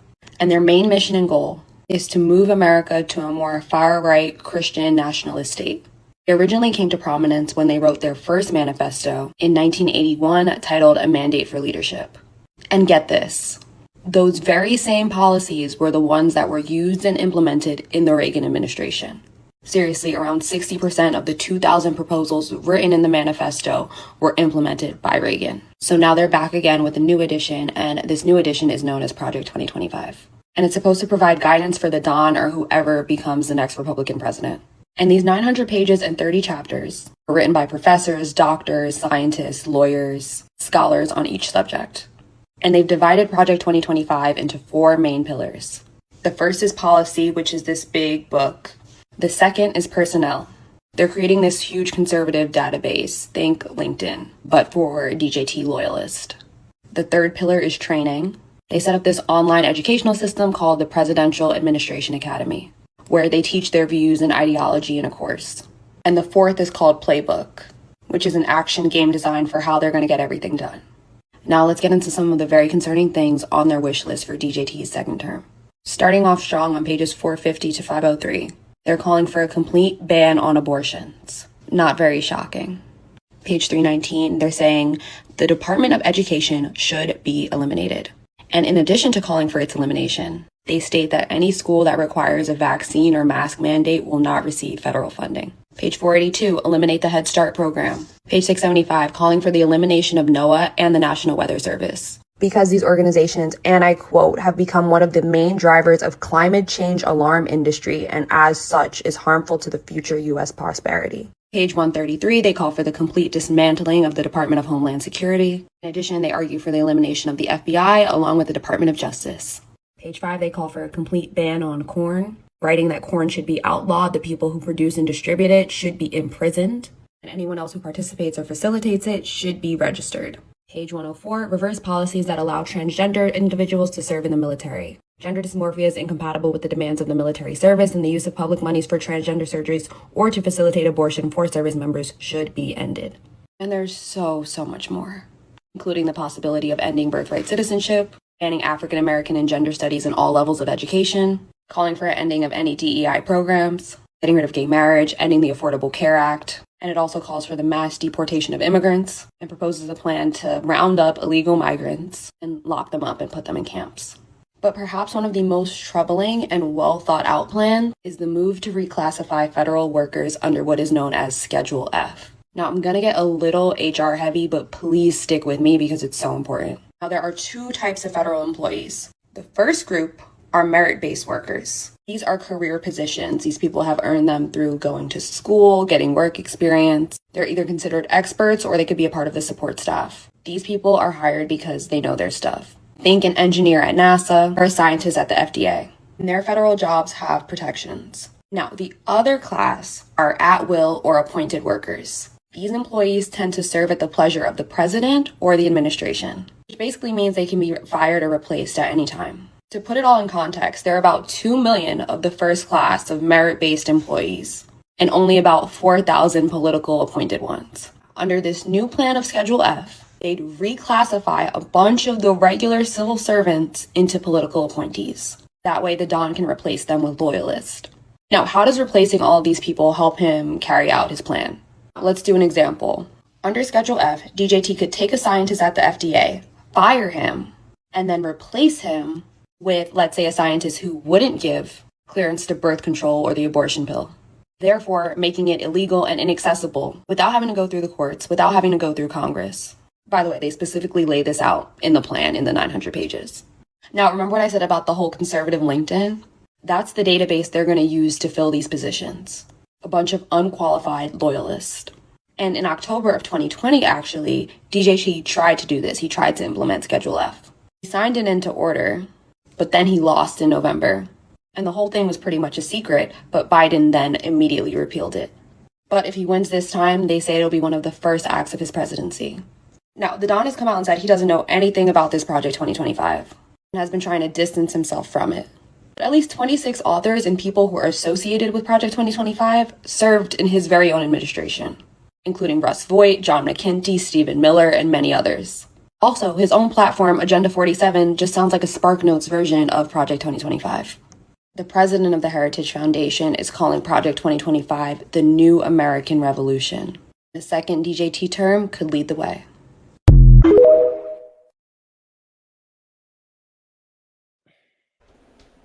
That was wild. I will tell you. What are y'all thinking? I actually found the actual document, and I will tell you right now. Pages, right?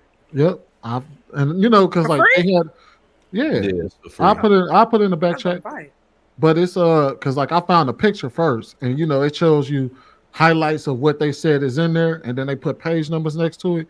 So I actually went and found a document, and you can actually, and on my phone, I just started searching for keywords to find certain stuff. I'm gonna tell you right now, them motherfuckers lost me when they said that they was gonna get rid of the income-driven repayment for student loan debt. I said, all right, yep, not going that way. So basically, you ain't gonna rack up no debt. No, basically, what they're saying is that a lot of the IDR is basically for to help people repay back their student loans, and it's based on your income. And basically, isn't it a portion of that same document that says they're gonna do away with taking out loans to go to college? No. But you still gonna be able to take out loans. It's just your ass gonna fuck around and find out once. Basically what they're saying is they want to force every single person to pay 10% of their income, and all you got to do is do the math on that. The average American makes like 40-some thousand a year. On a $60,000 to $60,000 in student loan debt, you're gonna be paying off that student loan debt for at least 30 to 40 years. You know what I mean? Just off of just the average American's income. You doing that now, ain't it? No. Income-driven repayment. If you don't make over a certain amount and you got kids and shit, your payment may be as little as $100 or some shit like that a month, if not less. And after you own it for 10 years, if you're a public servant, your student loans get forgiven. But if you're on it for 20 years, your student loans get forgiven. Okay. Also, if you got student loan debt and you've been considered disabled, your student loans are automatically forgiven as well. But that's going on now. So when she say, it looked like one of the things I seen on there was about the death penalty for drug dealers. Like you can get the death penalty if you get convicted of selling drugs. It's a lot of wild shit in there, bro. Another thing I seen was the federal. So being the president, he would have control over every single agency to do with how you want. So that the part about when she's saying that they have the two different workers, but one you're actually qualified, the other you can be appointed. I think that's probably the most dangerous one, because what's to stop somebody from saying, we're gonna have to so they say they're removing diversity, equity, inclusion, right? I get why they're annoyed with it, but I don't understand why any black people are annoyed, but that's beside the point. They're trying to prosecute anti-white racism and that they should be jailed and treated as terrorists. So if you have an issue with, I know I'm getting locked up for that shit, because if I got an issue for what's been done in the past, then I got to be jailed and treated as a terrorist. It's some other that I get why they got the abortion ban, and I get why they don't want the IVF, because that whole so you got to understand the basis of the alternative right, or the far right wing movement, that they believe that white people are being genetically removed by not procreating. So having babies so having babies with, because the next thing will be miscegenation laws again. So having babies with black men dilutes the race as far as they're concerned, and they view that as genetic annihilation. The other thing is women taking birth control, by them extending the period of time that they want to have kids, they may not ever have those kids. So for them to get the amount of kids that are passed, like the 6 to 12 kids per woman, you're going to have to prevent them from being able to do that. And then you remove IVF, which stops people from being able to say, hey, I'll just wait till I'm older. So you put a time clock early on in life for people to get these kids, and you make it so that they can't not have the kids. When she say it's the closest thing to Handmaid's Tale, Handmaid's Tale is extreme, but it's kind of true from what they describe. It's like your husband told me, well, your man Casey Maurice was telling me about this thing called the prayer breakfast. I don't know if any of y'all ever heard of it. So the prayer breakfast is like what the Last Supper? You say what? You mean the Last Supper, right? No, bro. The prayer breakfast. No. Give him a sound effect like you gave me. Misery Love Company. She waiting on that shit, boy. No, I got it's right. They're playing double dutch. She waiting. It's a movie on Netflix called where they discuss the whole thing, and it's pretty much a far right wing, ultra stern Christian nationalist platform that has the power to really elect and select the presidential candidates and their agendas. So the Heritage Foundation is directly linked to them, and that's really who will run the country. So when they say like the Heritage Foundation, if you look into them, that's actually who would be in charge of the country, but they will use the president as a proxy. So I ain't related to the KKK. No, that wasn't me, bro. That wasn't me. Talking about that noise. What is that? That's breathing like that. You know how heavy people breathe. Jordan, like you know how they be getting stuff to stop. I got a huge dog. This boy huge.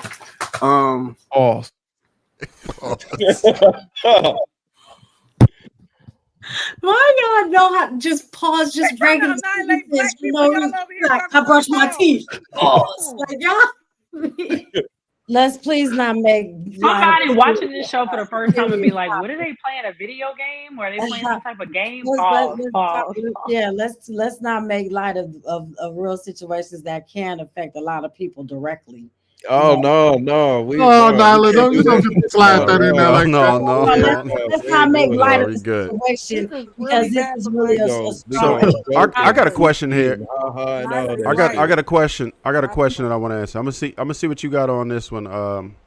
We'll try Ruth, and I want to jump to Viz. But Ruth, what do you think the validity of this is? Do you think that this is actually real? First of all, do you think that Trump is really going to implement this? Because I think that's the bigger question, is because most people are actually horrified when you look at what's in it. I don't think there's many people who would like most of the things that I saw in there, right? And I certainly don't plan on going left this year. But if I believed for that to be true, I would certainly change my mind, because it's just too extreme. And I don't like any extreme. I don't like an extreme right. I don't like an extreme left. What's listed is absolutely extreme. So the first question that I think we should ask ourselves is there any validity to this? Trump says he denounced it. And I didn't see anything that would substantiate him actually going forward, right? We could say that that's what he thinks, but there's no direct connection to him as far as I've seen it. So I want to see how valid you think this actually is. What's your second question? You said it was two. No, that's it. Oh, okay. Yeah, this is real. This is real. This is what they've been planning, and it started with Reagan's administration. And this is like basically, like in my mind, I haven't read it, and I still have more research to do. But there is like videos that I want to get into how this affects Black people, because this is really about us, honestly. A lot of this stuff is to see Black people pave the way for other communities. So those other communities are being spoken about, but this is really going to affect a lot of Black people. The Head Start thing, we're 30% of it. They rather, chop the nose and spite their face. So yes, if Trump had 26 of his members, the people that used to be in his cabinet, write this and then sit there and say, "Oh, I had nothing to do with it." Like, these are your people, sir. You just mad because we caught on to it. And now he's denying it. And then I heard this is what he does. He just denies stuff, and that's it. He just say one statement, everybody's supposed to believe him. No, I mean, they really had me, mad at the Democrats. But now I'm swinging right back over there, because no, this cannot happen. Absolutely not. I'm going to take my chances. It sound like these documents or these things is taken away. Hold on, liability from Darwin, the real quick. taxpayer. I got you. I wanted to jump to Viz, and I got you. Okay. So I personally feel that this is propaganda. I think that with them using it, with the Democrats using it primarily as a tool of fear, there's a reasoning to that. There's a reasoning to why they are saying that Trump is going to be a dictator, that he's never going to get out of office. If I'm pretty sure that we all took the constitutional test in high school where that states that that's impossible. We have that's impossible. The Second Amendment right is literally there to combat someone that would attempt to be a dictator.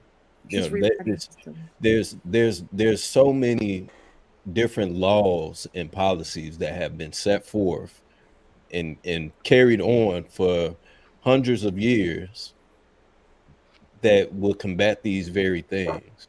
So me personally, I feel that this is all a fear tactic to get Black people to not vote for Trump, essentially, or towards the right. I think that a lot of it is being, and I've looked into it. I haven't read all of it, but some of the things that I have read, me personally, I agree with. Being that I don't think that trans people should be in the army. If you're confused on who and what you are, then I personally don't feel safe with you obtaining a firearm and protecting the country. Now, I mean, if that's your choice and you want to live that type of life, then by all means do what you do. But I think that generals, there's a general that's in the army that came out and he's trans and he's walking around with makeup on. I don't think that that's a place for our military and for people to be in there. I personally wasn't in the military, but I'm very familiar with the military. I know a lot of people in the military, and I know that early on, when you go through that grunt stage, they strip you of everything. Everybody goes bald, they shave everything off, everybody is uniform, because you are no longer your own personal self. You are this machine, essentially, that's here to do a job. So if you're confused going into it, me personally, I think that that's a problem. I also think that it's a problem. I also think that it's a problem that schools are teaching kids, minors, about sexuality, teaching them how to have gay sex, essentially. What, they doing that? Absolutely. They haven't they haven't No way. They're having I'm in the drag school queens. system. They do not do that. And I was gonna say, yo, what? And I've taught from high school all the way down to kindergarten. I was still talking. They may not be doing it at your school, but it is on the internet. Those schools, man. That ain't no thing, man. Y'all can be naive to it if you want to, but that's your choice. By all means, all you got to do is do your research. So Vid, I just looked up the Agenda 47 that's actually on Donald Trump's page. It really is just a footnote of that policy. So instead of, like, I'll give you an example. Instead of them saying, we're going to what she said was Schedule F, Marcus, your mic a little low. Instead of them saying we gonna do, there you go, describe with the federal workers. So Agenda 47 is using empowerments to cut waste, stop inflation, and crush the deep state. So under that guise, everything she described would fall under it. Let me see. Like, if you just look through the Agenda 47 and then find the corresponding thing that she was describing and how somebody would describe a solution to that thing. You just ignored the key points that I was talking about, and you focused on the ones that you wanted to talk about. So my concern, I understand that the agenda is that it's real. Let me finish, though, bro. Okay. Let me finish. So my concern, my biggest concern, are those two things. Also, I think that it's imperative that we do bring back those family values. I think that it is imperative that we do bring back those family values that was built off of this country. You know what I'm saying? That ensures that we do have healthy families, and that continues to go on much rather than having the split families that we see now. So there are some things that I do agree with. I know that there's something else where people was using as a fear mongering tool, to where if you're in high school, if you go to a public school, then you have to take a military test essentially to see if you will be a good fit for the military, due to the fact that a lot of people aren't joining the military anymore. I think that is also, that's not far-fetched. If we don't have people here to defend our country, then that's a problem at the end of the day. Right now, we're on the verge. Trans who are volunteering to go. But the trans man can't get in there. But you gonna force everybody. You gonna force the motherfuckers that don't want to go to the military. Meanwhile, you got some niggas that want to do it, but because they got makeup on, you like, nah, keep them motherfuckers out. Oh no, they're gonna have makeup on. No, I'm Darwin. I don't know how often you keep up with it, but there's absolutely a general that has taken a picture in full blown makeup, wig and everything. I get that, but how does he behave overseas when he got bullets flying over his head? That's what we really want to know. If he overseas. The only thing with that is, I would say, by that logic, women shouldn't be generals either. If you believe that, then it's consistent with your argument. But if you do believe that women can be generals, then that kind of kills it. Look, I honestly don't think that women should be generals. Just as we saw how women essentially failed in the position of the Secret Service, some position. Women just simply don't. And this is not me being sexist or anything, but I think that women being sexist. This is you being absolutely sexist. I mean, but so be it if that's what it is. But I feel that's what it is. Were assassinated when women were in charge of the Secret Service. Of all of the men that were assassinated as president or attempted assassination, how many were women at the time being over the Secret Service? I mean that may be a great point, but I'm addressing what we're seeing right now. So we right now we're seeing what we saw was 3 women essentially that weren't able to show up and execute their job properly in the situation that they were needed. So I know some badass women out there that's with the shits, but it's just because hiring women just to fit a quota, I think is not a good point or a status to take. Is that affirmative action or something? Can you just be honest? Because I know we had kind of talked about this in our own chat.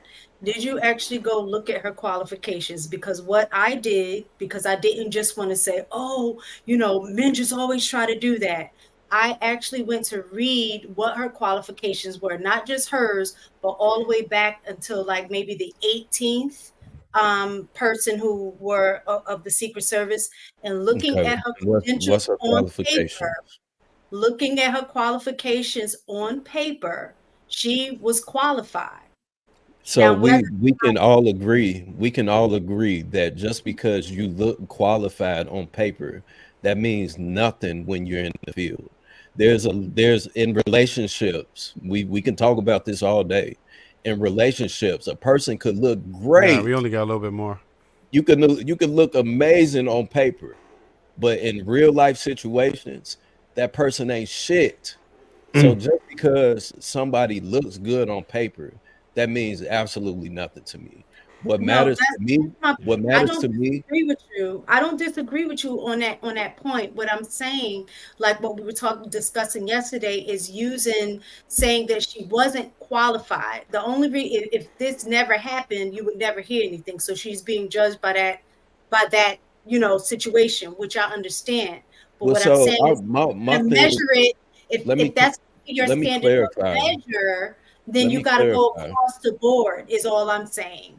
So let me clarify. Let me clarify, and then I'll digress.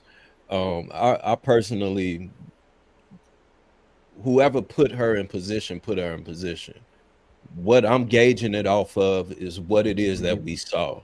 So one thing that I'm aware of, that I can say that I can acknowledge, is that whoever was on the whatever Secret Service was on the roof, and they didn't see this guy on the roof for 30 minutes, they failed their job. Right.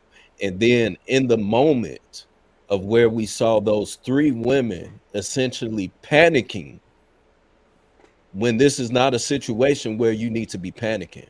This is a situation where you need to be acting, not reacting. You need to be acting. So in those cases, that is what I'm observing, and that's what I'm pointing out. As far as with her, I personally think it was an inside job, because there's no way that you can be in an open field, essentially, and there's only one building with a roof, or 2 buildings with a roof, and nobody sees this person on the roof. So me personally, I feel that it was an open job. I mean, inside job. Also, the fact, and this may be the conspiracy theorist in me, but the fact that this woman was appointed by Biden, she served for Biden at one point, and then during this entire time, where the Democrats were essentially using Project 2025 as a fear-mongering tool, saying, well, a president now can have someone deleted. Then we have this situation now where it's kind of like, okay, well, it almost looks like this president now whatever has passed, this president now is behind trying to delete Trump. So I think that I don't know if it's a coincidence. I don't know what it is. All I'm doing is looking at it from a surface level, and I mean, hey, that's just how it looks to my perspective. All right, cool. So, all right, so you want to go? Go ahead. Viz, you can't sit here and say that Project 2025 is all fear mongering, and then turn around and follow that up with, yeah, man, I think it's just a ruse. They trying to get Trump taken out, and come on now, dog. So the Democrats, what side of the fence do you follow? One of the things that the Democrats have been pushing primarily is the fact that if this thing passes, then Trump essentially, and they're directly pointing at Trump, then Trump can have a political offender competitor executed, and all of a sudden we have this situation happen where the Secret Service literally failed their job. So I'm not saying I don't know exactly what's going on, but all that I'm doing is observing what is being presented in front of me. All right, let's walk this down real quick just to make this make sense. So if Biden wanted Trump out of there, you mean to tell me the person he got for the job is a 20-year-old nerd? You never heard of a fall guy? Wait. A 20-year-old nerd guy that couldn't hit the broadside of a barn. He could hit a barn side of a barn. They was just talking about him saying that he couldn't shoot. I definitely would have made that shot. That's not a hard shot, bro. And he was laying down, so he was stationary. That's not a hard shot, bro. He moved his head like y'all. I don't know if y'all. I don't know. His high school literally came out and said you're not even into guns, bro. I'm not into, but I know what I heard. You can't even speak on it. No, yes, I can, because you're saying something. But his literal high school team, where they were all on the team, where they was all shooters, even said he couldn't even make the team because he sucked at shooting. So you mean to tell me if they wanted to take out the president? School. The man is he's 3 years removed from high school. So you saying that somebody can't get better at shooting in 2 years, bro? That's what you're telling me. They can, Viz, but I don't think that's the chosen shooter. Wait, Sweeney, you're expecting me to believe that somebody that does something for 2 years can't get better at it. That's your argument right now. He's been doing it for. My point is if you're assuming that he hasn't. My point is, because this is your conspiracy theory. And they didn't give him a scope, Viz. He didn't even have a scope on it. Come on, bro. You telling me that Biden is going to hire a dude that is known for not being able to shoot and hit innocent bystanders? Dude, first of all, do we know what weapon he was using? Because depending on the weapon, he has a weapon used could be could push a degree of difficulty on delivering a hit. It was an AR-15, bro. AR-15. He got an AR-15 through security. No, he climbed on the roof about 130 yards away. He climbed on his roof, and this is the person that Biden hired. You want me to believe that? Bro, Biden heard of a fall guy? No. What you're not understanding? Understand what I'm trying to say. Have you never heard of a fall guy? Yes or no? Viz, it's a simple question, bro. Yes, I've heard of a fall guy. However, you're saying that he wanted to take Donald Trump out. That means that you have to be able to succeed at what you're doing. And you mean to tell me that the person that they hired was a dude with a rinky-dink AR-15 to go stand on the roof 130 yards away and miss his target? He didn't miss. He hit him. Man, come on now, dog. That nigga missed. Oh, Lord. Come on, man. All right. Hold up, guys. Let's go to the next one. Casey, what you got? Casey, what you think on it? No, I believe we're gonna try to stay to the. I mean, to what she was talking about. Yeah. Can you hear me? Project 2025, if we could. Yeah. Okay. We can hear you. I'm gonna be real with y'all. I don't know what to believe. Like, I'm talking about this stuff day in, day out, family members, friends, colleagues, ex-schoolmates. I'm conflicted. A little bit of me says it's propaganda. A little bit of me says it's all like a possibility. I'm like in the middle on not the validity of it, but the possibility of it actually taking and going into effect if he won the presidency. So, yeah, I reading it over and over. I mean, it's words, it's a document. We don't know what's going on behind the scenes. We don't know how much of the ties that he has with the group. And like Marcus was saying, that the Heritage Group having the ties with the Breakfast, and the Breakfast having direct ties with the president, and their influence on the president is so much. And I mean, there's so much that we don't know, and there's so much that we'll never know. Have you guys watched House of Cards? No, somebody told me to watch that. I'm gonna watch it though. You need to watch House of Cards. Okay, it's absolutely amazing with Kevin Spacey. A lot of the things that happened in that show has actually happened over the past like 5 or 6 years, and that freaks me out. It wears me out. Me and my husband talk about it all the time because we were House of Cards like super fans. Mm-hmm. And seeing the shooting that actually happened in House of Cards. There was an assassination attempt in House of Cards, but it was for his wife to become president. That's a whole nother thing. But I don't know, y'all. Like, I feel like we're doomed either way. Damn. And Brown sugar, what you got? Sweetie, I'm gonna go to you next. No, you good. I'm just laughing at this shit, bro. What? At me saying I don't know what to believe? No, not you. And Viz, he laughing at Viz with the 20-year-old, 30-year-old emotionally unstable shooter. Wait, That missed the shot. but wait, did Y'all, to Viz's point, did y'all see? like it's far fetched Did y'all though? see Like the that, hold on. video? No, did y'all see the video of there's video that I saw literally like 2 days ago? What's the name? Him climbing up on the roof. Yeah, the people saying, look, yeah, look, we look. seen it.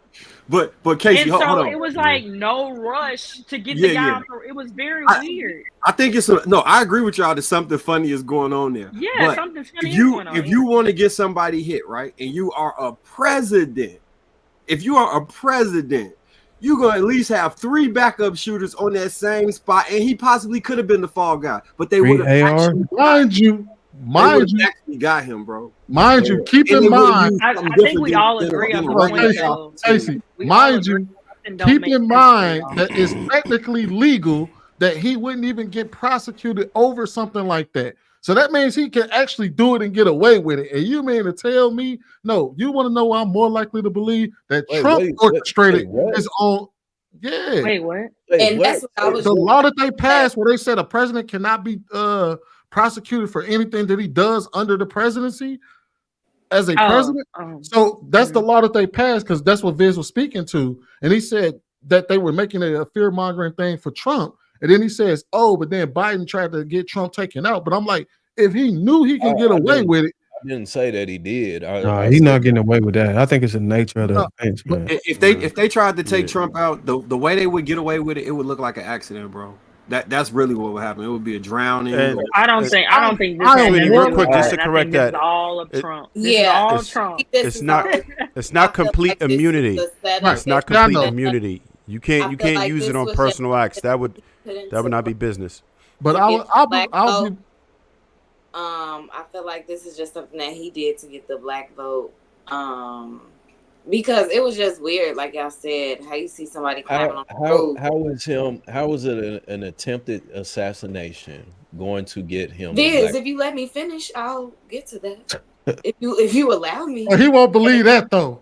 Let her lie her match, y'all. Let her lie her match. But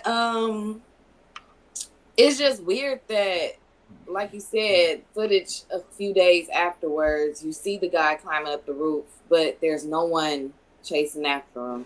Then the whole shooting takes place and Trump comes up throwing the Black Power fist. Like, so now you think you want us because you got shot? Like, is this you trying to get the black vote? It looks staged. That's what I was gonna say. It looks easier to assume Trump orchestrated this than to say Biden did it. Yeah, it looks like it was staged and it was all with Trump. Why would he risk his own life? I mean, like you said, Buddy hit him. And he didn't he miss? I could have sworn he missed. It was glass, y'all. It was glass. It was glass that hit his ear. But it was glass. Where did the glass come from? Set something up to make it seem like somebody trying to take me out. Am I monitor? You didn't see him come out the thing with his arm raised up like, yeah, I made it. I did see Come that. on, dog. You just got shot at, my nigga. So, and then I feel like, just to go back to the clip, I feel like it is just and I'm somewhat of a conspiracy theorist, but I do feel like this is just a ploy to get the black vote, so you can feel like you can relate to us in some type of way in order to get that vote. Now you in office. Now you can push this Project 25. I feel like he's setting the play up right now, and either we gonna fall for it or we not. And that's my take on that. I think Kyle Rittenhouse would have hit that shot. Kyle Rittenhouse would have definitely got him. Kyle Rittenhouse would have got him. You know what's sad? Can I say something real quick? You know what's sad? You know what's sad? So let Ruth go first, and then you go ahead. Go ahead. Just one little sentence. Instead of giving black people something they want, they rather do all this stuff. Whether Trump did it or Biden did it, they rather do all this rather than give us what we need. But y'all, because black What folks we keep need? voting for black folks keep voting for Oh, Democrats, and We need then everything, all of it. Thank don't you. say. You better say reparation. Reparations. You know I ain't getting that because well, so let me say this about the fist thing. So and I was addressing this with Mistaken earlier, and she kind of denounced it because I guess she thinks I'm a Trump fanatic. I'm in no way, shape, or form a Trump fanboy. I just personally don't agree with anything that Biden does or says out of his mouth. Me personally. So the whole thing with Trump is that in that situation, with me being aware of what it is that I've been exposed to, be it in the entertainment industry, be it in forms of power, of understanding power and understanding how to use the media to your advantage. There's in that situation, be it if it was real or be it if it was fake, if if I was being shot at and I have this mentality, we have to remember that Trump has been in a position of power for a very long time. He has a very strong and bold personality. So I think in that moment, be it real or be it fake, in that moment, to me, it would make the most sense to take advantage of that situation. So instead of me looking like a coward and running to the cowering to the car, I'm gonna take advantage of this moment because I know this is going to be all over the internet. This is going to go down in history for the rest of time. It makes sense to me. No. So I mean, you can agree with it. You can't. I mean, we all have that opinion. But me personally, with me being aware of what it is that I'm aware of, I personally feel that that was the best decision that man could have made. You basically proving my point. It's more believable that he orchestrated all of this than it's to actually be a real. I believe it's actually real. I do believe that this dude was an unstable person who decided to try to take a shot at Trump and failed miserably. But if we're gonna go off of conspiracy theories, is the more believable conspiracy theory is that Trump orchestrated it himself than to say Biden did it. I didn't. I said that by coincidence that happened. The Democrats have been pushing fear surrounding around Trump since day one. So if this person that everybody is saying is a lame, he was picked on, he was bullied, all of this other stuff, if he was in that tier, in that group of people that is being specifically targeted to hate Trump, it is not far-fetched for him to go and do that. So I hear what y'all saying, but I feel like people are so blinded by the fact that they just want to hate Trump. This isn't even about Trump anymore. This is about what the media is doing to manipulate people to have a fixated perspective of a person. So we now live in an era where people are going to the extremes of doing stuff, right? So how can this be far-fetched if we are literally living through an era where people are going to extremes to prove points? Well, the problem is Can I that just say something real quick, Sweeney? So I guess for me, like Liz, you and I have talked, and I think I was saying for me, the biggest issue, not just you, I just think you're a reflection of what is the bigger picture. And I'll say going on both sides. For me, it is the lack of objectivity, like just being objective. You can have the person that you're going to vote for and agree with, their policies, but to continually make excuses like how I just put in the back chat, like it sounds like what you guys tell us as women, that you don't have to lie to women because they'll lie to themselves if they like you enough. This is what that exactly looks like and sounds like with some of the stuff that you're saying, like the whole project, 2025. It's in writing. There's videos. You can go on the site. It's certain things that, like Marcus just put 2 things in the back chat that like kind of says all of this, but you negate it and come up with a different rationale or reasoning behind it. My thing is that I think that's the polarizing thing, is that no matter, and I'm gonna say for both sides, I can be objective. I'm not a fan of Trump, but I can also be honest and say that I'm not a fan of Biden's either.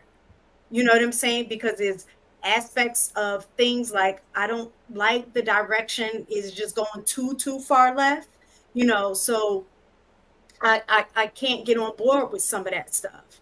But I can be objective about it and say I don't like it, right? I'm not going to make excuses for it. And I just kind of feel like that's the direction with I'm gonna say, just from the outside looking in on me, from what I see, is that that's what the Trump supporters are doing. They're not being objective. You could say, like, at least I respect, one time I heard somebody say, yeah, I know it's messed up, but I'm gonna vote for him anyway because I like him. I can respect that, because at least you're saying, yeah, I see it's messed up. But when you get to the point of making up excuses for the poor behavior, or for things that are in writing, for things that are in video, I think that's where it gets really like, dude, really? You know what I'm saying? I just think if it's going to be a political thing, let's truly look at what is there, and like how y'all say, don't necessarily be trying to believe what a person tells you, believe what a person shows you. And I think because we're so polarized that we're just jumping on board with whichever political side that we affiliate with, as opposed to really looking at what are the things that I'm in alignment with, and which person truly is going to carry it out, or is just saying this to get votes. Now I know both sides are going to do that, but I just think that now it's more an emotional election as opposed to an election about policy. And so, mistaken. And the difference between me and you is that I don't respect somebody that is going to vote for somebody just because they like them. I agree.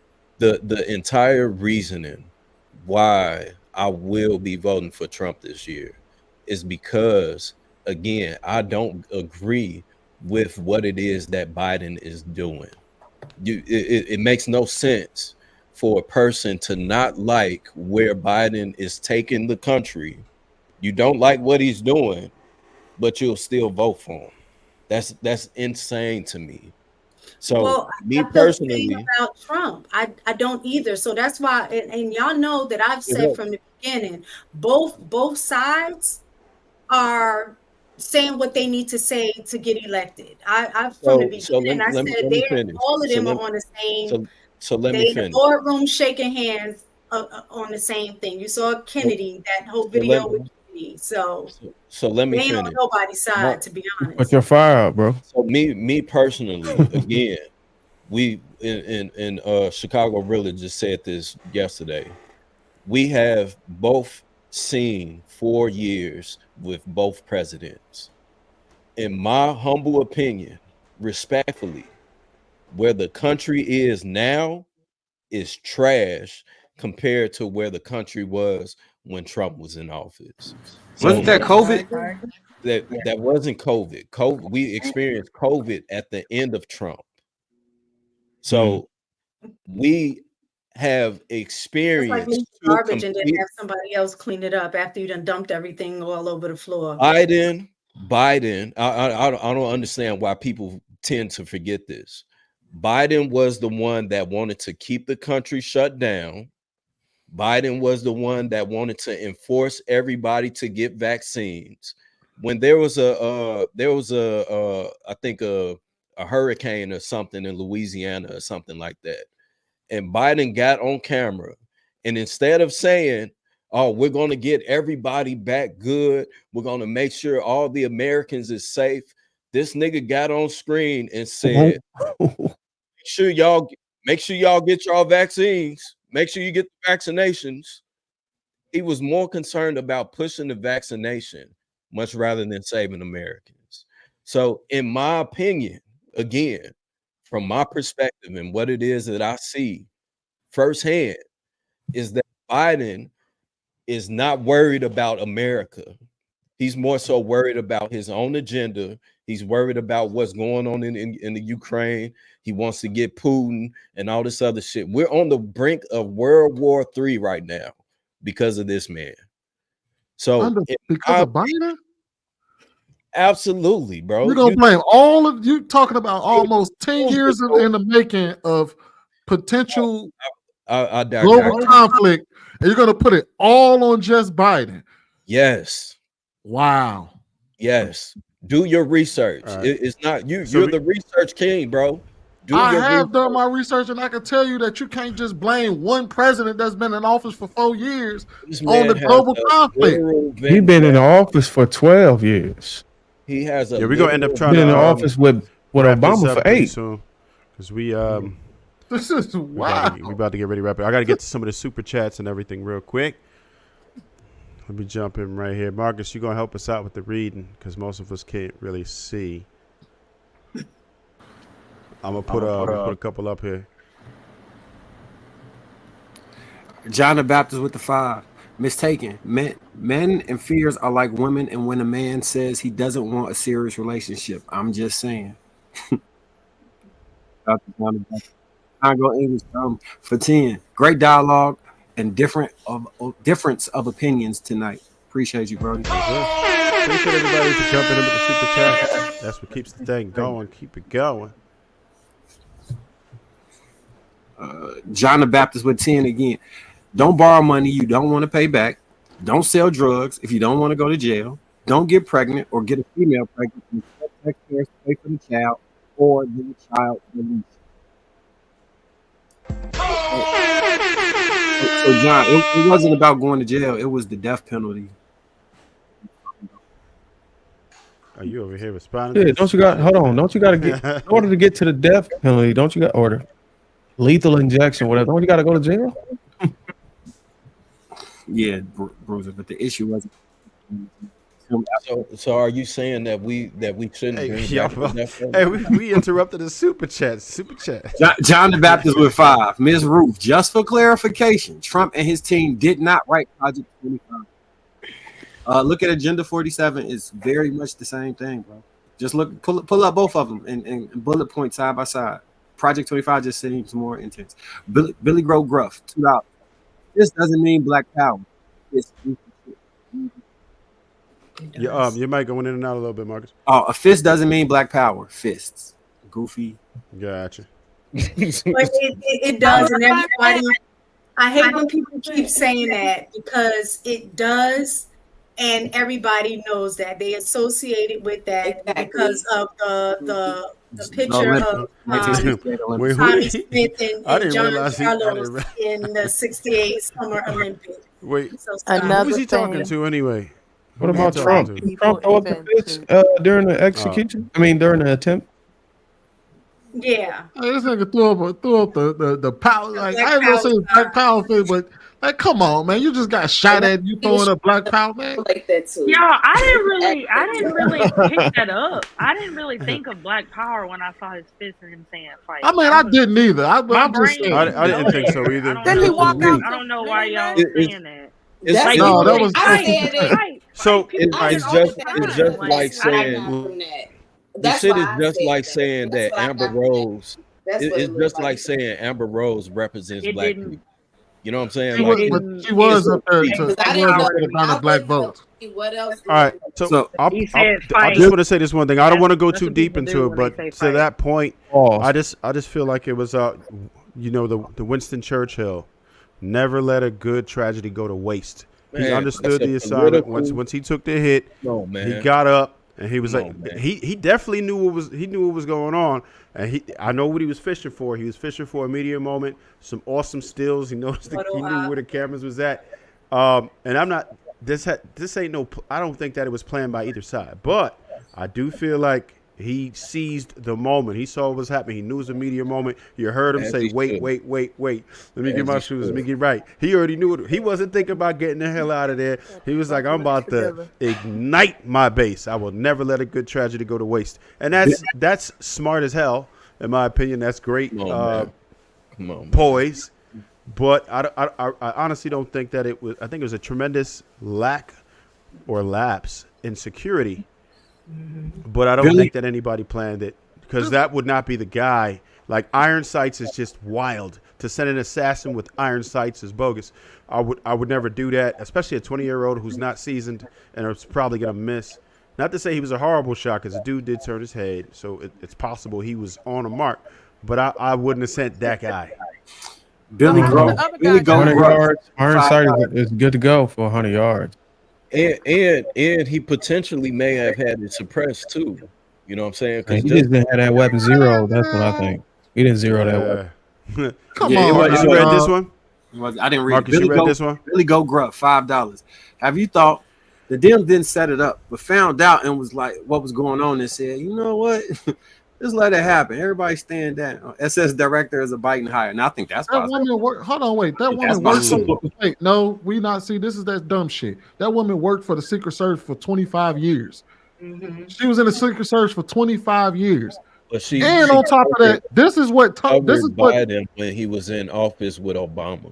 It's already the information is out there. And even Trump's own camp came out and praised the Secret Service team that was protecting him. So we sitting up here trying to make this like this is that this part of the plan, wild. Bro. What kills me is that people are saying that we reaching about him throwing up a black power fist, but nobody's reaching when we say this is Biden attempting to kill Trump. I don't think they're gonna call that a reach. I disagree. I don't think anybody. Yeah, did. I don't think that. I don't think Biden. But the dude, no, I know y'all did. I'm talking about Viz. Y'all know I'm talking about Viz. You trying to throw straight. So why you said nobody, Sweeney? Why you said nobody? I'm talking about the chat. Because the chat was telling us. The chat telling us we reaching about the black power fist, but he ain't say shit about this man reaching about Biden orchestrating all of this. Come on now, dog. I didn't say that he did. I said that is a coincidence that this is what they've been pushing, and then all of a sudden it happens on. So I mean, again. So just one quick little thing, y'all. Why do we think just because he was 20 years old that was like, y'all do know like most of the big tragedies, whether it's the Boston Massacre or 9/11, like all those, they were basically in their 20s and they were kids. No, when you find somebody that's willing to lay their life or sacrifice their life. We're saying that if you were to in high school, I think they were saying that he was doing that he took it upon himself to do it. They're not disagreeing on that. They're saying that that's not something. Biden hired somebody. Why would he hire a 20-year-old inexperienced can't shoot motherfucker? He would hire. I don't think Biden. I don't know, man. With the way he been running the country, should we be surprised he hired somebody who was couldn't do it? Fall off that bike. He did fall off that bicycle. I'm just saying. Yeah, like the man, he's trying to go up the steps. Say he can't even walk. He ain't hired nobody. I'm just saying. The Boston massacres were bombers were 19 and 26. Billy Grove Gruff, one more $2. I'm shocked. You guys are supposed to be educated. Shaking my head. Damn, I didn't know that was a requirement. Shit, I guess I better get off here. There's the guy that believes that Biden orchestrated the Trump assassination. Come on, man. This is what we do. Oh, man. That was directly directed at Billy breath. Oh man. Hey, listen. Is there anything that Say Trump whatever you does want. that does concern you that you kind of worried about? Good question. Who? Me? For who? Yeah. So, I mean, there are some things that I definitely didn't agree with. I don't agree with how him and his wife publicly displayed their relationship and their marriage. Oh man. Hey, I'm out of here, man.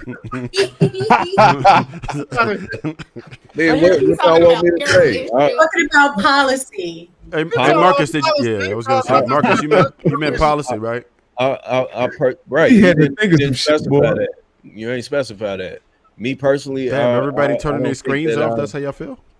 I don't think that I've seen any policies that I don't agree with, honestly. What's your top? What's your top 3 Biden policies that you had an issue with that's going on right now? My top really did jump 3 off. is I'm not a fan of the open borders. That's not it. That is a policy of his. It's unwritten. It's not like an actual policy. How is that not a policy? They not enforced.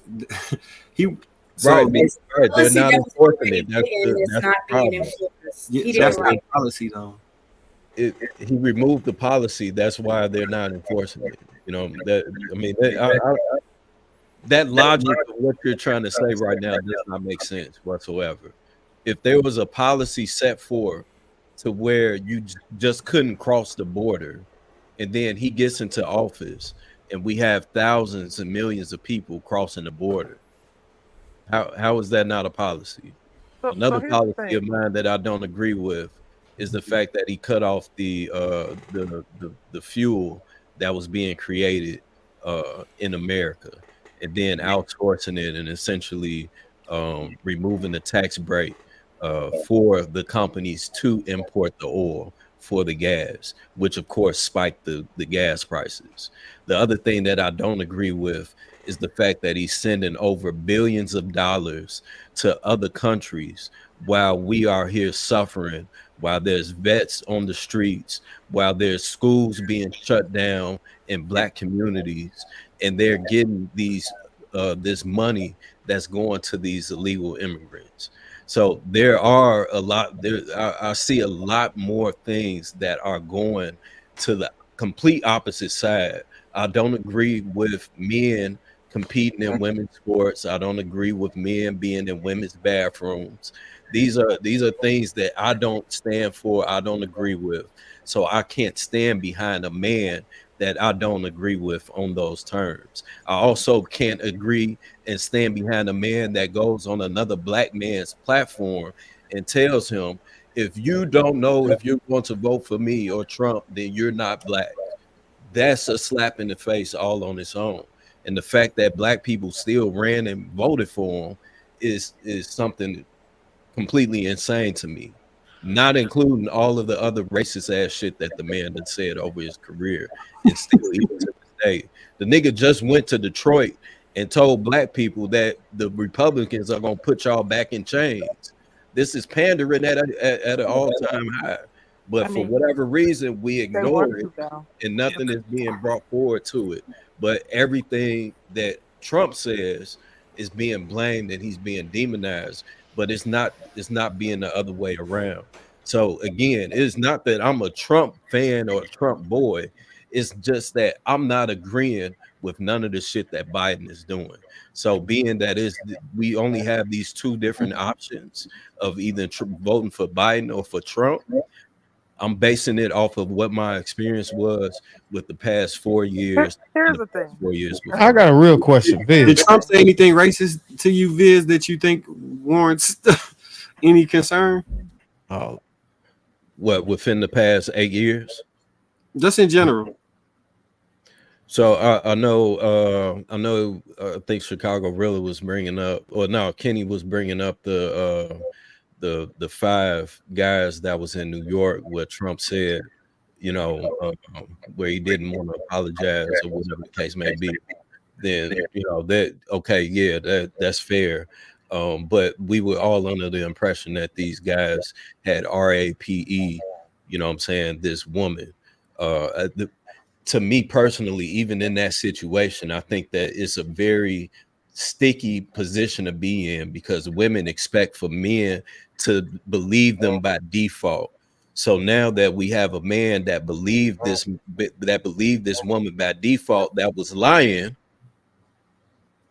we demonize them. You know what I'm saying? Instead of focusing on demonizing a woman that lied. So I Well, think would you me give personally, Biden the same grace when they passed that law where it ended up impacting majority of Black people when I it can't give was Biden and that the grace reason I because say that is because I know myself, I grew up during that time where crack was an all-time high. And as Black communities, we supported that law when it came out because we wanted to protect our families. Now, we didn't know the repercussions of what was going to happen of it. but he So did. my thing is, was there the same grace, given that you're giving Trump for making a poor decision and then So finding out the information? to me, the difference is that Trump was not in a position of power to set forth a law. Biden was in a position of power to set forth a law. Before that, Biden also said that he didn't want his children going to a racial jungle or whatever he said. This man has literally for his entire career said things that have worked against Black people.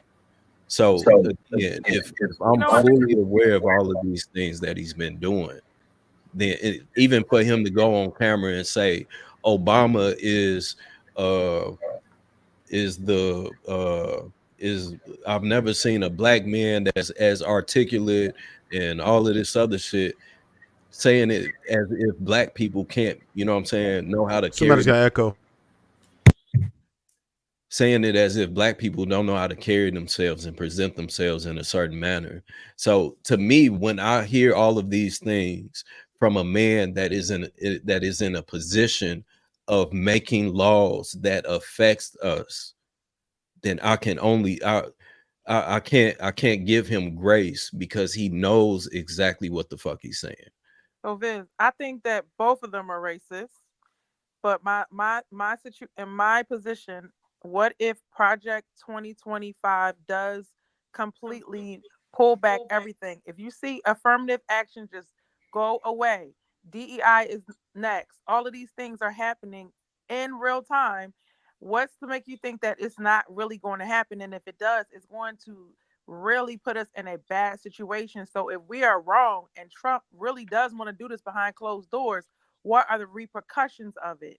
So we have to think about, just like we didn't know how the crime bill was going to affect us years ago, just like Ms. Taken just said, what if Project 2025 is literally the worst thing that ever happened to Black people, and then we sit there and we put Trump in office? So that's what I have to think about. I can't change your mind if you want to vote Republican. Because some people just die hard, they're going to do whatever they want to do. That's fine. But what I'm gonna do saying is, what's best for me and my family. Absolutely. if you think you have two bad choices, right? I'm going with the lesser evil or not voting at all. But I'm definitely not going to vote for something that's against my people. I think that everything that Biden stands for is against our people. And you're correct. Let me ask a real question. Y'all, 2025, I don't think it's against Black people. I think it's against democracy as we know it. I keep hearing that it's a direct attack towards Black people. We're only 13% of the population. Because it's a poverty thing, I think. The democracy and to what we know democracy to be for the United States and our Constitution and the things that we have to protect the people, everybody would be affected, not just Black people. Well, let me ask a good question though. Like, what are y'all? Hold on, real quick. Let me chime in. I haven't even spoken in like 30 minutes. What he said, I agree. Okay, go ahead and light your match. Is an attack against democracy, but we know just based on history, when something affects one group, we get affected the worst. That's all I was going to say. So even though it's not saying it's a direct attack, indirectly, we're going to be impacted the most. Like when we look at COVID, when we look at the laws. Did you hear all the stuff they said about immigrants in that video? About picking them up, jailing them, not having the right, the whole birth. I mean, black right? people gonna have to go all do of that would roofing affect immigrants and cut the all that grass stuff again. too. So it wouldn't just be us being affected the worst. For immigrants and people that are born in this country, people that come over here illegal, make sure they have kids that are born here. That means not only the parents going, that means the kids, the grandkids, everybody got to go back. It wouldn't just be us affected from what was said in the video, you know. Well, let me say one thing, guys. We talked about Project 25 or 2025 or whatever. Does anybody on this panel can honestly say that if this thing takes effect, that they're going to be directly impacted or affected? Yes. You just said what part of Project 20 born in America, right? So if me being born here sends me back to Haiti, does that directly affect me? Absolutely. Hold on, were you born here? Yes, Come on, I was born here, but you're a citizen. You're a citizen. You can't go back. Yeah, no, after you, not now. Okay. No, what my question is. Okay, so she ain't answering the question. You said you won't be good. It does affect some of us. So it's people she probably got in family. So it could affect her I'm family. talking about the people on the panel specifically. Is it on specifically? I look in a way that is garners police attention a lot of times. So I would hate for them to have the ability with impunity to just do whatever they want to me. Like, and it seems like Trump is trying to push away the police brutality issues, to grant them complete immunity, to have them the power to just do whatever they want. So stop and frisk back. So essentially the power to harass any like black man that they feel like doing. That's an issue for me. So it's something written in there saying they got the power to harass any black man. So stop and frisk is essentially that. If you look like to them what a criminal looks like. Hey, Marcus, the Democrats in Illinois, they pushed. I don't know if everybody else is aware of this. In Illinois, they released a act called the Safety Act, and basically what that means is that if you're arrested for certain type of crimes, is basically just a catch and release. So they are literally releasing people that have assaulted women, robbed women. Yes, it was non-violent crimes. You listed violent crimes. No, bro. I don't know. I don't know if you actually. Again, I read the bill. I don't know if you actually are paying attention to what's going on. These people are being released out on house arrest, right? And they're immediately, it's been numerous cases of it where these people that are being released on house arrest are going right back out and reoffending. There was a guy that was arrested for murder, unaliving somebody. A couple days later, he unalives 2 women. Why is he out? Because of the Safety Act. So yes, bro. I get it. You don't want to accept it. That's fair. I have it up. I have it right here. Safety Act, police and highlights. Use of force offers new standard for when police are allowed to use force. By aid for after using force, they have to not let you just die in the street. They gotta if they shoot you, they need to whatever measures is there. Requires officers to intervene if they see another officer using unauthorized excessive force. Prohibits any police military surplus program, so stop them from having tanks and all that stuff. Requires publishing any purchase, request, or receipt of equipment through any military. All of this is stuff that prevents them from having to overreach of power and to being able to just railroad people. That's all this was about. And people who were not able, like being guilty of being poor, but not being guilty of a crime. They're trying to separate those two things. So, ladies and gentlemen, we about to shut it down. I'm gonna leave the back chat open so y'all can. Let me say this one last thing. That's all good. My whole point of bringing that up is the simple fact that these laws and policies are creating more terror in our communities. That's all that I'm saying. Crime has spiked in Black communities all across the nation. And a lot of these guys and women are being released right back on the streets to reoffend. So being that I have children, I have a mother, I have sisters, I have cousins, I love dear friends.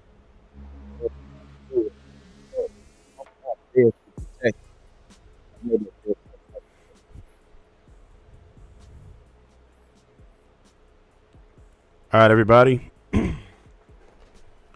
Appreciate everybody who jumped in tonight. Everybody who watched, please do support all our participants that were here. If you're catching it later on, tell a friend or tell a friend. Share this. Jump on this platform. Everybody's social media is listed on their square. So go ahead and support them. Check out. Everybody offers excellent content up here. So definitely do so. We appreciate everyone who continues to support. We thank you. We love you for it. And until next time, we out. We out. Oh, no, just kidding.